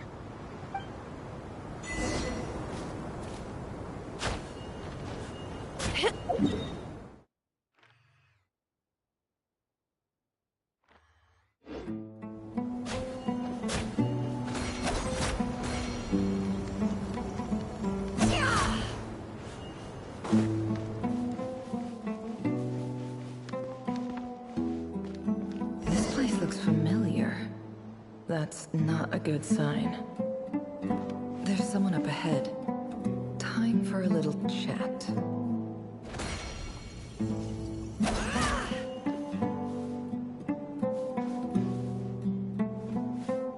I wasn't expecting visitors at this hour. Wait, is that? Oh, it's him. There you are. Sinue's been looking for you all day. I think he has some news for you. Oh yeah? What were you doing just now, Uncle Retinue? Hiding away some more loose change? I know I saw some Mora. What do you mean, loose change? Oh, come on, I'm too old for this. Just pretend you saw nothing.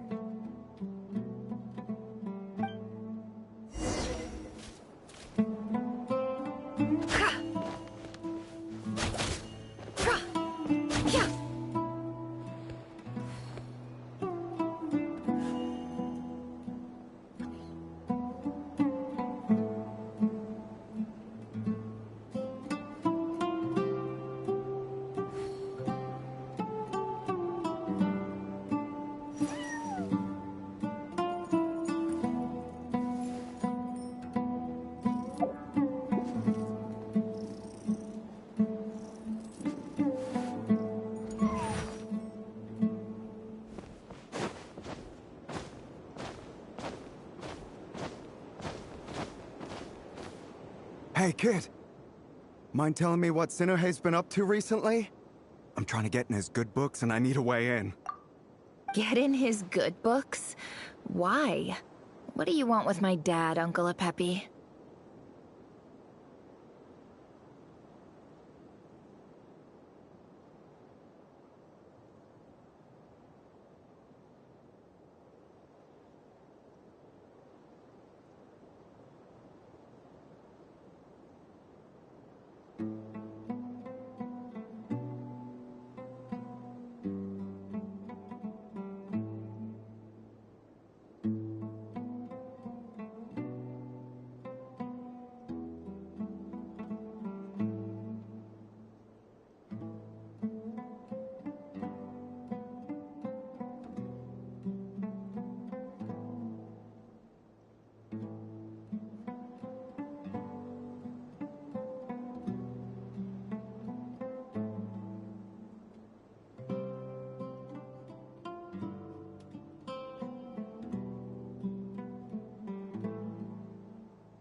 I've written a new song. I was hoping to showcase it at the next festival, but I'll need his approval.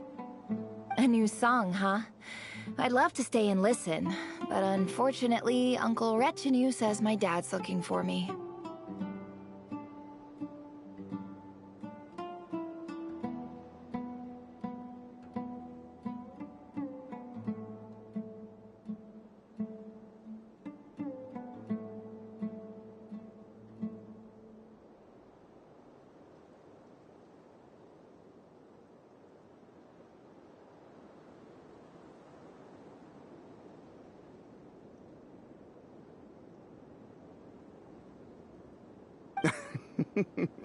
Well, there's plenty of time and I'm not going anywhere. See that pile of stones? I'll be sitting there warming up my vocal cords. Come find me when you're done. Pile of stones. Got it.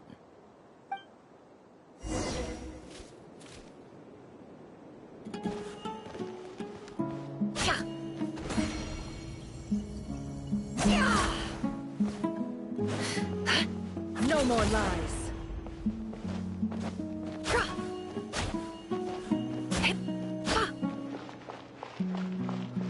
Hi, Dad. Uncle Retinue said you were looking for me. Ah, there's my little princess. If you'd gotten back just a little sooner, you could have shared the spoils of war with me. Spoils of war? Who were you fighting against, Dad? It was just a figure of speech. The aftermath of a sandstorm is no time to be waging war. I was talking about our war against thirst. I went out to fix our water supply problem, and now I'm back. Which means... We have a well again! That's right. I found a new one and brought back as much water as I could carry. It should last us for a good while. If it wasn't for these blasted sandstorms, our wells wouldn't be caving in. You wouldn't be spending all your time out searching for new water sources.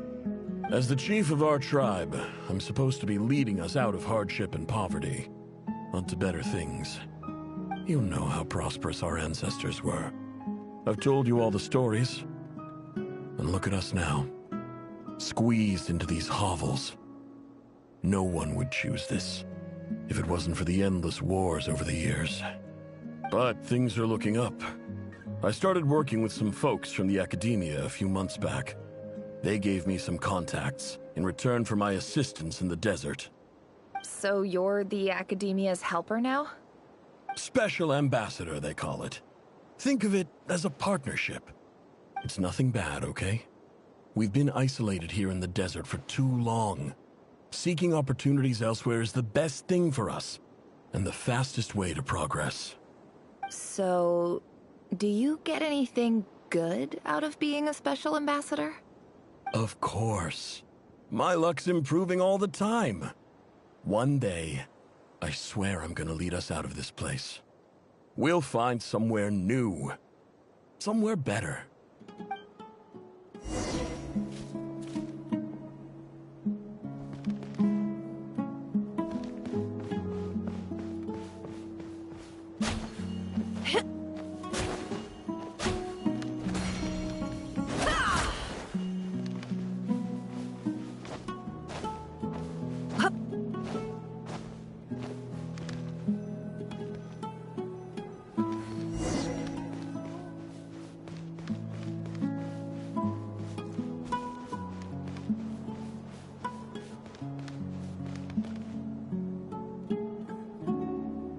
That's our well, and you know it. You stole from us. Well, you've gone from chief to thief, and now you have to face the consequences. Did you really think you could take our water without permission and get away with it? You're either brave, stupid, or both. And that special ambassador act? Yeah, nice try. We spoke to the academia. They said it was all news to them. You're a liar and a cheat!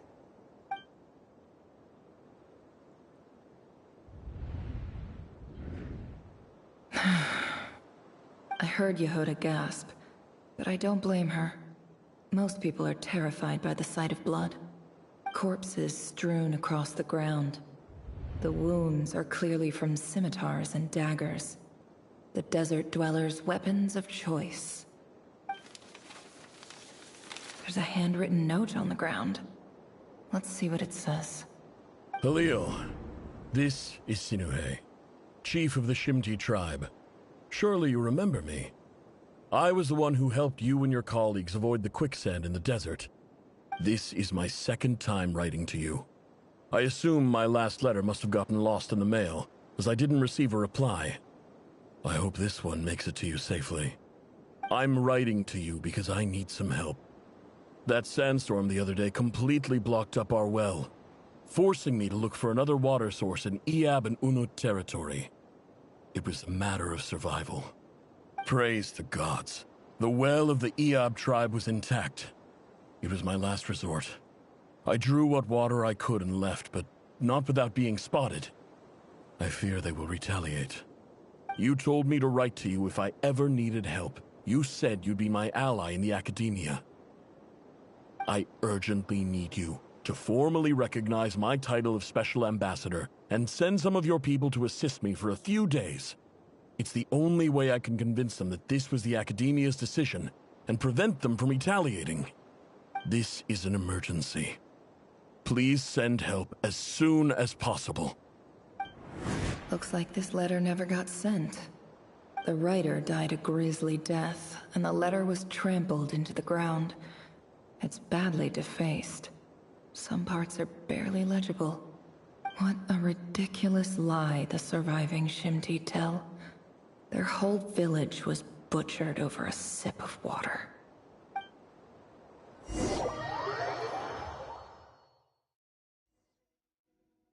Ah, officer. Welcome. Welcome to our humble village. I thought you would at least have the courtesy to provide some respectable libations. This is the finest wine Aru village has to offer. I promise.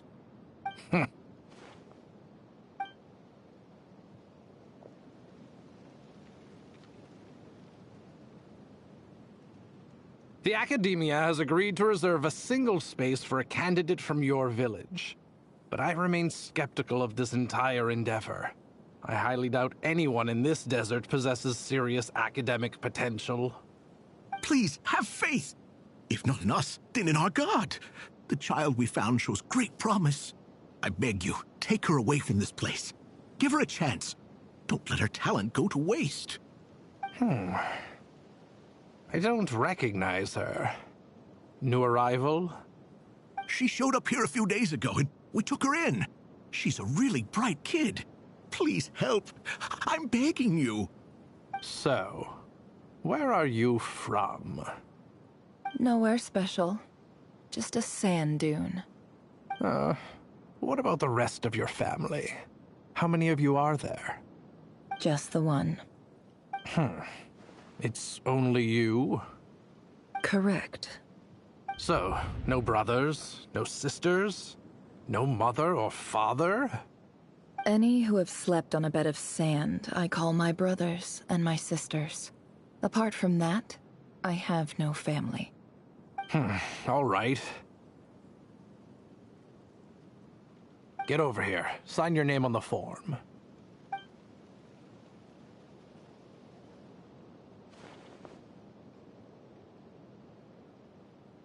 Never? You're rather fair-skinned for a desert dweller.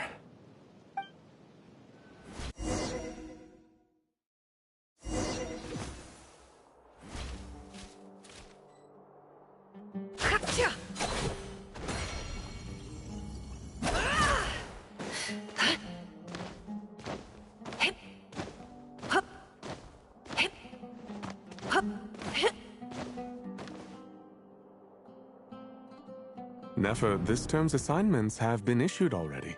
Please read through the materials thoroughly, conduct your own additional research, and then write an essay on the topic. Yes, Professor, I'm aware. I just had a couple more questions I wanted to get your perspective on. Oh? Please, ask away. Well, I saw the other students' problem sheets, and I couldn't help but notice that my assignment is much easier than theirs. Do you really think I'm a weak student? A weak student? No, quite the opposite. You have a sharp mind, almost too sharp. I think what you're saying is, a weak student wouldn't have noticed the discrepancy. And if they did, they certainly wouldn't complain about the lighter workload. You see, sharp as they come. You see things the way they are, and I'm sure you know why they're like that. Because of where I come from. Because I'm different. I'm sorry, Nefer. I don't like it any more than you do. It's just... Anyway, you said you had a couple of questions. What's the other one? I wanted to check. If someone sent me a letter to the Academia, where do I go to collect it? Ah, your family wrote to you. Well, as long as they put your name on the envelope, someone should hand it right to you. Not exactly. It's not even a recent letter. I was just curious where the mail would end up if no one collects it. The House of Dana, I expect. I know there's a box for unclaimed mail somewhere in there, probably sitting on a shelf. Whatever you're looking for, that'd be the place to start. Okay, got it. Thank you, Professor. Oh, don't mention it. Honestly, I feel like I failed you. I'm supposed to be your teacher, but I haven't taught you anything. Hey, don't say that. You're a great teacher, and you do your best for all your students. But the rules are the rules. You're not allowed to teach students like me. It's not just the Academia either. The whole world bends over backwards for the successful, and leaves the losers to suffer and die. Oh, my dear child. Don't tell me you've given up on life already. I haven't. I just think that if you want to make it in this world, You have to find a way to become successful.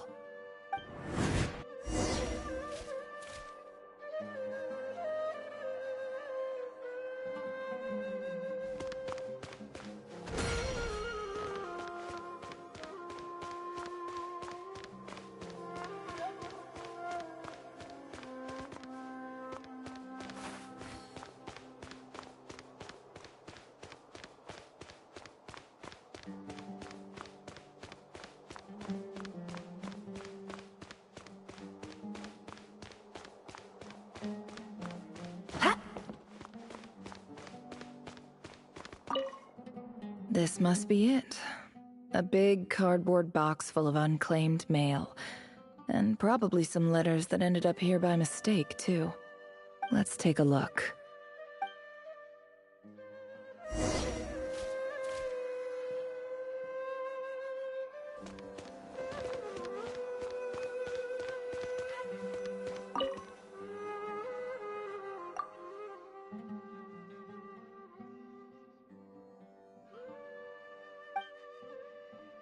A dilapidation survey from Port Ormos. Looks like it's from a Corps of 30 representative. What a strange thought. A bunch of mercs losing sleep over rundown buildings. This one was never even opened. I guess the recipient didn't care what the Corps of 30 had to say about anything. Who was it addressed to? I don't recognize the name. But it must have been a Kasharawar professor.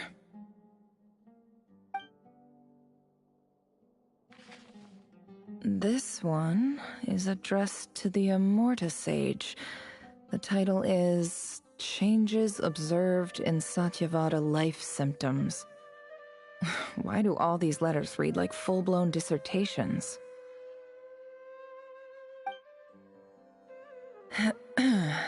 Guided by the incense, we became lost somewhere in the forest. All the barriers between levels of consciousness disappeared as our minds soared around in circles, looking for a branch to seek refuge on.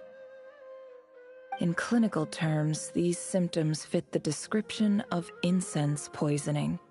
The Immorta Darshan strictly prohibits the use of hallucinogenic substances, but I believe there are still people getting away with it.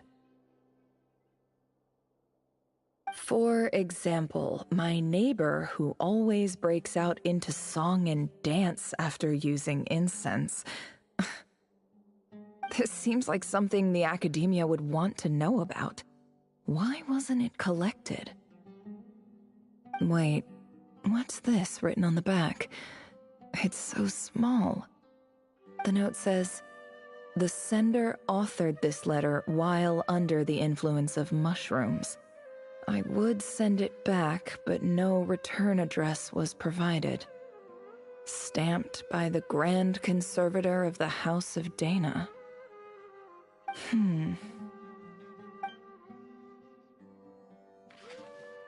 This next one is addressed to Grand Sage Azar?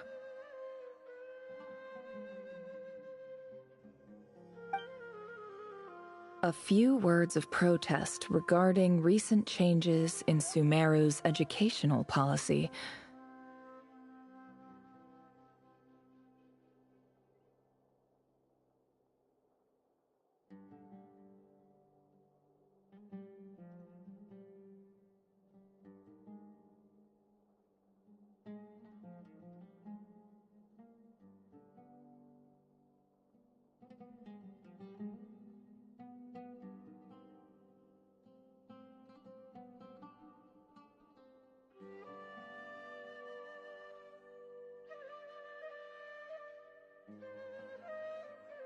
In recent years, the academia has taken on a small number of students from the desert region, as per the policy to this effect. However, it appears to me that these students have not, in fact, been provided with educational opportunities that are, in any meaningful sense, equal to those enjoyed by their peers. As well as receiving dumbed-down assignments and perfunctory tutoring, they do not even have full access to the Akasha system. Education is the fundamental purpose of this institution, which should go without saying in a nation whose founding virtues are knowledge and wisdom. I ask you, is the lip service we pay to the policy of education for desert students truly the standard of pedagogy to which the academia aspires? As Grand Sage, policy decisions are your prerogative, but do not forget your roots. You and I were once students too, as was everyone else in this institution. I do hope you will give some serious attention to this matter. I encourage you to discuss issues like this with myself and others, and listen to some alternative opinions. Great letter. Shame it didn't get to where it needed to go. And the sender is... Huh? Sage Cyrus of Spontamod. I didn't realize anyone else even knew how bad students like me have it in this place. So this is where letters from the Sage of Spontamod end up? Nice one, Grand Sage. Really enlightened leadership. Whatever. This isn't what I came here for. Moving on. I'm not exactly holding out hope that a letter sent from the desert would even make it here. But if it did, where else would it end up if not in this box? I can't believe how much discarded mail there is. Must have been years since someone last went through it all. And this is just one box. The whole House of Dana is boxes on shelves. I don't believe for 1 second that any human being has sat down and read through all the documents in this place. Who has that much free time on their hands? Wait, could this be it?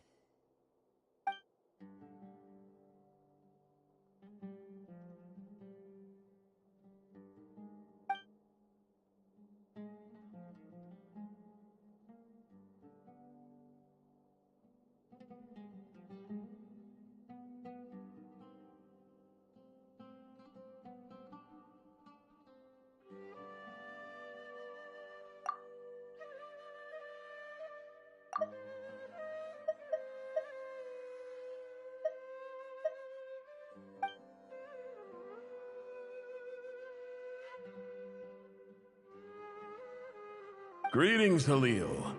My name is Sinue, chief of the Shimti tribe. I was the one who came to you and your colleague's aid when you ran into trouble in the Great Red Sand. I don't know how well you remember it now, but I brought you to safety and gave you some water and other supplies. You seemed very pleased and told me your name. In my tribe, learning a person's true name is serious business, and I therefore see you all as friends. You were kind enough to leave your contact details, so we could stay in touch. The Shimti tribe lives a harsh, nomadic existence in the desert.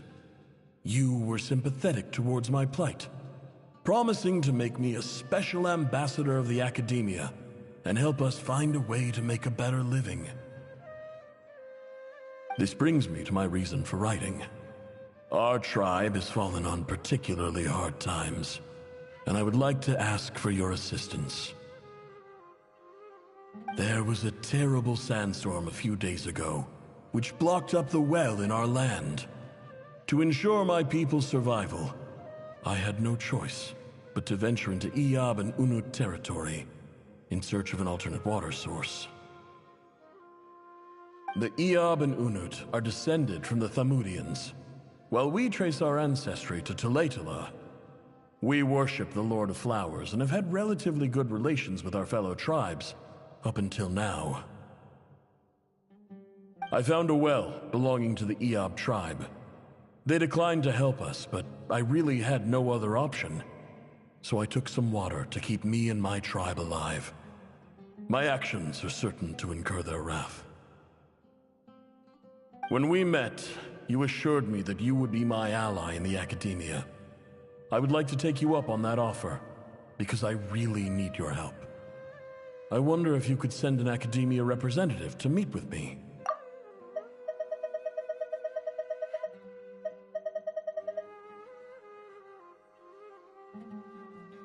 That aside, the last time you were here, you mentioned that the academia had started accepting students from the desert, and I told you a little about my daughter, Nefer. We have next to no resources here in the desert, and my power and influence are limited. Would you consider enrolling my daughter at the academia? She is a smart girl. I know she won't disappoint you.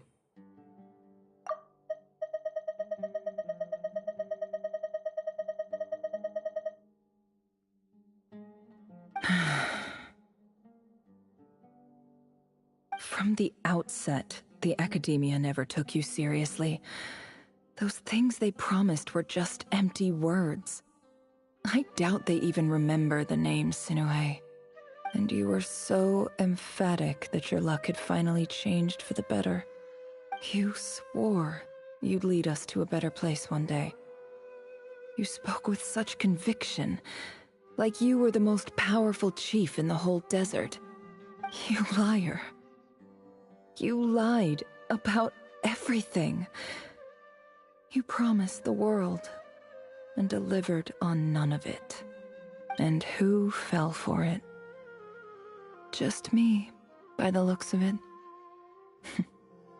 Despite your best efforts. Which makes you a pathetic liar. You weren't even any good at it. I think I'll take over from here. Let me show you how it's done.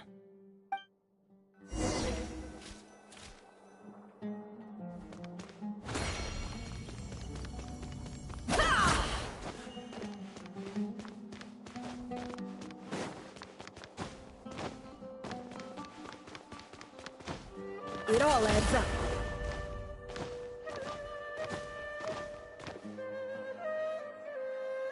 I just came to say goodbye.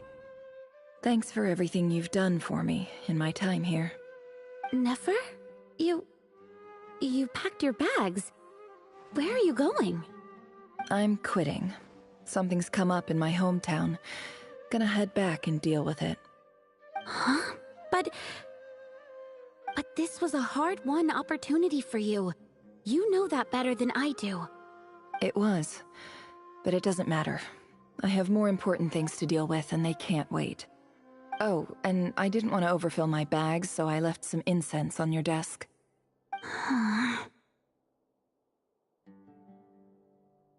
What's wrong? I thought you liked incense. Although, I did read somewhere in the House of Dana that it has hallucinogenic effects. Don't use it all at once, all right? Isn't this the stuff you brought from your hometown? You're just letting me have it? But you said it's a rare and valuable commodity. Yeah, about that. I lied. It's not rare at all.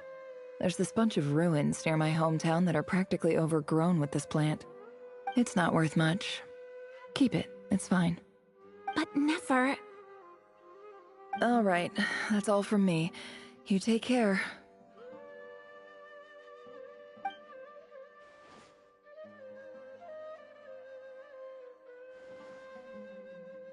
Don't forget me, okay? I mean, we're more than just classmates, right? We're friends. Yeah, I'll remember you. I lied again. That incense is worth a fortune, and it's a rare find even in those ruins. And as for remembering her, I have far too much to do when I get back. No time to reminisce. I'll be lucky if I even make it through this alive. But either way, I expect I'll forget you pretty quickly.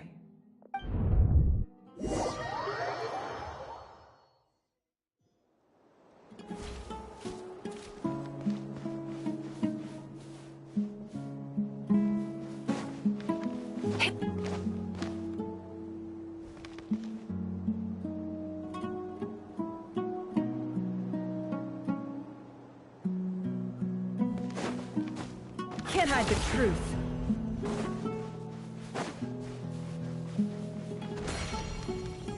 It all adds up.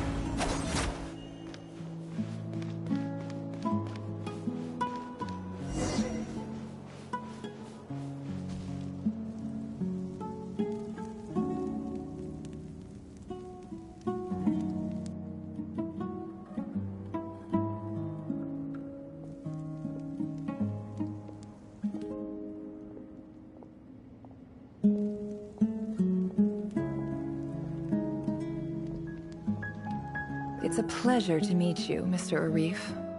So, what does the Academia want? Since they've sent their special ambassador, I assume there's a big business deal to be made. If not, I'd be very disappointed. Please, sir, lower your blade. You're lucky I'm the one they sent. Not all special ambassadors share my admiration for the Eab people. The ever-shifting balance of power in the desert reduced the once great civilizations of this region to rubble and sand. But the story of the Eab has a very different trajectory. Others grew weak, but you grew strong, beginning in obscurity and moving to prosperity. You're the only ones who defied the trend. Huh. So, you do know who you're dealing with? This well is the perfect symbol of your strength, is it not? It used to belong to the Unut, but it looks like you have control over it now. You're not wrong. But I'm sure you didn't come all this way just to flatter us. Of course not. I came to bring you some very good news. Some information that recently came to light, which might just be your ticket to freedom. Records uncovered by the Vahumana Darshan show that a certain well currently under Eab control is built on top of some ancient ruins. These ruins are of great archaeological interest to the Academia. I checked the map carefully on my way over here, and I'm confident that this is the well in question. The Academia is offering 50 million mora in return for excavation rights. No, wait. If these ruins are as important as you say, 50 million's a little low, don't you think? Don't get greedy, Eab. We know far more than you think. We know that you seized this well by force. Wasn't that the first step in your rise to power? To drive away the Unut and steal their water supply? So what if it was?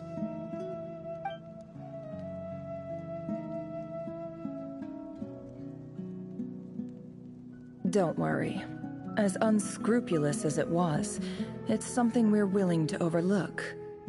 The Academia is only interested in dealing with the de facto power holders in the region.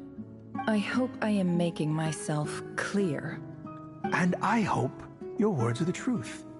If I find out the Academia is trying to play me, I'll hunt down every one of your people and make you watch as I cut their heads off one by one. I assure you, Chief, that would not be in your long-term interests. You don't want to make an enemy of the Academia. You see how I'm dressed, don't you? I appreciate that you've never been to the rainforest, but surely even you recognize an ambassador's attire when you see it. And what does a barbarian like you have to lose anyway? You really think the Sumeru Academia would bother to come all this way just to lie to you? We have more important things to worry about. All right, I take your point. The Academia is the highest authority in the land. I'm sure you're trustworthy people. In that case, we have a deal. We will sell you the excavation rights. I'd like to thank you, Ambassador. This is good news indeed. Excellent news. In fact, it calls for a celebration. Would you do us the honor of staying a while and enjoying some Eab hospitality? Gladly. I am partial to wine myself, and I trust you are as well. So let's indulge in a few drinks together, in celebration of this momentous occasion.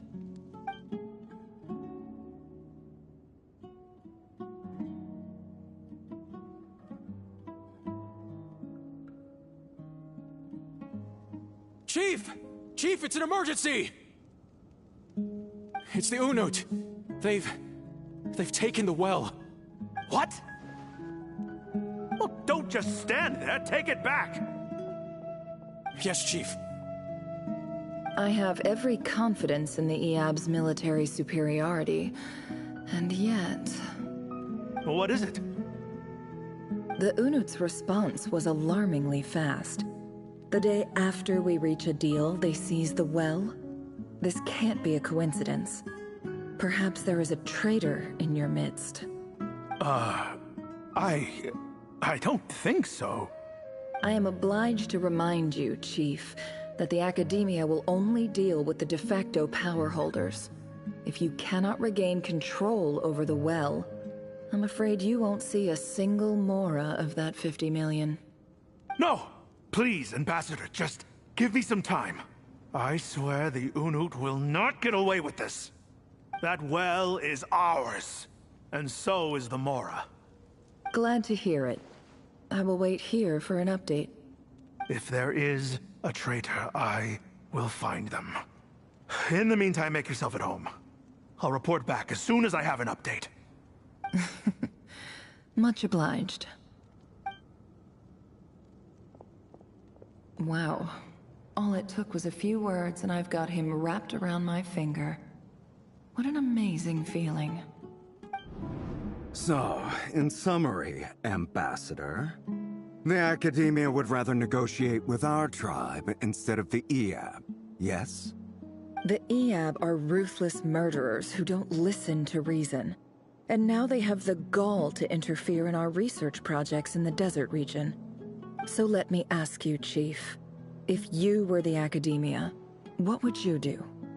Kill them all, of course. Precisely. The Academia does not tolerate those who stand in our way. The EAB have held back our academic pursuits for too long, and our patience is wearing thin. At the same time, there is simply no way that the Academia can be seen to be intervening in desert affairs. I'm sure you understand where I'm coming from. We have our own rules out here. If the rainforest dwellers raised arms against a desert tribe, it'd start a bloody war. Right. We can't confront them ourselves, but we can support their enemies. The Unut have always had strained relations with the EAB, which makes you our natural allies. Natural allies? Weren't the EAB your allies once? You were quick to send them after us to protect your interests back when we stole that water. And now look at you. You're at each other's throats. Let me be clear. The Academia wishes to collaborate with the legally recognized rulers of the desert in this matter. We are asking for excavation rights to that well, and our offer is 50 million mora.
Say no more. I believe we have an understanding. Good. Then I suggest you get to work. Get us access to that well, and the more is yours.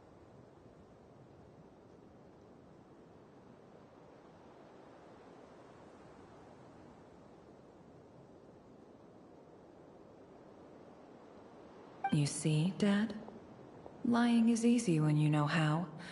People will believe anything.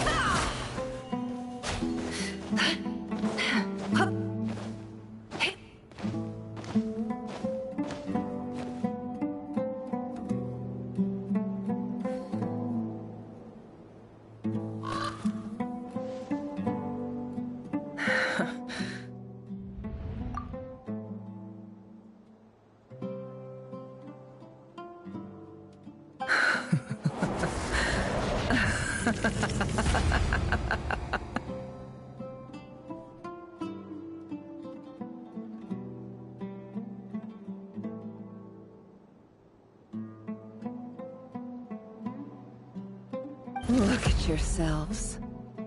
You may be vile, savage monsters, but your butchered bodies bleed like any others.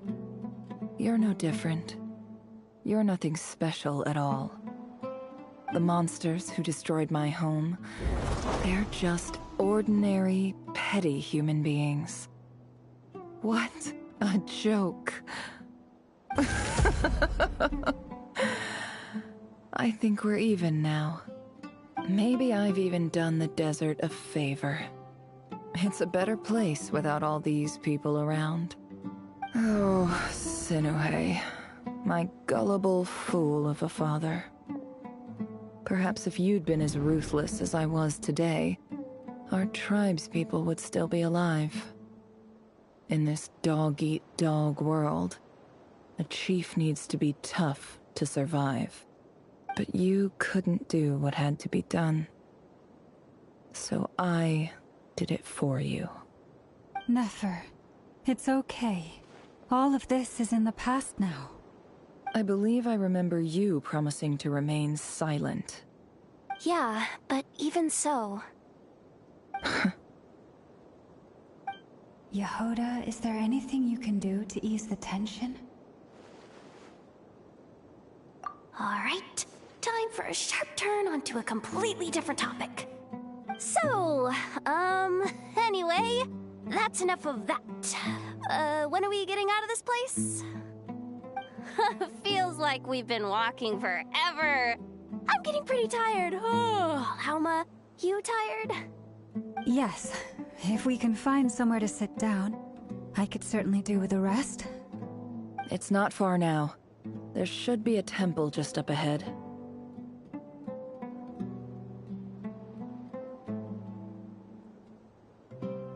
Yes.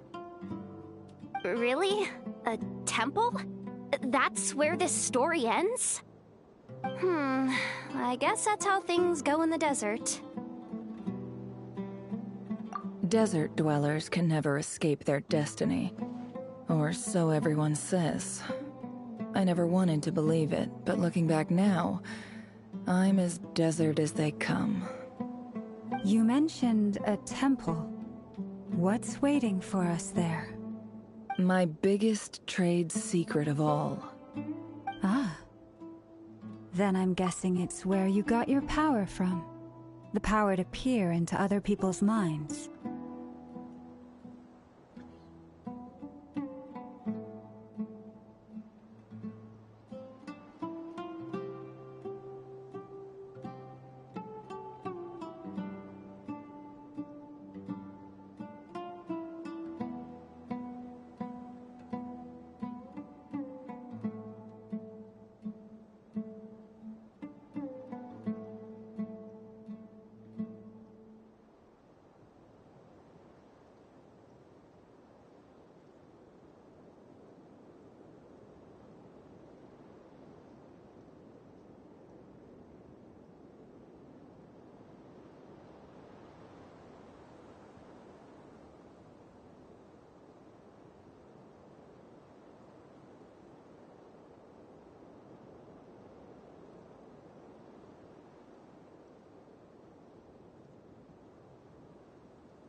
I didn't know you were clued up on any other religions. I'm no expert in the history of Sumeru, but since you come from the desert, I would imagine it has something to do with King Deshret. Sounds impressive. Ah, I know who you mean. General Mahamatra Sino. The spirit of Hermanubis dwells within him. That's Boss Neff for ya. She knows everything. Sino's hardly a figure of obscurity, but I know about Sethos too. What about him? Is he a big deal or something? Well, he's not a small deal, let's put it that way. Please, this is the bare-bone basics. Save the flattery. Thanks for your patience, everyone. I'm sure it's been a lot to take in. With any luck, that's our exit just up ahead.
I'm totally out of my depth here.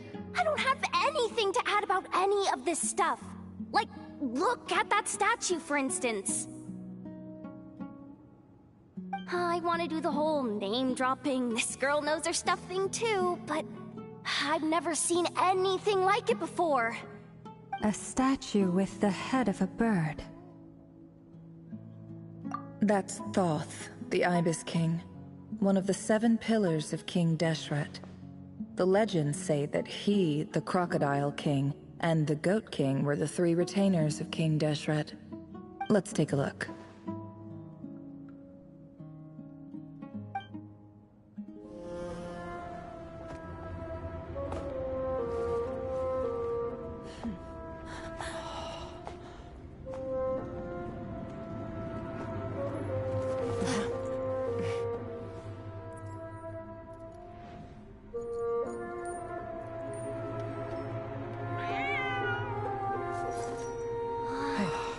It's just Ashru. So, all is well?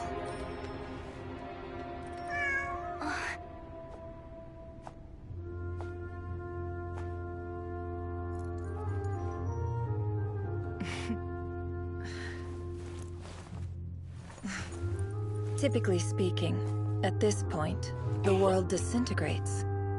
Then we find ourselves back in the outside world. Besides, these are my memories. There's nothing to fear. You're sure? Of course. It's almost over.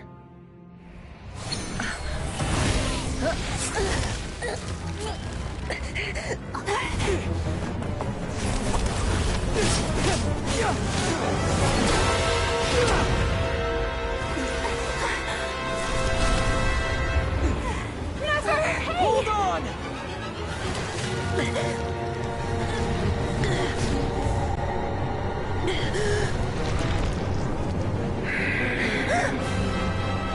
Knowing too much is always a death sentence. Speak for yourself.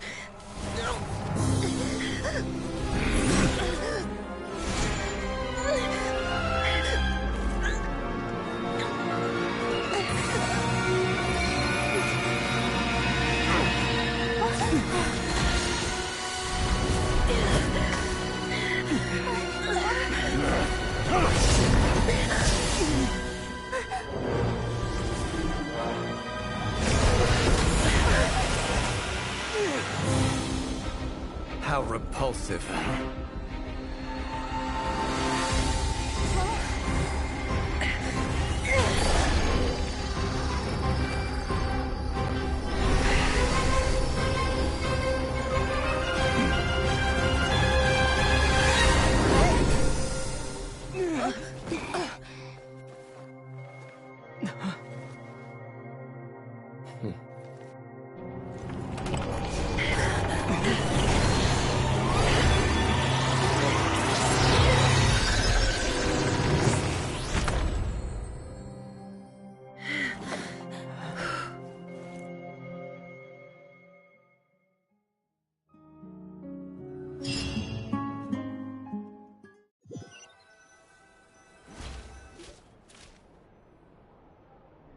Timed that pretty well, didn't I? It's okay. I'm just glad no one was hurt. Paimon noticed you doing something too, Dainsleif. Were you helping get them out? Of course. When I asked Nefer to conduct this investigation, I was not naive to the dangers involved. I had a duty to ensure your safety. Good to know your sense of justice is still intact after all these years. I take that to mean that you saw the truth. That comes as a great relief. I certainly did. And thanks to your help, I also managed to trap Rerir inside the chess set. Whoa, really? How'd you manage that? Well, to be honest, I sensed that something was wrong long before we made it to the temple. By using this fragment to probe into Rerir's past, well, the monster formerly known as Rerir, it seems I alerted him. I was tracking him, then he caught on and started tracking me too. Can't say I'm surprised. But how did he track you through your thoughts alone?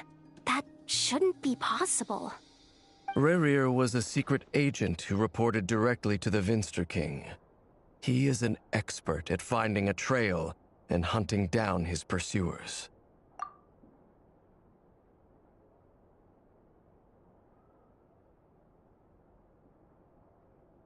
No wonder. He infiltrated the chess set, read my thoughts, and built a new virtual chess set inside of it. That's why we weren't able to leave at first. Speaking of your chess set, it's quite a remarkable item. Would I be right in thinking you have some connection to King Deshret? You overestimate me. I only have a connection with one of his underlings, the Ibis King. You all saw how this came to be. A long time ago, the Iab massacred my tribe, the Shimti, in our home village. A few years later, I enrolled in the academia, where some new information came to light. The Unut and the Iab fought a bitter battle over the rights to a well, all for the sake of a non-existent 50 million mora. The Iab ultimately won that confrontation, but their victory came at the cost of almost every warrior in the tribe. The final blow to the Iab came at the victory feast, when an Unut assassin beheaded their chief right before my eyes. The remaining Iab fled and have been scattered to the winds ever since. Having gotten my revenge, I returned to my hometown, where to my surprise, the nearby temple was still standing. There it was, seemingly immune to the relentless hostility of the desert, while my tribal home lay in ruins. As I stood there gazing at the temple, I noticed a cat just outside. This cat, as it turned out, was home to the spirit of the Ibis King. He led me to a gate deep inside the temple, and there he made a deal with me.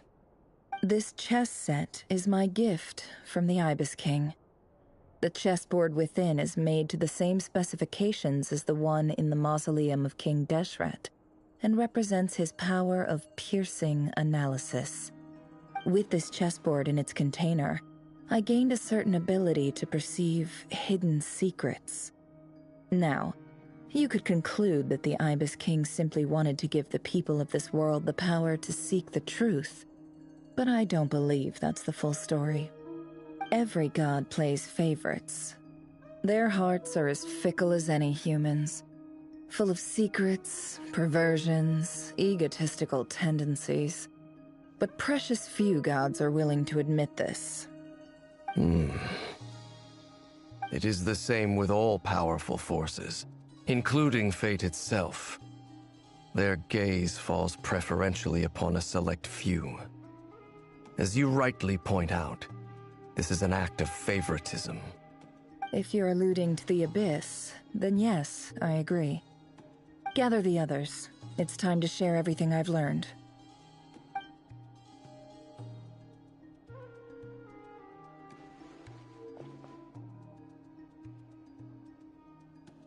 Thank you all for being here. As promised, I did some further investigating into the Raker of Solnari's background. I am pleased to report that the investigation has been most fruitful indeed. The Raker of Solnari, real name Rerir, was once a Conrian subject who served the Vinster King. I will now share the important details of his story. Please save any questions or comments for the end.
So that's why he's so obsessed with the moon. A tragic tale, to be sure. But it does not excuse his many transgressions.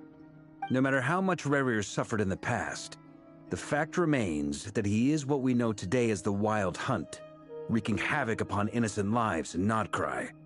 He becomes more dangerous with each passing day. If left unchecked, it is simply a matter of time before all of Teyvat suffers the consequences. This is a threat that the Knights of Favonius cannot ignore. A question for Miss Columbina. Forgive me if this is presumptuous, but have you ever seen the spatial gateway that appeared in Rerir's memory? Never. But I have heard stories of something called the Moon Gate, and this seems to fit the description. Miss Lauma, any thoughts on this? In the lore of the Frost Moon Scions, the moon is believed to hold many secrets. Some sources speak of ancient knowledge, others of a gateway to the unknown. The term Moon Gate is one I have heard before. But as is the case with all of our legends, there are no records of any first-hand witnesses. We cannot know whether it truly exists. Then back to Miss Columbina. As a moon goddess yourself, do you have some idea of where the Moon Gate leads to? Not at this stage, sorry. I do hold the power of the Frost Moon, and my strength is recovering well. I can sense that the gate would open at my command, but... But there's more to the power of the Frost Moon than that? Yes. A moon goddess has the right to open the Moon Gate, since it is a path to the moon. But as Nefer mentioned, holding open a spatial gateway takes a huge amount of power. And right now, I need to conserve my energy to fight the Rahier of Solnari. I'm afraid this is one mystery we may have to leave unsolved for now. I agree. Better to save your strength. But if you'll humor me for a moment, I have a bold conjecture of my own regarding the world beyond the gateway. I highly suspect that neither Tholindis nor Rarir made it through unscathed. The evidence pointing to this is the fact that the Rahier of Solnari exists in the form of countless fragments. With the abyssal power he wields, no ordinary foe can touch him, let alone tear him to shreds. And yet, the Wild Hunt proliferates wherever his scattered fragments lie, drawing hordes of monsters to many different locations across the land. So your theory is that Rarir was physically torn to shreds by some powerful force? Hence, why the Wild Hunt is a distributed phenomenon, rather than a unified one? Makes sense to me. Explains why the Wild Hunt is so pervasive, and why he's been trying to piece himself back together. He was whole to begin with, and he wants to be whole again. Without the power of the Abyss on his side, he almost certainly would have perished the moment he was torn apart. But the Abyss, much like a curse, has kept him alive. I could not agree more. The power of the Abyss is most surely a curse. It is a compelling explanation, and one that accords with my present understanding of Abyss creatures. Whether the life form in question is primitive or advanced, if a curse has extended its lifespan unnaturally, it will continue to survive in spite of everything. This raises some interesting questions.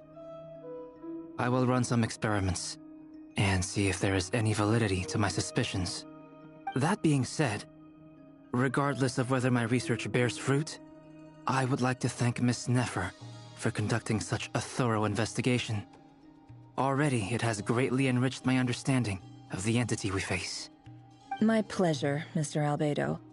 I too hope that the information I have shared today proves useful as we look to formulate the next stage of our plan. Hey! What is it, Dainsleif? You look really upset! It's just... when I think of the man I once knew as Rarir, I struggle to understand why things had to turn out like this. The two of you used to be friends, didn't you? I don't know if these words will bring any comfort, but my heart goes out to you. Mine too. We can never know all the hows and whys of the way things are. The moon and stars are full of untold secrets and lies, and the skies are host to many more mysteries than these alone. Yet, none of that can begin to compare with the complexity of human life. Those are the first comforting words I've heard in a long time. Thank you, both. Well, I think this is a good place to end today's meeting. I'm sure Nefer needs some time to recover. She's been through an awful lot today. That's very thoughtful of you, Lama. Of course. Sounds good to me. Take some time to rest and digest before we reconvene to nail down a plan.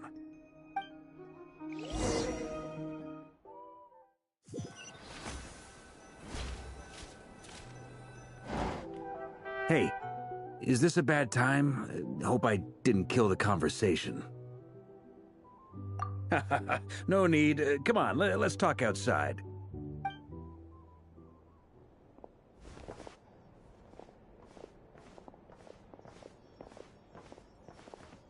Anyway, Nefer went back to the curatorium to get some rest. But before she left, she shared some things with me that I thought you should be aware of.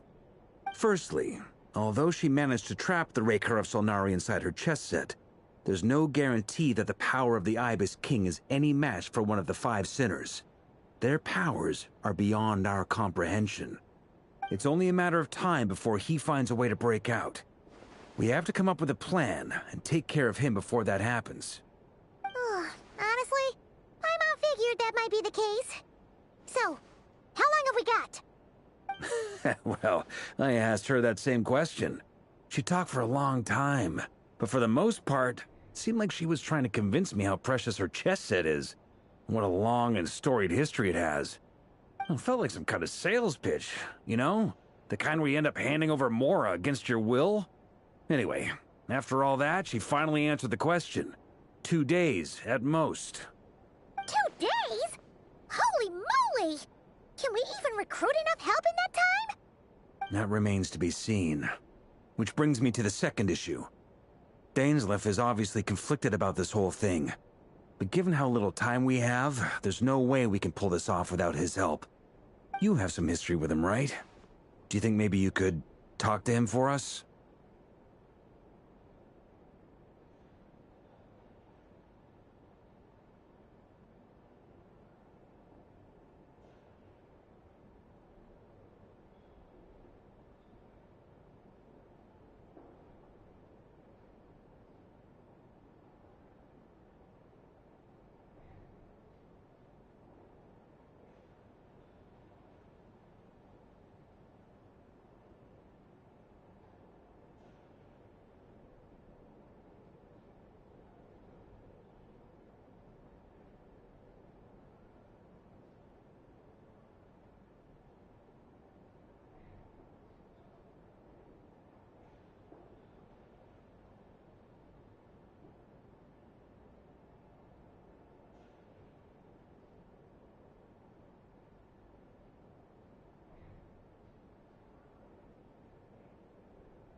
Great.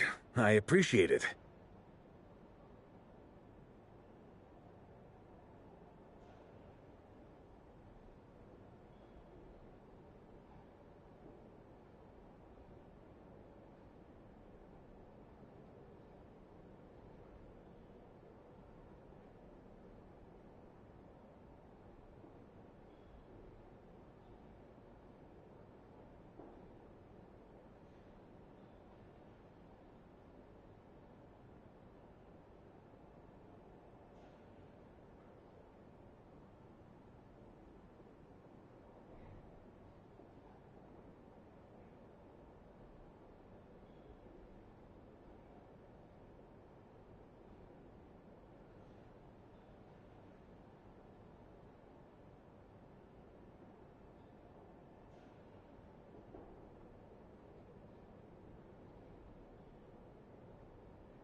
All right, on to item 3. So, Albedo, Duran, and I put our heads together and came up with a plan. Can't promise it's gonna work yet, but at least it's a start. We figured we'd bounce the idea off you first. We'll explore it further once everyone's recovered.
Oh, Paimon's dying to hear this.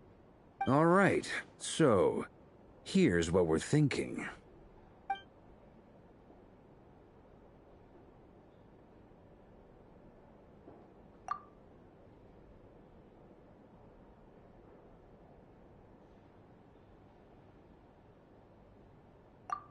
We felt a little uneasy about roping you into this. I mean, firstly, you're not locals, and secondly, none of us are your boss. You're well within your rights to refuse if you so choose. Roping us in? Why would you even say that? We know the stakes here. It's all of us against the Rayher of Solnari, or none of us stand a chance. I choose my words very intentionally, I'll have you know. I like to think there's an art to striking a down-to-earth tone even when the stakes are through the roof. Sir Varka, I have a few thoughts about this plan. I'm all ears. I think we can be more flexible with how the roles are allocated. In my view, the most sensible lineup would be like this.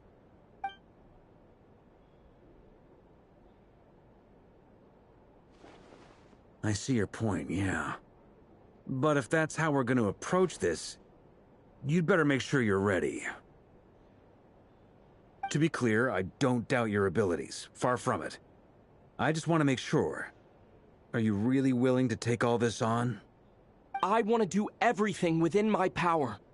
The Rayher of Solnari is a truly fearsome opponent, and if I do my part, it'll greatly reduce the risk for everyone else involved. Well, that tracks with what I've heard. Jean's mentioned in her letters that you're so diligent it's almost abnormal. As in, most people weigh up the risks and rewards in situations like this. But you seem to just march towards danger without a moment's hesitation. Of course, everyone appreciates a fearless pioneer. But all that aside, I'm the Grand Master of the Knights of Favonius, and you're our honorary knight. I want to make sure your courage doesn't come at the expense of your safety. Thank you, Sir Varka. I should be the one thanking you. It means a lot to have you on board. I'll give some serious thought to your suggestions.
This is a thorough plan, but I do have one last question before we take action.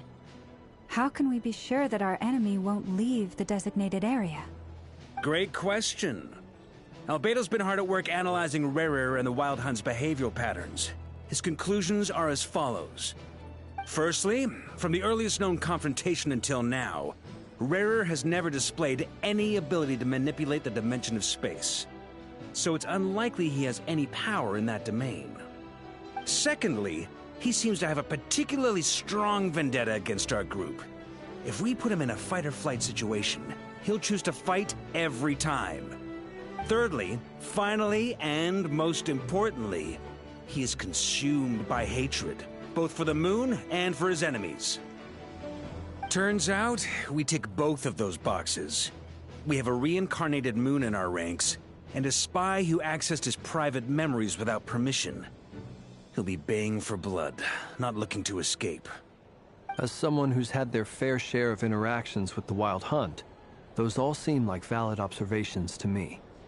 Understood. Then I will defer to the verdict of the group. Well, everyone, that's the plan in full detail. Albedo and Durin are carrying out their part as we speak. Plan approved. Scheduling. Okay, any firepower you need, I got you covered. Let's light this baby up. The Frost Moon Scions are behind you as well. And the rest of you?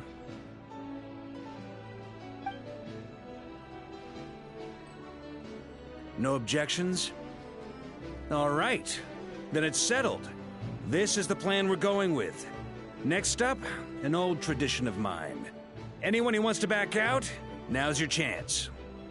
Wait, we can still back out of this? Everyone says things they regret, right? I don't want anyone feeling trapped because their mouth said yes before their brain had time to think things through. A very people-first approach. I hear that's common practice in the Knights of Favonius. Heh. Who'd you hear it from? D-Luke? Shh. We don't use people's real names at work. This contact will be known only as Owl, please and thank you. This plan can only work if everyone does their part. Flint's and I will absolutely support it. We shall indeed. You'll be glad you accepted our help. Also, you are the last person I expected to see here, Miss Dory. It's not often I get called Dory in a work context. My peers usually call me Lord Sangama Bay. So, the longer your name, the higher your net worth. Is that the idea here? In that case, Mr. Flint's here must be worth a fortune. That's right, I know your full name. It's... The walls are thin here. I'd appreciate you keeping that a secret. Okay, fine. I'm actually only here as a favor for someone else. Do you have any idea how much it would cost to hire me otherwise? Oh! Does this mean someone out there actually has the power to boss Dory around? It most certainly does not. We have a long-standing and mutually beneficial business partnership. She's actually the mom of a friend of yours. Said mom supplied me with a great little trinket, but now that lady's ruined everything. If I don't start building a little goodwill now, my whole business in Notcry is gonna go down the drain! Okay. So what exactly is so special about this pendant? It's a lucky charm that a great mage made for me. We have a business relationship, and she was worried that something bad might happen to me. So, she wanted me to have something that can store power to protect myself with. I finally got it all fully charged up with Kuvaki, and then never went and used it all up at once! Never lost so big in my life! You're right. It was all my fault. I didn't mean to drain all the Kuvaki in the pendant, but I'll make it up to you. You will? Well, in that case, how about you give me your chess set, and we call it even? I knew you'd say that. Well, it's yours if you want it. In fact, take it now, and I'll even throw in a free Raker of Solnari. Deal? You're putting me in a difficult position here. It's a very useful thing to have around, but I have a funny feeling it won't be around much longer. I guess we'll see in a couple of days. Looks like bankruptcy for me. Hey, don't be so pessimistic. See this through and you never know. You might find a new business opportunity on the other side.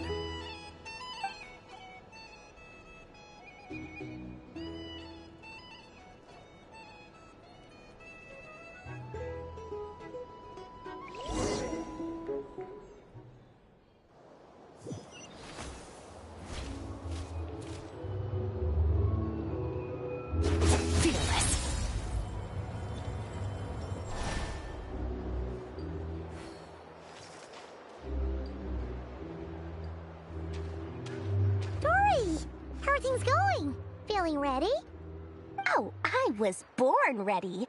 We only have 2 days. You think Lord Sangama Bay would let an opportunity like this slip by? Don't forget, when something's in high demand, the people with the goods on hand get to charge the highest price of all, even higher than the sellers taking advance orders. Ta-da! See? It's right here. Ah, it's so pretty. Did you make it?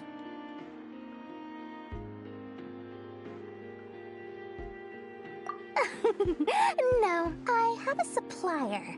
We go way back, so he made me a very attractive offer. Aha! No wonder you were talking about Lucky Charms at the meeting. You've been getting Kaveh to make them for you. That's not the full story. It actually started a while back as a project between me and the Dendro Archon. Mage Alice once warned me that this world won't stay safe forever. There may come a day when everyone faces a great crisis. I passed this on to the Dendro Archon, and she secretly brought together a research team made up of Sumeru's top scholars to invent a technology that could keep people safe. I won't go into the details because it's all very complicated, but if you want to know more, you can ask the Dendro Archon about it sometime. Anyway, point being, it was the Dendro Archon who asked Kaveh to build this little contraption. As one of the top Kashara War talents, he was the obvious choice. Took him long enough. He stressed over it for ages. Must have gone through at least a dozen designs before producing a final product. But that's Kaveh for you. Marak delivered it to me a couple of days ago, along with a letter from Kaveh. Could I ask why I'm sending this technology to you? What's your proposed use case? Has it been approved by the relevant authorities? So nosy. My fault for sending him the research permit to begin with. Surely Nahida must have told him you were involved in this project. He was probably just nervous because you're always so secretive about your business. Could be. Anyway, I just replied, let's hope there never has to be a use case, because it would involve grave danger. Fair enough. But it sounds like he was just being cautious. He probably felt responsible as the one who made it. Or maybe he was asking as a favor for his housemate. He's done that before. Not sure why, though. His housemate doesn't seem to really care that much about this kind of stuff. Either way, all's well that ends well. I'm just glad to finally have my hands on the product. I wouldn't want to be without it, given the potential dangers that lie ahead. Huh? What does that look mean?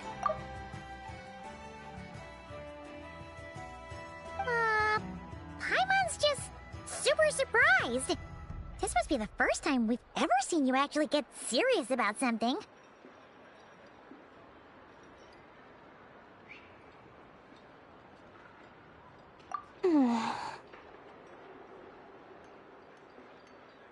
Well, a long time ago, I made a promise to myself. I promised that I was gonna live every day of my life with a big beaming smile. Obviously, Mora plays a big part in that. But there are always gonna be times in life when you have to give something back.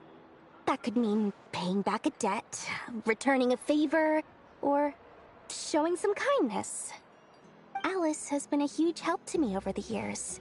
She was the first investor I ever had. And I want my investors to know that Lord Sangama Bay is the best in the business. And more than that, no one knows what the future will bring.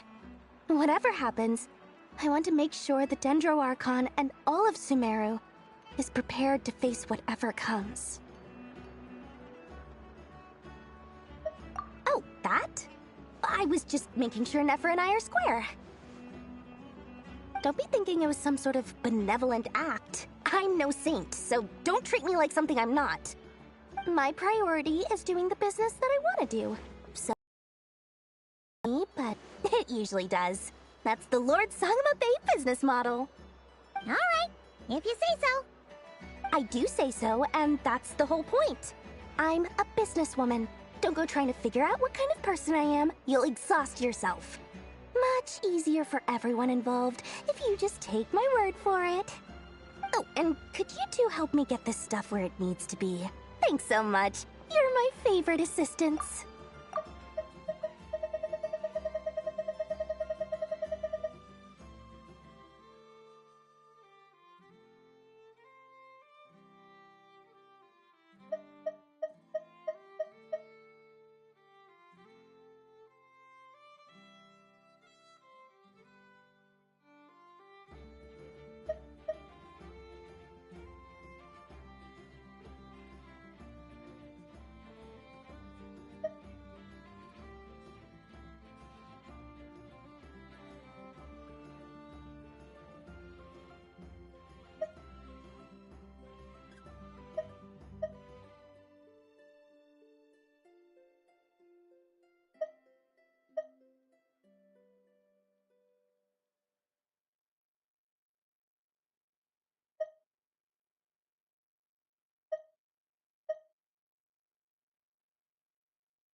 Traveler, Paimon, it's good to see you. Everything going smoothly over here? Sort of. As you're probably aware, Varka, Diren, and I captured some abyssal creatures from the Wild Hunt. Per the plan, we dissected and analyzed some samples of these creatures. The process went very smoothly, The findings, however, come with some troubling implications. What? You can actually dissect the wild hunt? That depends on your definition of wild hunt and dissection. Harmless, lifeless. These words are accurate descriptions. The wild hunt is an interesting phenomenon. In and of itself, it doesn't seem to possess anything akin to a human personality. But taken as a collective, the medium through which the wild hunt is summoned does appear to have a soul. Master griped a lot about the wise Horoptetyr, and seemed somewhat fascinated with the Faust Certology. But she barely mentioned Rerir at all. I don't think that was because of his lower social standing, though. Anyway, it's a pity. I should like to hear her thoughts on the nature of the life form he has become today. It's a strange mix. The furious energy of an abyssal being channeled through a fractured physical existence. A consequence of being torn apart by an unknown power. Perhaps the only explanation for his survival in this state is that he sacrificed a degree of individuality in exchange for a continued existence. Oh, sorry. Once I get talking about interesting research, I have a tendency to go on indefinitely. Back to our research findings. Essentially, they confirm my hypothesis. Rerir's corpse is completely contaminated by the Abyss, and the effects are irreversible. You could think of this as Rerir in mutated form. But in my view, even that would be inaccurate. In reality, his whole being has been consumed by the Abyss. In other words, he is now nothing more than a manifestation of abyssal power. Unfortunately, at present, we have no means of completely eradicating abyssal power. Hence, we cannot fundamentally destroy the Reihir of Solnari either. Oh, that's terrible news! So, that's it? We can't defeat him? Not even if we get the power of the Three Moons? Miss Columbina's situation is a difficult one. She can never achieve wholeness when the world does not accept her presence. It's as if her creator banished her to a place she can never be accepted. It means she spends most of her energy just on her own survival. Given the circumstances, it's only natural to despair. But we must see this plan through to the end. Time to kick off the backup plan. Oh, Paimon almost forgot! This is for you. Dory asked us to bring it. Ah, how wonderful. Well, thank you for making the trip. Durin and I will be heading off shortly. I'm sorry I won't be there to protect you in person this time. Please be careful. All right then. Stay safe.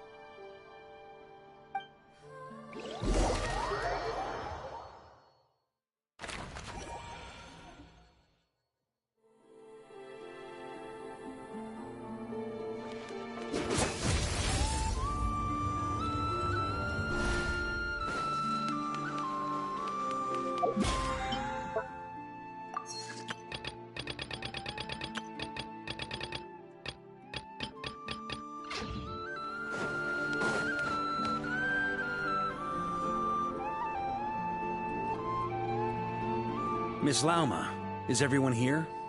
Yes. The fate of my flock is in your hands, Grand Master Varka. Please keep them safe. My lady, what are you saying?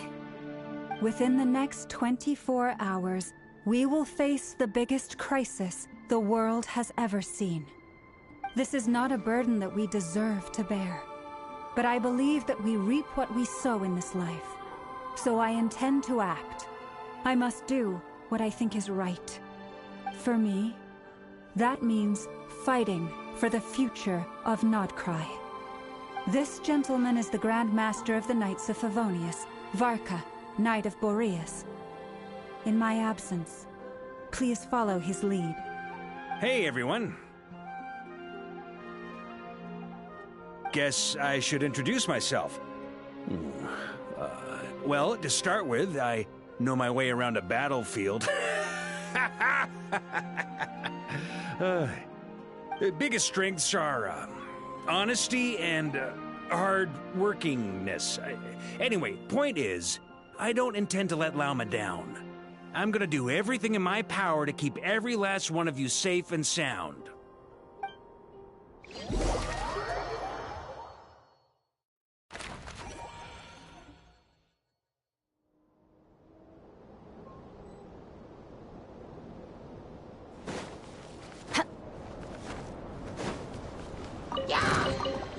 Fearless.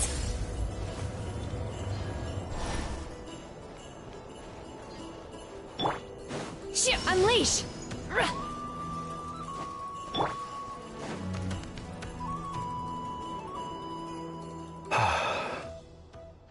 Something on your mind? Miss Columbina, was it? I believe that's how the others addressed you. That's right. Names are funny things. Have you always been called Dainsleff? Yes. I take it your own name has a more complicated history. I have a different relationship with names than other people. To be honest, I'm not even sure that Columbina is my name. At least, not in the same way that Dainsleff is yours. But it's what everyone calls me, and I go along with it. A lot of my life has been that way. I get so used to things that I forget to question why they are so. I never used to think much about where names come from, or what they mean to people. Maybe something's wrong with me. You're different from other people. I sensed it the first time we met. You're more perceptive than most. I'm sure your long life and rich range of experience explains that. Do you ever find yourself missing Conria, Mr. Dainsleff? Difficult to answer. I have dreamed of the past many, many times. Sometimes I'm fighting tooth and nail. Other times I'm lying on the ground, defeated. I don't recall any happy moments from that time. It has been too long. Is that because hatred survives longer than love and affection? That would not be for me to say. I make no excuses for the grudges I bear. But whatever the reason, I remember little that was beautiful or sentimental. Thank you for your help with the Rerir situation. Without your efforts, I never could have learned the hidden truth of his story. You're welcome. I know he's your friend. Friend? He betrayed me. And I never really understood what he was going through in life. Some friendship, that is. Okay. So, do you plan to fight him with us? You see, you're torn. Now you know what really happened. You see the things he's done in a new light. I need some time. Of course. I completely understand. Anyone else in your position would feel conflicted too. Actually, I went through something similar myself recently.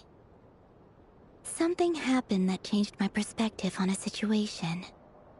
A situation I took for granted at the time, but now I feel very grateful for it. You mean the Harbingers who still support you, even though you've left the Fatui? Yes. I always thought they were only helping me because Harbingers are forced to work together. But then I abandoned them. A warrant was even put out for my arrest. And even now, they still support me. Which means I was wrong about them all along. Clearly, they view you as a friend. I feel a little guilty now. I regret not seeing her help for what it was, and not treasuring it. I see the guilt that you're feeling now, because I feel it too. Hopefully, talking about it will do us both some good. Have you noticed that the Traveler and Paimon are over there? I think they've been listening. Huh. Shall we say hello? Sure. Hello. Ah! They caught us!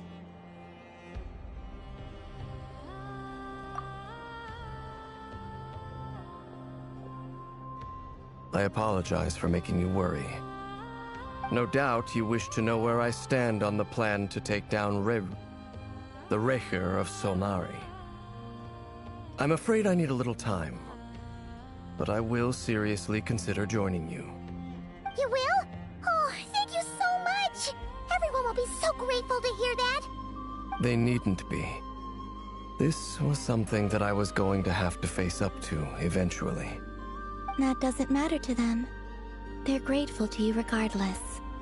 You can't control their gratitude, so just accept it. And then, have a think about whether you're willing to join us.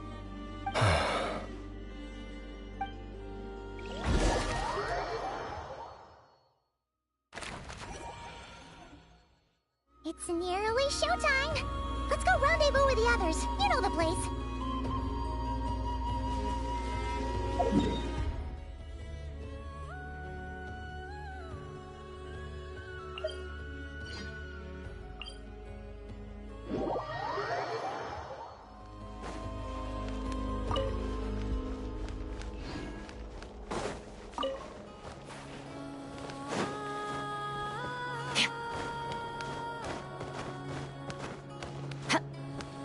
Merciless.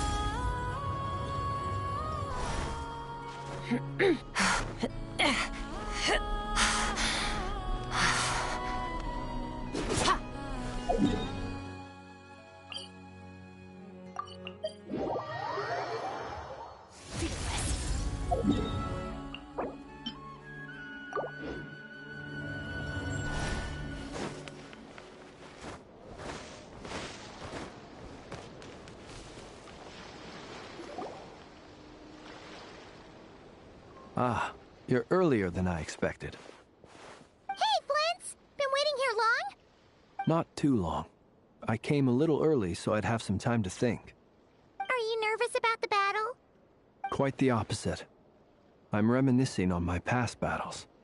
When I was awakened by the Ratniki, I had not touched a weapon in many years. I felt like the battlefield was not where I belonged. But after waging war against the Wild Hunt for so long, I came to realize something. A life of absolute peace is simply not a possibility for me. My restless flame indicates that somewhere inside of me, there is a deep yearning to root out the evil in this world. Oh, that doesn't sound like such a bad thing. Well, in the past, when I was a Fae whose primary concern was hibernation, it was hardly ideal. But it certainly serves me well here in the present. And I am delighted to be able to join forces with you in this endeavor. Looks like I'm not the first to arrive. Ah, Miss Lauma.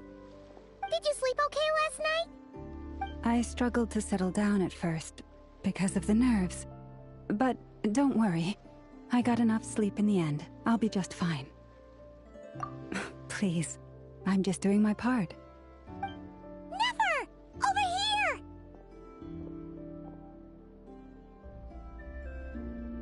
Aino asked me to relay a message. She said Anefa will be on high alert and keep a close watch over all secondary districts where defense is required, providing support as necessary. Meanwhile, Aino herself will provide range support to us directly, using her latest invention. Excellent. My thanks to all involved. The chess set's looking a little unstable. It won't hold him much longer. We should be prepared to engage at a moment's notice. No sense sitting around waiting. Let's make the first move while we still have the option. I agree. Paimon, find a safe hiding place. Got it! Be careful, Traveler! I will.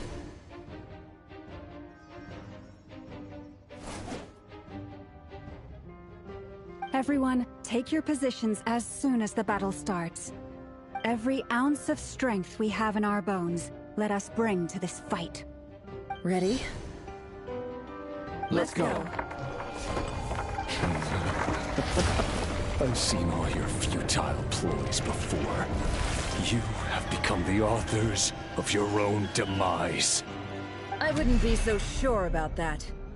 You are merely a moment of sport before I tear down the moon.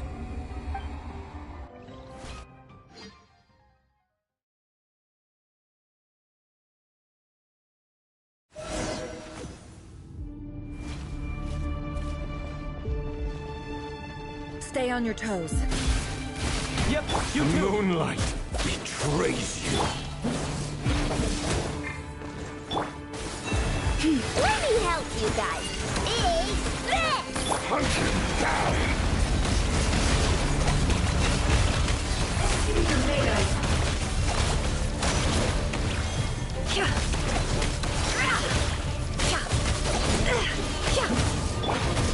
Water jet! Forest, protect us. Observe. The moonlight Close your eyes. to dust.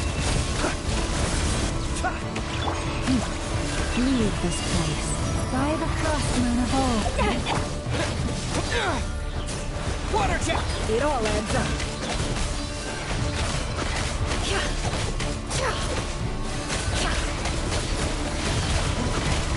Seek within.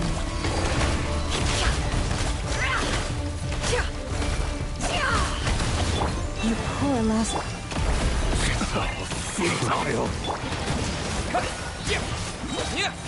Hunt them down. Can't hide the truth.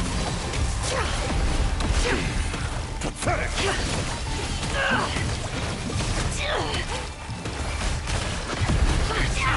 Futile. Hunt them down. With one heart, we pray. Steady now. Observe. Keep your distance. Close your eyes.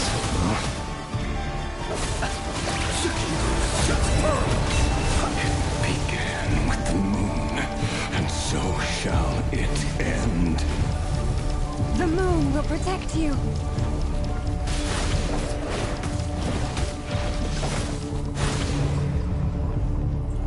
Do you see now? Forest, protect us. From here, when will it be as you foretold?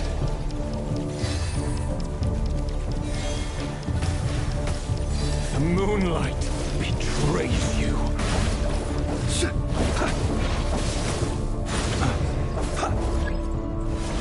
Spirits are not welcome here. By the frostmoon of old. The deception ends here.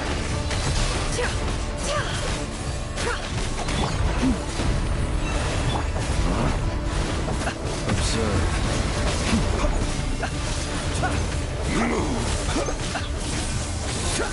The night. The moonlight betrays you. Do you fear the dark? Leave this place. Are you quite finished? The moonlight betrays you. Move. Water jet! You poor lost lamb. With one heart.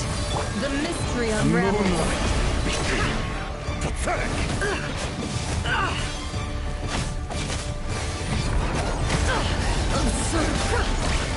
Move. Futile. It all adds up. Pathetic.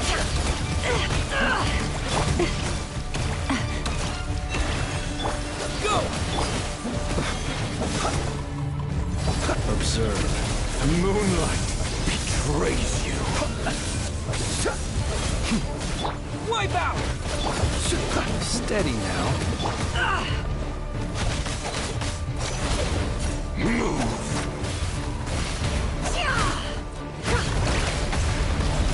Can't hide the truth. Let's see what you're made of. Forest, protect us. Close your eyes. Futile. Observe.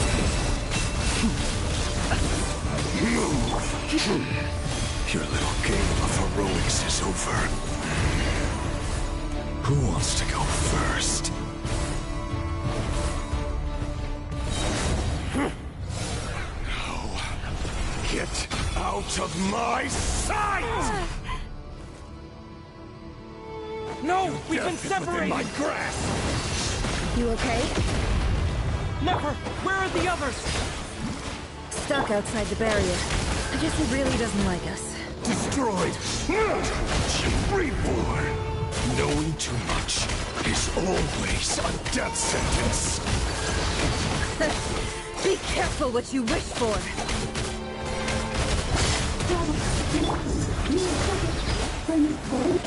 Lama! Can you hear me? Silence! The voices are gone. But at least I know they're still there. I need to focus. Stick to the plan. Remember my most important task. Just keep stalling him. If I can stall him for long enough, the moment will come.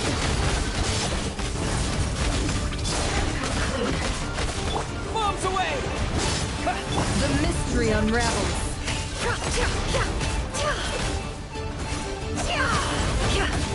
No more Destroyed!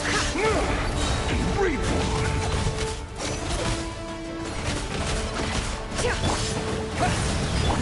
Seek within.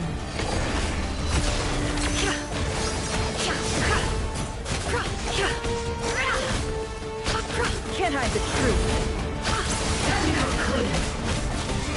Wipe out!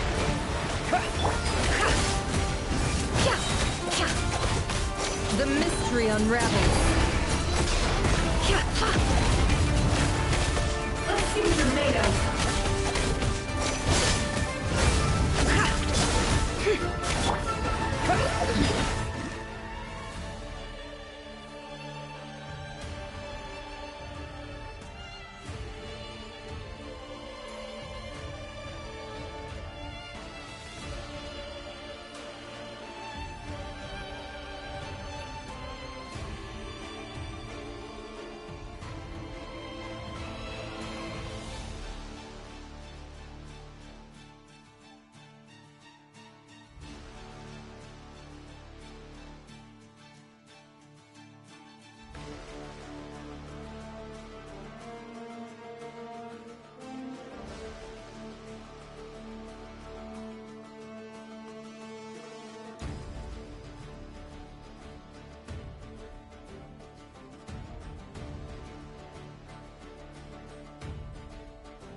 Bombs away!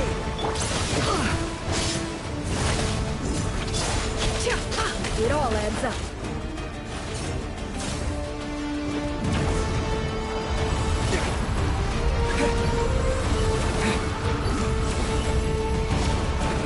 I got this!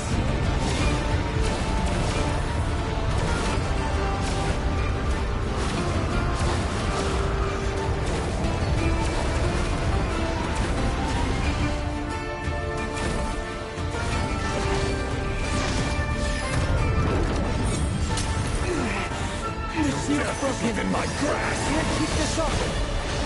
Don't push your luck.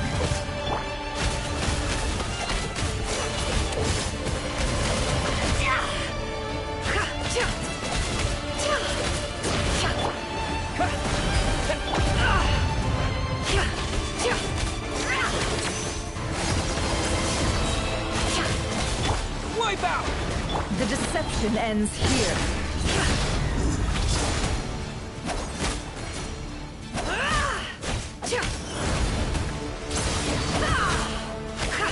No more lies. How unfortunate.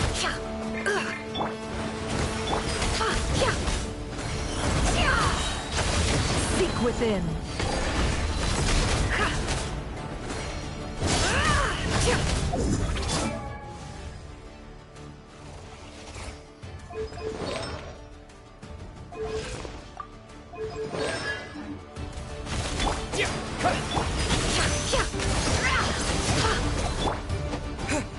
Bombs away! Can't hide the truth. I better wrap this up. It all falls into place. Time to come clean.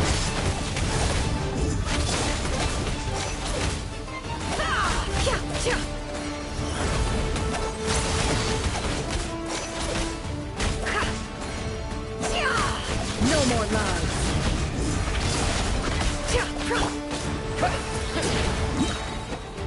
Wipe out! The mystery unravels.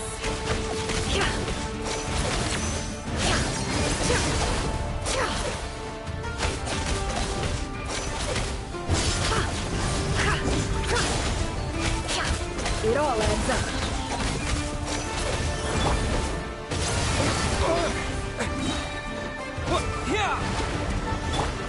The deception ends here.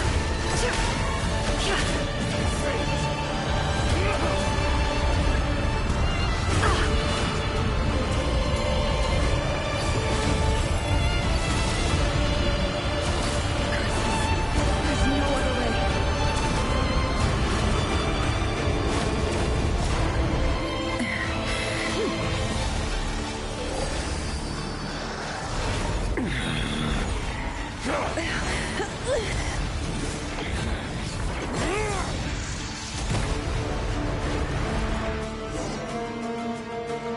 The only way to defeat Rarer is to borrow his own power. That means Columbina will have to disappear while you two bear the brunt of his attacks. You have to hold on. Find a way to keep him focused on killing the two of you.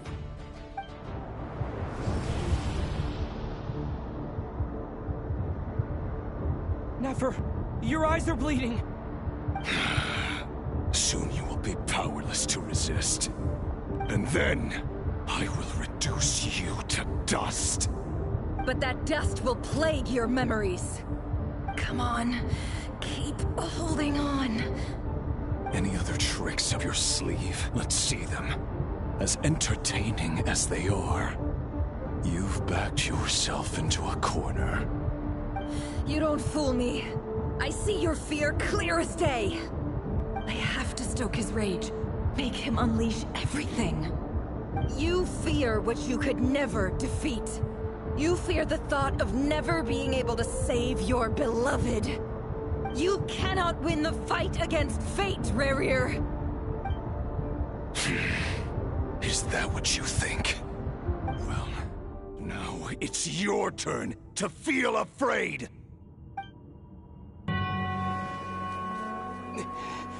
You fear the sound of your own name?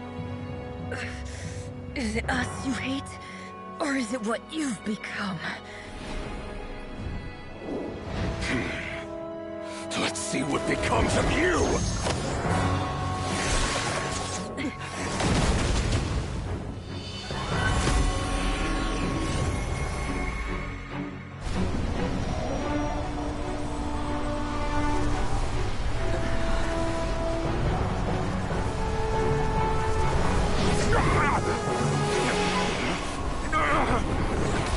What's happening? That power. I've seen it before.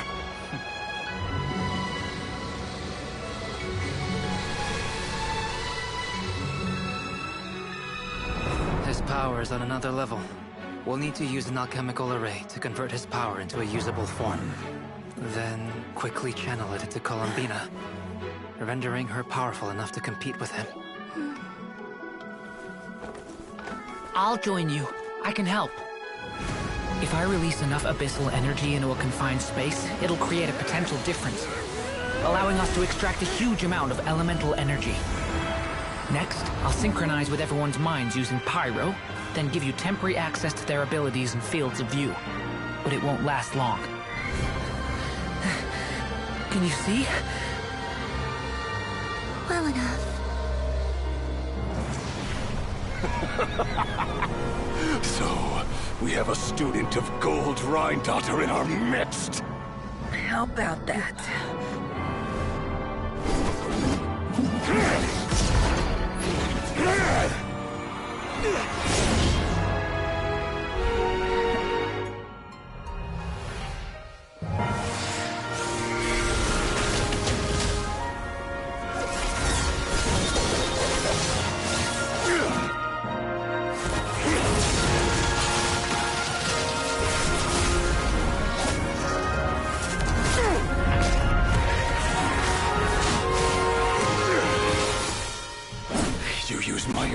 power against me?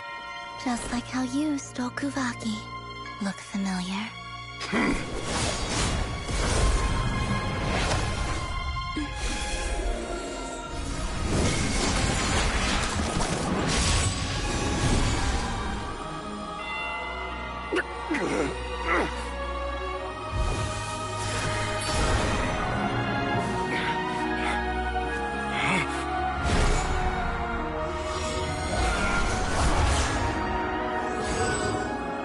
Don't you realize? You don't have the power to hold that gate open! I don't, but someone else does.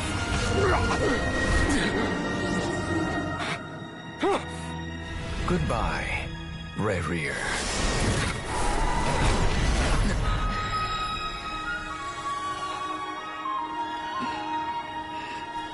We won.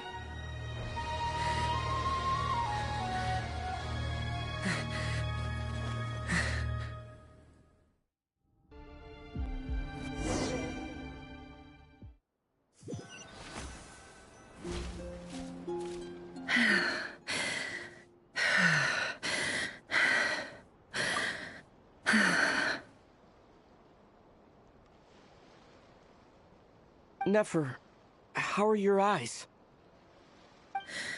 They're fine. Apart from the blindness, of course. It's not too late. Let me handle it.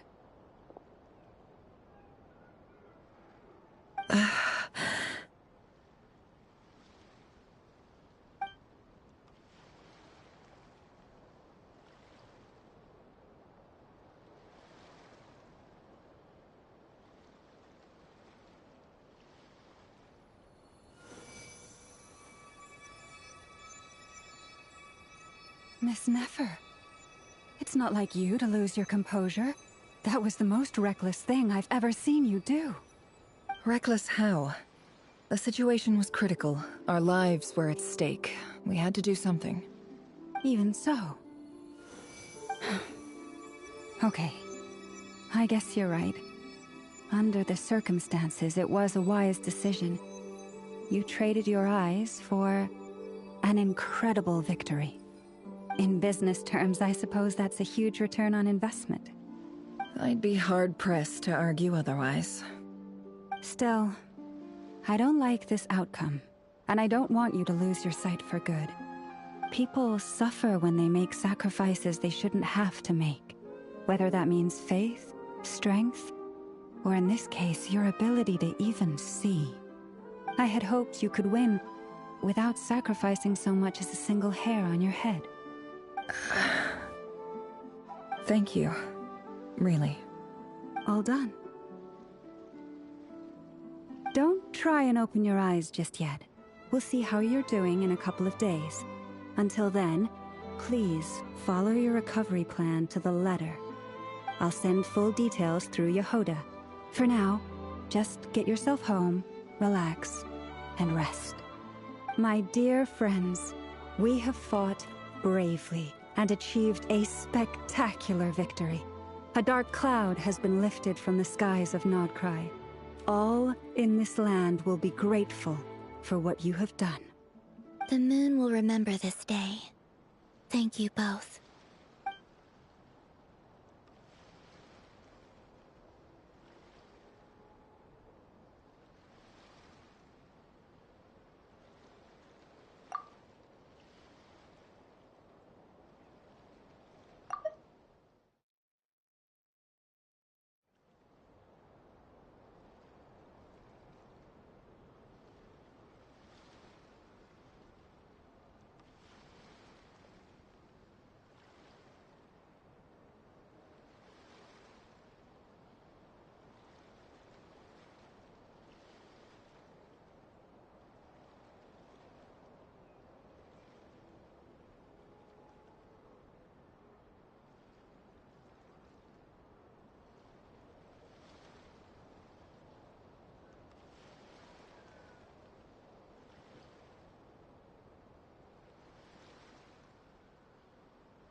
There's something I want to let you know. What is it? When Durin connected everyone's minds so I could access their powers, I also felt everything they felt.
And since Nefer's eyes were injured, my eyes are hurting now too.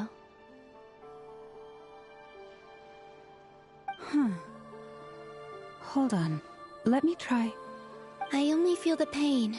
There's no actual damage. I just thought I should tell you. You're right. There's no damage. That's a relief. But I must say, I'm surprised to hear the Kutar share something like this with me. In the past, you never used to open up about yourself. Things are a little different now from how they were. I'm learning to share how I truly feel with my friends. Friends? You have no idea how glad I am to hear that.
How are you feeling? Any aches and pains? Did you sleep well? I'm doing all right, Paimon. No need to worry about me. Phew. Well, that's good. Paimon's been sitting on the edge of the bed worrying about you for ages. You slept a whole day and night. Poor Paimon had to eat all by her lonesome.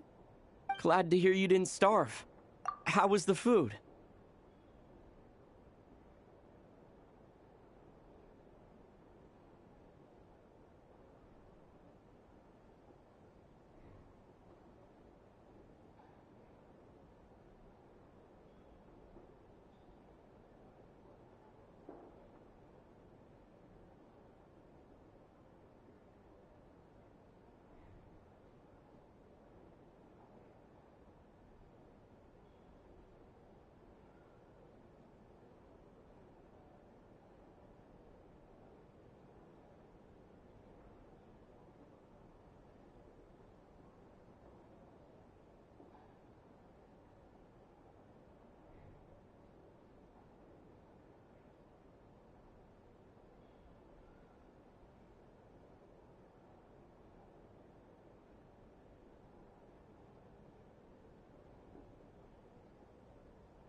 Well, it wasn't the same without you there to share it. Honestly, Paimon just can't relax when you're not your usual self. She couldn't enjoy the food and settle down to sleep. Well, I'm back to normal now. Oh yeah, and Albedo swung by earlier. He said to tell you to head to the tavern when you woke up. Varker and the others are organizing a victory feast and they want to celebrate with you. He also dropped off some medical supplies, but you seem fit as a fiddle, so guess you won't be needing those. If you're feeling up to it, let's head over now. Wouldn't want to keep them waiting.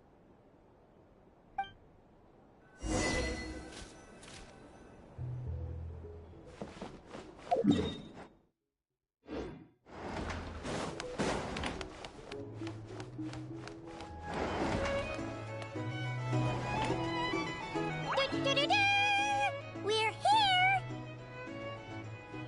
Oh, Traveler and Paimon! Perfect timing! We were literally just saying how there's no way we're holding this victory feast without you any longer, and we would have postponed it till tomorrow. How are you feeling today? Much better. Thanks. Don't worry about me. Relieved to hear it. If that changes, just let me know. Happy to check you over at any time. Yep, we're here for you. Anything you need, just let us know. Oh wait, where's Nefer? How are her eyes doing? Nefer's right over there. I'm sure she'd love to catch up with you.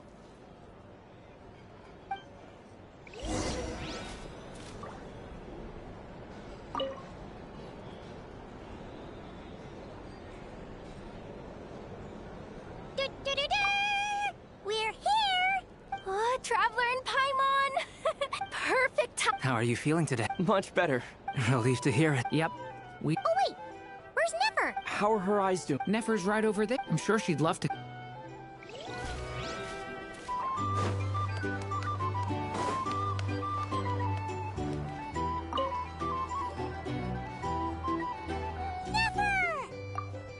Traveler, Paimon, are you recovering well? Turns out that moon chanter has some real talent after all. My eyes were mostly recovered after just a couple days rest. I can actually open them again now. Yeah, but you gotta be careful. Lauma says not to strain your eyes while they're still healing. Yes, thank you. I'm well aware.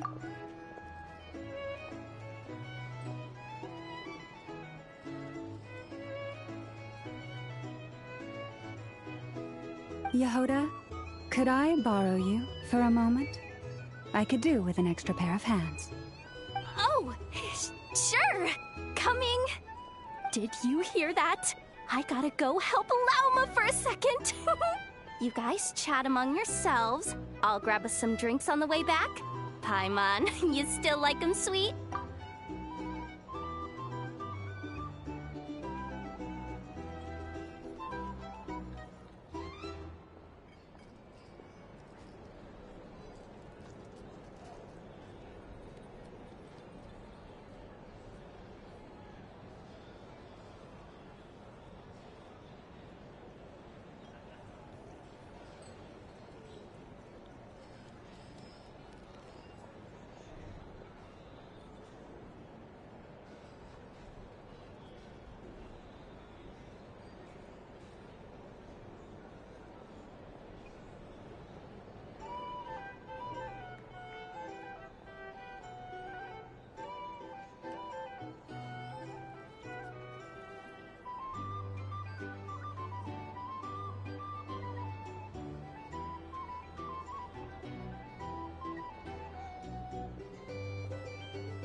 The Raker of Solnari.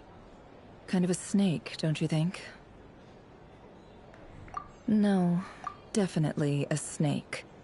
A poisonous one who spewed his venomous hatred everywhere. Anyone who seeks revenge out of hatred for other people has become a snake. That's something my dad used to say. Perhaps. I'm sure it sounds like a very wise and open-hearted perspective to your ears. But me? I think hatred is a perfectly justifiable emotion. What else is left when everything you depended on in life gets stripped away? Something's gotta fuel that drive to keep on living. If you're worried about me, you can nip that in the bud. I'm not someone who gets stuck in the past. It's just...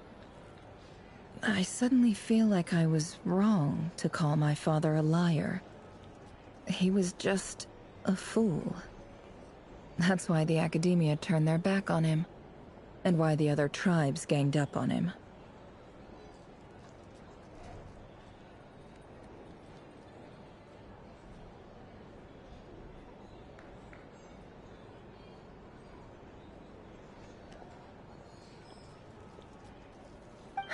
Oh, Father. How much better things could have been if you were a skilled liar. Look at the Ibis King. Thoth is a fiendishly cunning liar. And yet, strangely, he feels more like a father to me than my real dad ever was. He's never brought it up, but I'd bet he feels the same way. Why else would he give me the power to perceive the truth, while at the same time training me in the art of deception? Well, King Deshret banished him to Aru, which is essentially a prison, and posed 3 questions to him. He promised that he'd have his freedom if he could find the answers. His response was to take on a physical form and approach me, hoping that I could become his envoy and search for one of the answers on his behalf. Did he really think I'd fall for that? He's stuck there. He can't make me return what he gave to me.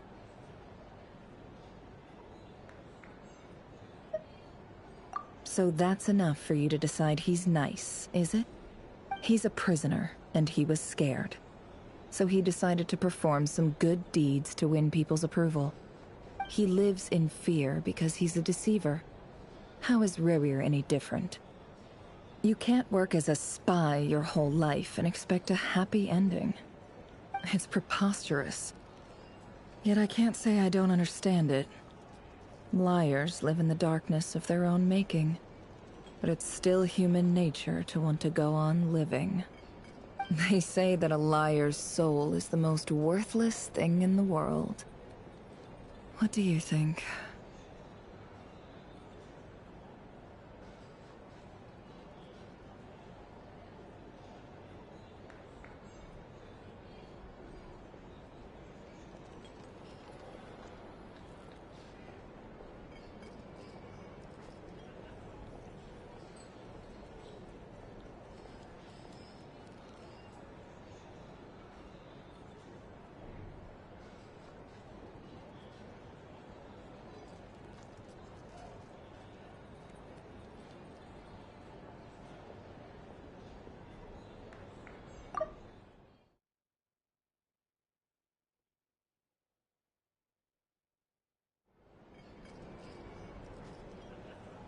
Good. If you understand that, it means you're smart, and you see things objectively. If you ask me, the soul of a liar really is worth nothing, because all they care about is themselves. For example, when something good falls into my lap, I don't go sharing the news around. Stops other people trying to steal it from me.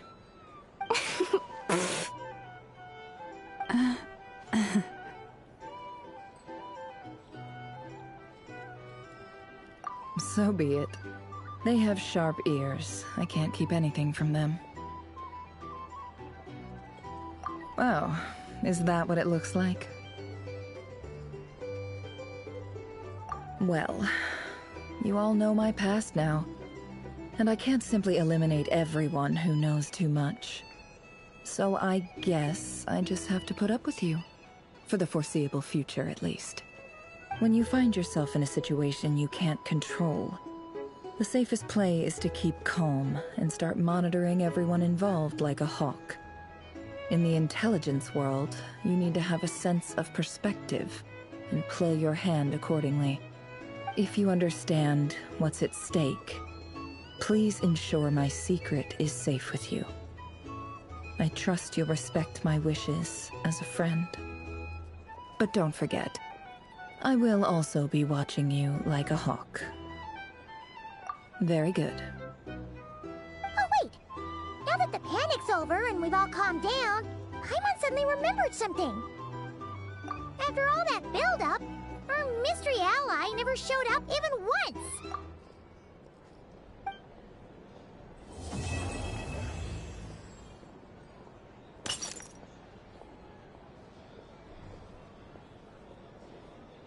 Huh? Am I imagining things?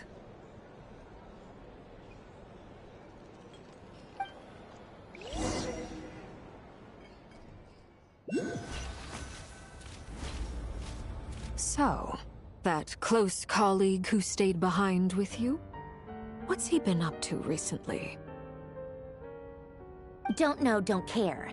I get more normal human interaction from hanging out with Bosco 2 than him. Although, now you mention it, he hasn't bothered me in a while. I wonder if... If he's disappeared without a trace, it's the biggest gift he ever gave to the world. But I somehow doubt that's what's going on. He won't lie low forever. So we'd better stay on guard.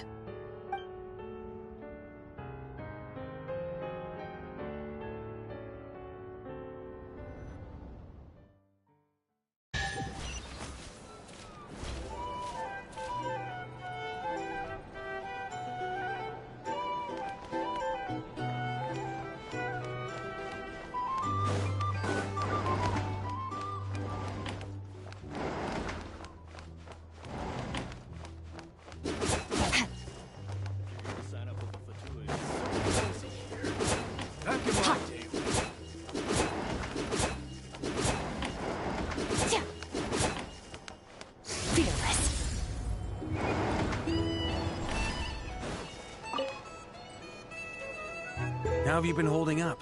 Any adverse reactions? If you start to take a turn for the worse, make sure you tell me right away. You don't need to worry about me, Grandmaster. I'm fine. I mean, I barely did anything, so... What? You're too humble, young man. You played an indispensable role in the battle for Notcry. We can't thank you enough for your support. Sometimes, when people praise you, it's because you deserve it. The best thing is to accept it calmly and with grace. It's important to learn how to respond to words of admiration. Let's do a quick demonstration. Albedo, that was an incredible feat of alchemy. The pressure was on, but you worked flawlessly at lightning speed to get the job done. Thank you. I can't take all the credit, though. Durin played a big part in forming the alchemical array. See? Did you catch that? A masterclass in how to take a compliment. Okay, yeah. I did work pretty hard to help prepare for the battle. No point denying that. Hey, you guys!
Hey, look who's bounced back. Looking good, traveler. Seems like you've recovered. You won't need to take any more medication. Can I get you a drink? Huh? You know how to order at a bar now? You've sure learned a lot recently. Handling a drinks order is ridiculously simple compared to alchemy. Don't worry, I'll blend into society yet. Paimon believes it. You're clearly a fast learner, just like your brother. To be totally honest, though, Paimon didn't quite follow all the details when you first explained the plan to us. Don't worry, that's completely understandable. Unless you're a student of alchemy, it's hard to grasp the principle and how the process works. To put it in the simplest terms, we saw how our enemy stole the power of Kuvaki. And that gave us the idea of stealing his power to turn it against him. When facing an enemy you have no hope of defeating, it's best not to engage them in battle. So, instead of looking for a way to overpower him, we decided to help Columbina get strong enough to at least stand up to him in a fight. For this to work, we had to analyze his modes of attack, confirm who his main target was, and make sure that he wouldn't go beyond the range of the alchemical array. For added security, we prepared a total of 4 arrays. But to mitigate the impact of the battle, we identified one location in particular as the ideal spot, which is where the confrontation took place. The alchemical array absorbed his abyssal power. Then Durin processed it to render it usable by Columbina. That power enabled her to do what would otherwise have been nigh on impossible. What surprised me was that Dainsleif actually agreed to join us. Given his history with Rerir, he had every right to sit this one out. But we're extremely grateful for the decision he made.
It must have been a painful choice to make.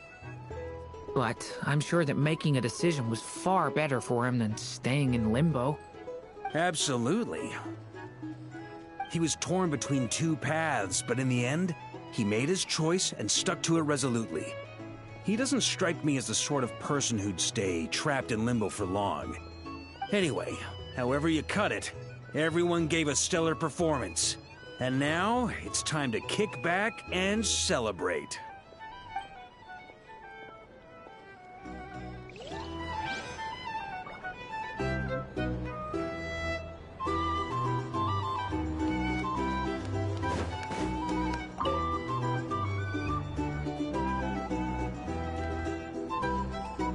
Ah, Lord Sangama Bay. How lovely to see you. I must thank you for the device you provided. It was an enormous help.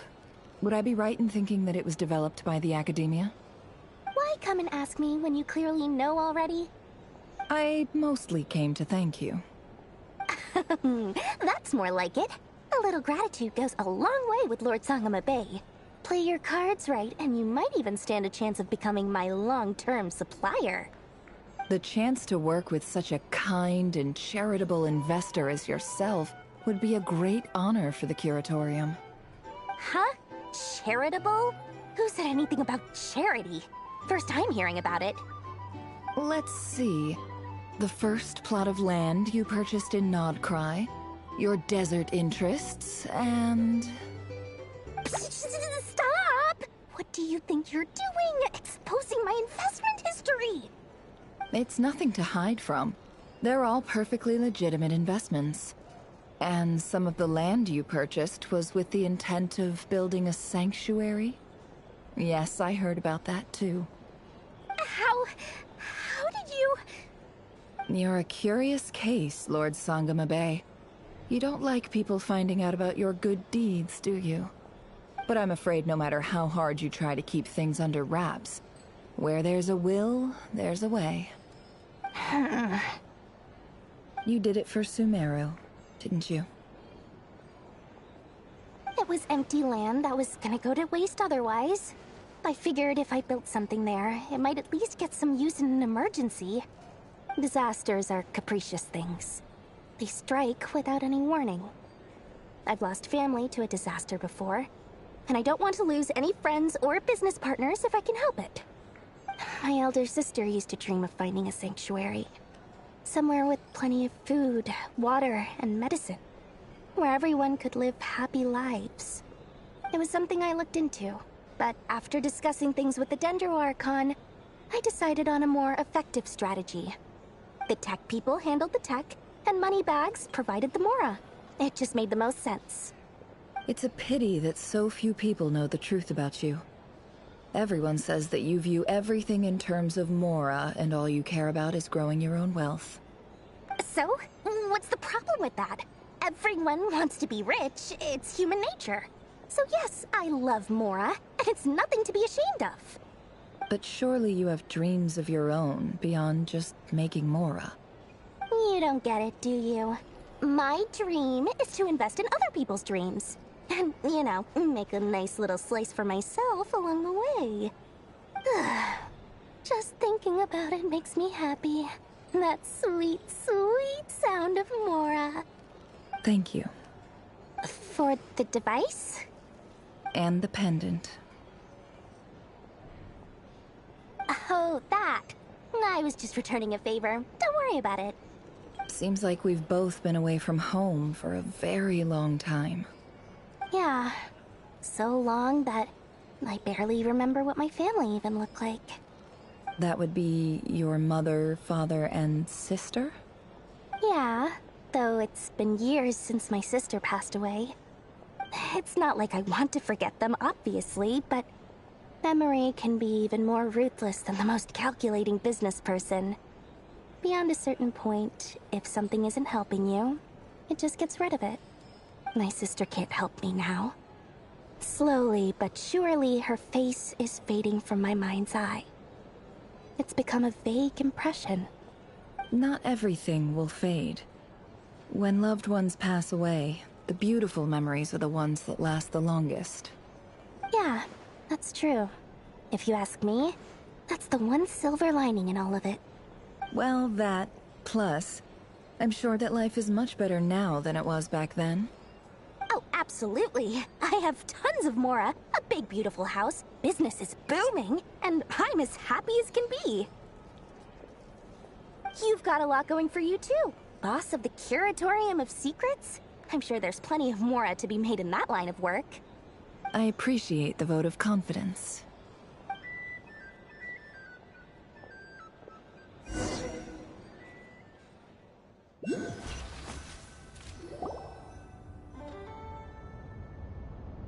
That's the only reason you're here.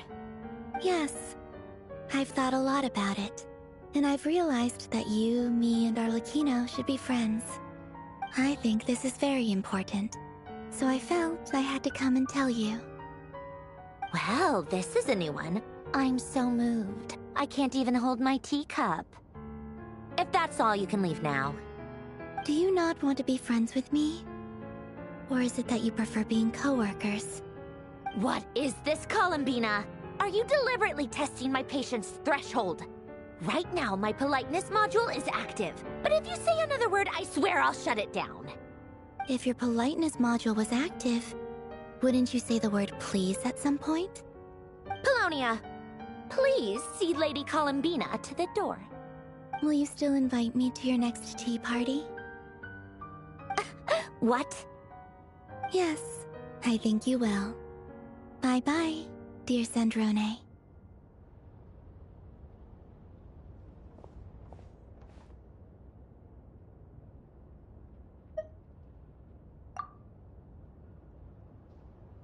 Last time, the Wild Hunt escorted you out. Would you rather I handled it myself this time? We just wanted to, see how you were doing now that it's all over. Why? Out of concern for my safety? I hope you didn't seriously think that the Rayhir of Solnari would be able to lay so much as a finger upon me, given how prepared I was. Mostly because you kind of helped us out, so we just wanted to check you were okay. Looks like all your robots are fixed, huh? Oh, don't you worry about that. Tea time is already a write-off. The visitor before you managed to kill my appetite. If you're in the mood for tea, go ahead and help yourself. Otherwise, it's going to waste. My coasters are still missing in action, though. Use this notebook instead. Whoa! Pretty hefty notebook. Look at all those calculations. You can ignore those. They're just dumb scribblings.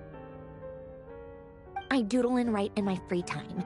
Sometimes I remember the distant, dreamlike past. Sometimes I imagine the far-flung future. And other times, I grit my teeth and note down all the crazy nonsense going on in the present. Some people do the crosswords in the newspaper. This is my equivalent of that. Trying to predict the future is like daydreaming. And writing about the present just makes me furious. The past is my favorite. If nothing else, it's already set in stone, so I don't have to rack my brains trying to figure it all out. Huh. Although, having said that, the only vaguely interesting memory in my past is probably that guy they call Lord Artificer. Who else? Pretty much all the mecha in Fontaine are his personal handiwork. Wait, are you saying you know him? Like, personally? As a friend? I mean, I guess we were friendly enough. Yep. In fact, I'm probably the only normal person left who knew him at all. We used to chat occasionally back when he was still around. Before he passed away, he asked me to destroy all his manuscripts. I honored his request, but I did read through everything first before destroying them. I mean, I couldn't let the genius of Lord Artificer Alain Guillotin disappear like that. Would have been such a waste. So, that's where the formulas in your notebook are from? I just told you. Those are my equivalent of crossword puzzles. They're just dumb formulas that I solve for fun when I'm bored. Alain's work was like epic poetry.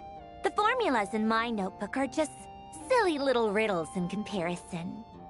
Not that there's anything bad about them. I mean, at least, solving those riddles isn't going to hurt anyone. Except me, 'cause I lose a few brain cells in the process. Anyway, while we're on the topic, I might as well tell you about what happened to him and his friends. Alain Guillotin had two close buddies, Renee and Jacob. They spent their childhood years together in the Narzissenkreuz Institute.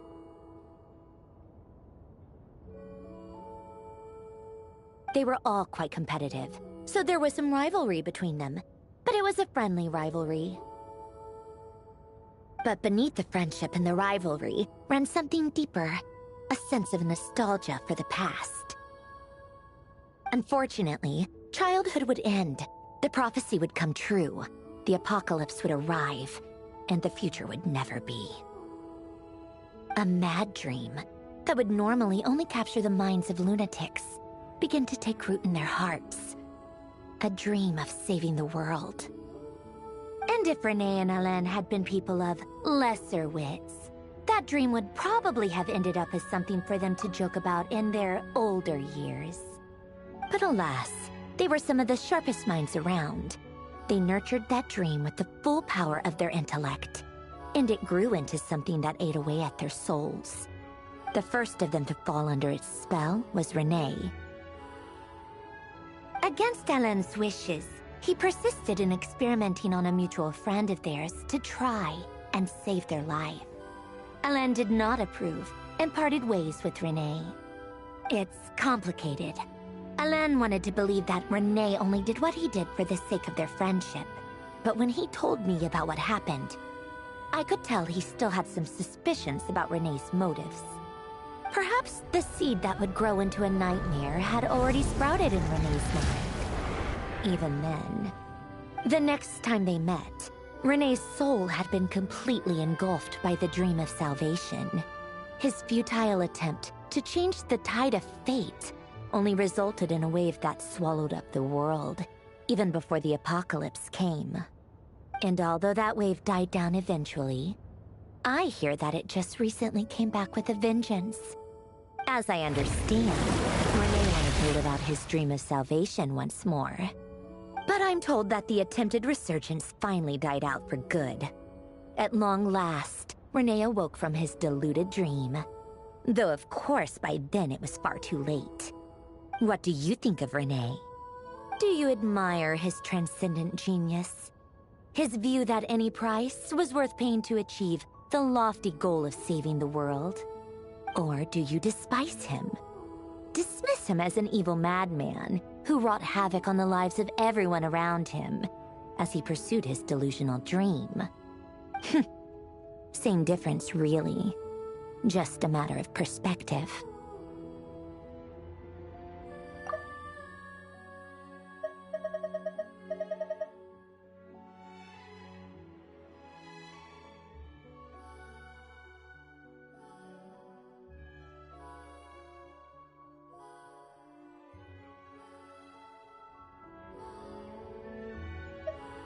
Really? I can't tell whether that's because you disapprove of his deeds or because he failed. Or maybe you have some other reason. Renee no longer exists in this world, and the dream he started went on to be realized by someone else. I don't like fanatics who give up their whole lives for their ideology, nor do I like fools who let their delusions take control. Maybe I could understand if Renee had just been an ordinary person, but he had a sage-like intellect, and still managed to get himself lost in the labyrinth of his own desires. Anyway, that's enough about Renee. Now, moving on to Alain Guillotin, the Lord Artificer. He managed to put a stop to the first storm whipped up by Renee. But after that, Alain lost his friends and family. To his credit, I suppose, the loss of his family and friends was purely a tragic accident. It's not like Alain sacrificed them for his cause or anything. After that, the only thing supporting his work was the same dream that had dragged his closest friend down to the abyss. But although the desire to save Fontaine drove him to found the Fontaine Research Institute, Alain continued to reject any form of transcendental knowledge or power. He was suspicious and fearful of it, having seen the way it had affected his closest friend. I think that formulas and machines derived solely from human intellect were the only thing that gave him a sense of spiritual comfort. Yet Alain's intellect was simply too great. It barely left him space to breathe in his lifetime.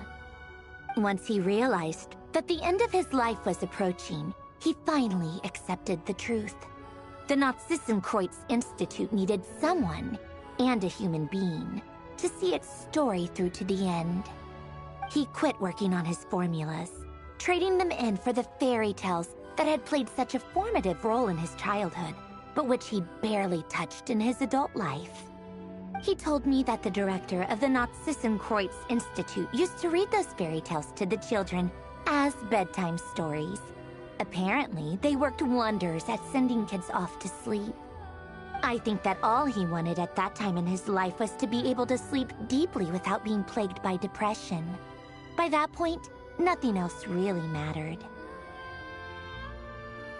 At the very end, he laid down to rest in the ruins of the former Nazissenkreuz Institute orphanage, while the Fontaine Research Institute he had founded continued tirelessly with its work. Many years after that, tensions over competing dreams would once again cause a rift. this time between members of the Fontaine Research Institute. But the actions of those fools had nothing at all to do with Alain. And that is the story of two people from the Narzissenkreuz Institute who both wanted to save the world. One went all in on his fantasy of salvation without ever looking back, and ended up calmly sinking to the bottom of the deepest sea. The other sought desperately to burn bright in his life, even though he wasn't sure where he was going. You sometimes wonder, why is it that people like them have such grand hopes of saving the world? Even the grandest tree starts as a tiny seed. So perhaps, for each of them, their mission to save the world began with a very simple desire: to save themselves. They were young children with friends and family who mattered to them, desires to explore the meaning of life, ambitions to have a successful career.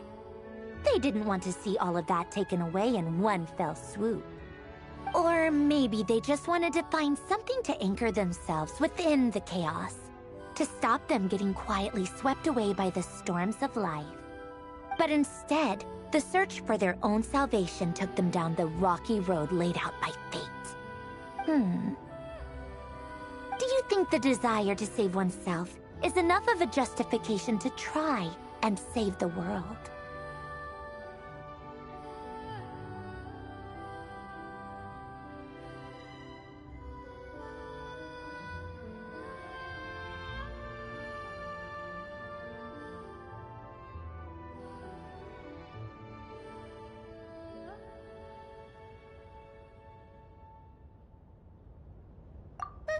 The way you said that sounded just like Alain. I asked him the same question back when he was in his prime, putting all of his energy into his work. He gave the exact same answer as you did. No elaboration, just a quick short answer before getting right back to his work. He was always that way. All right, tea time's over.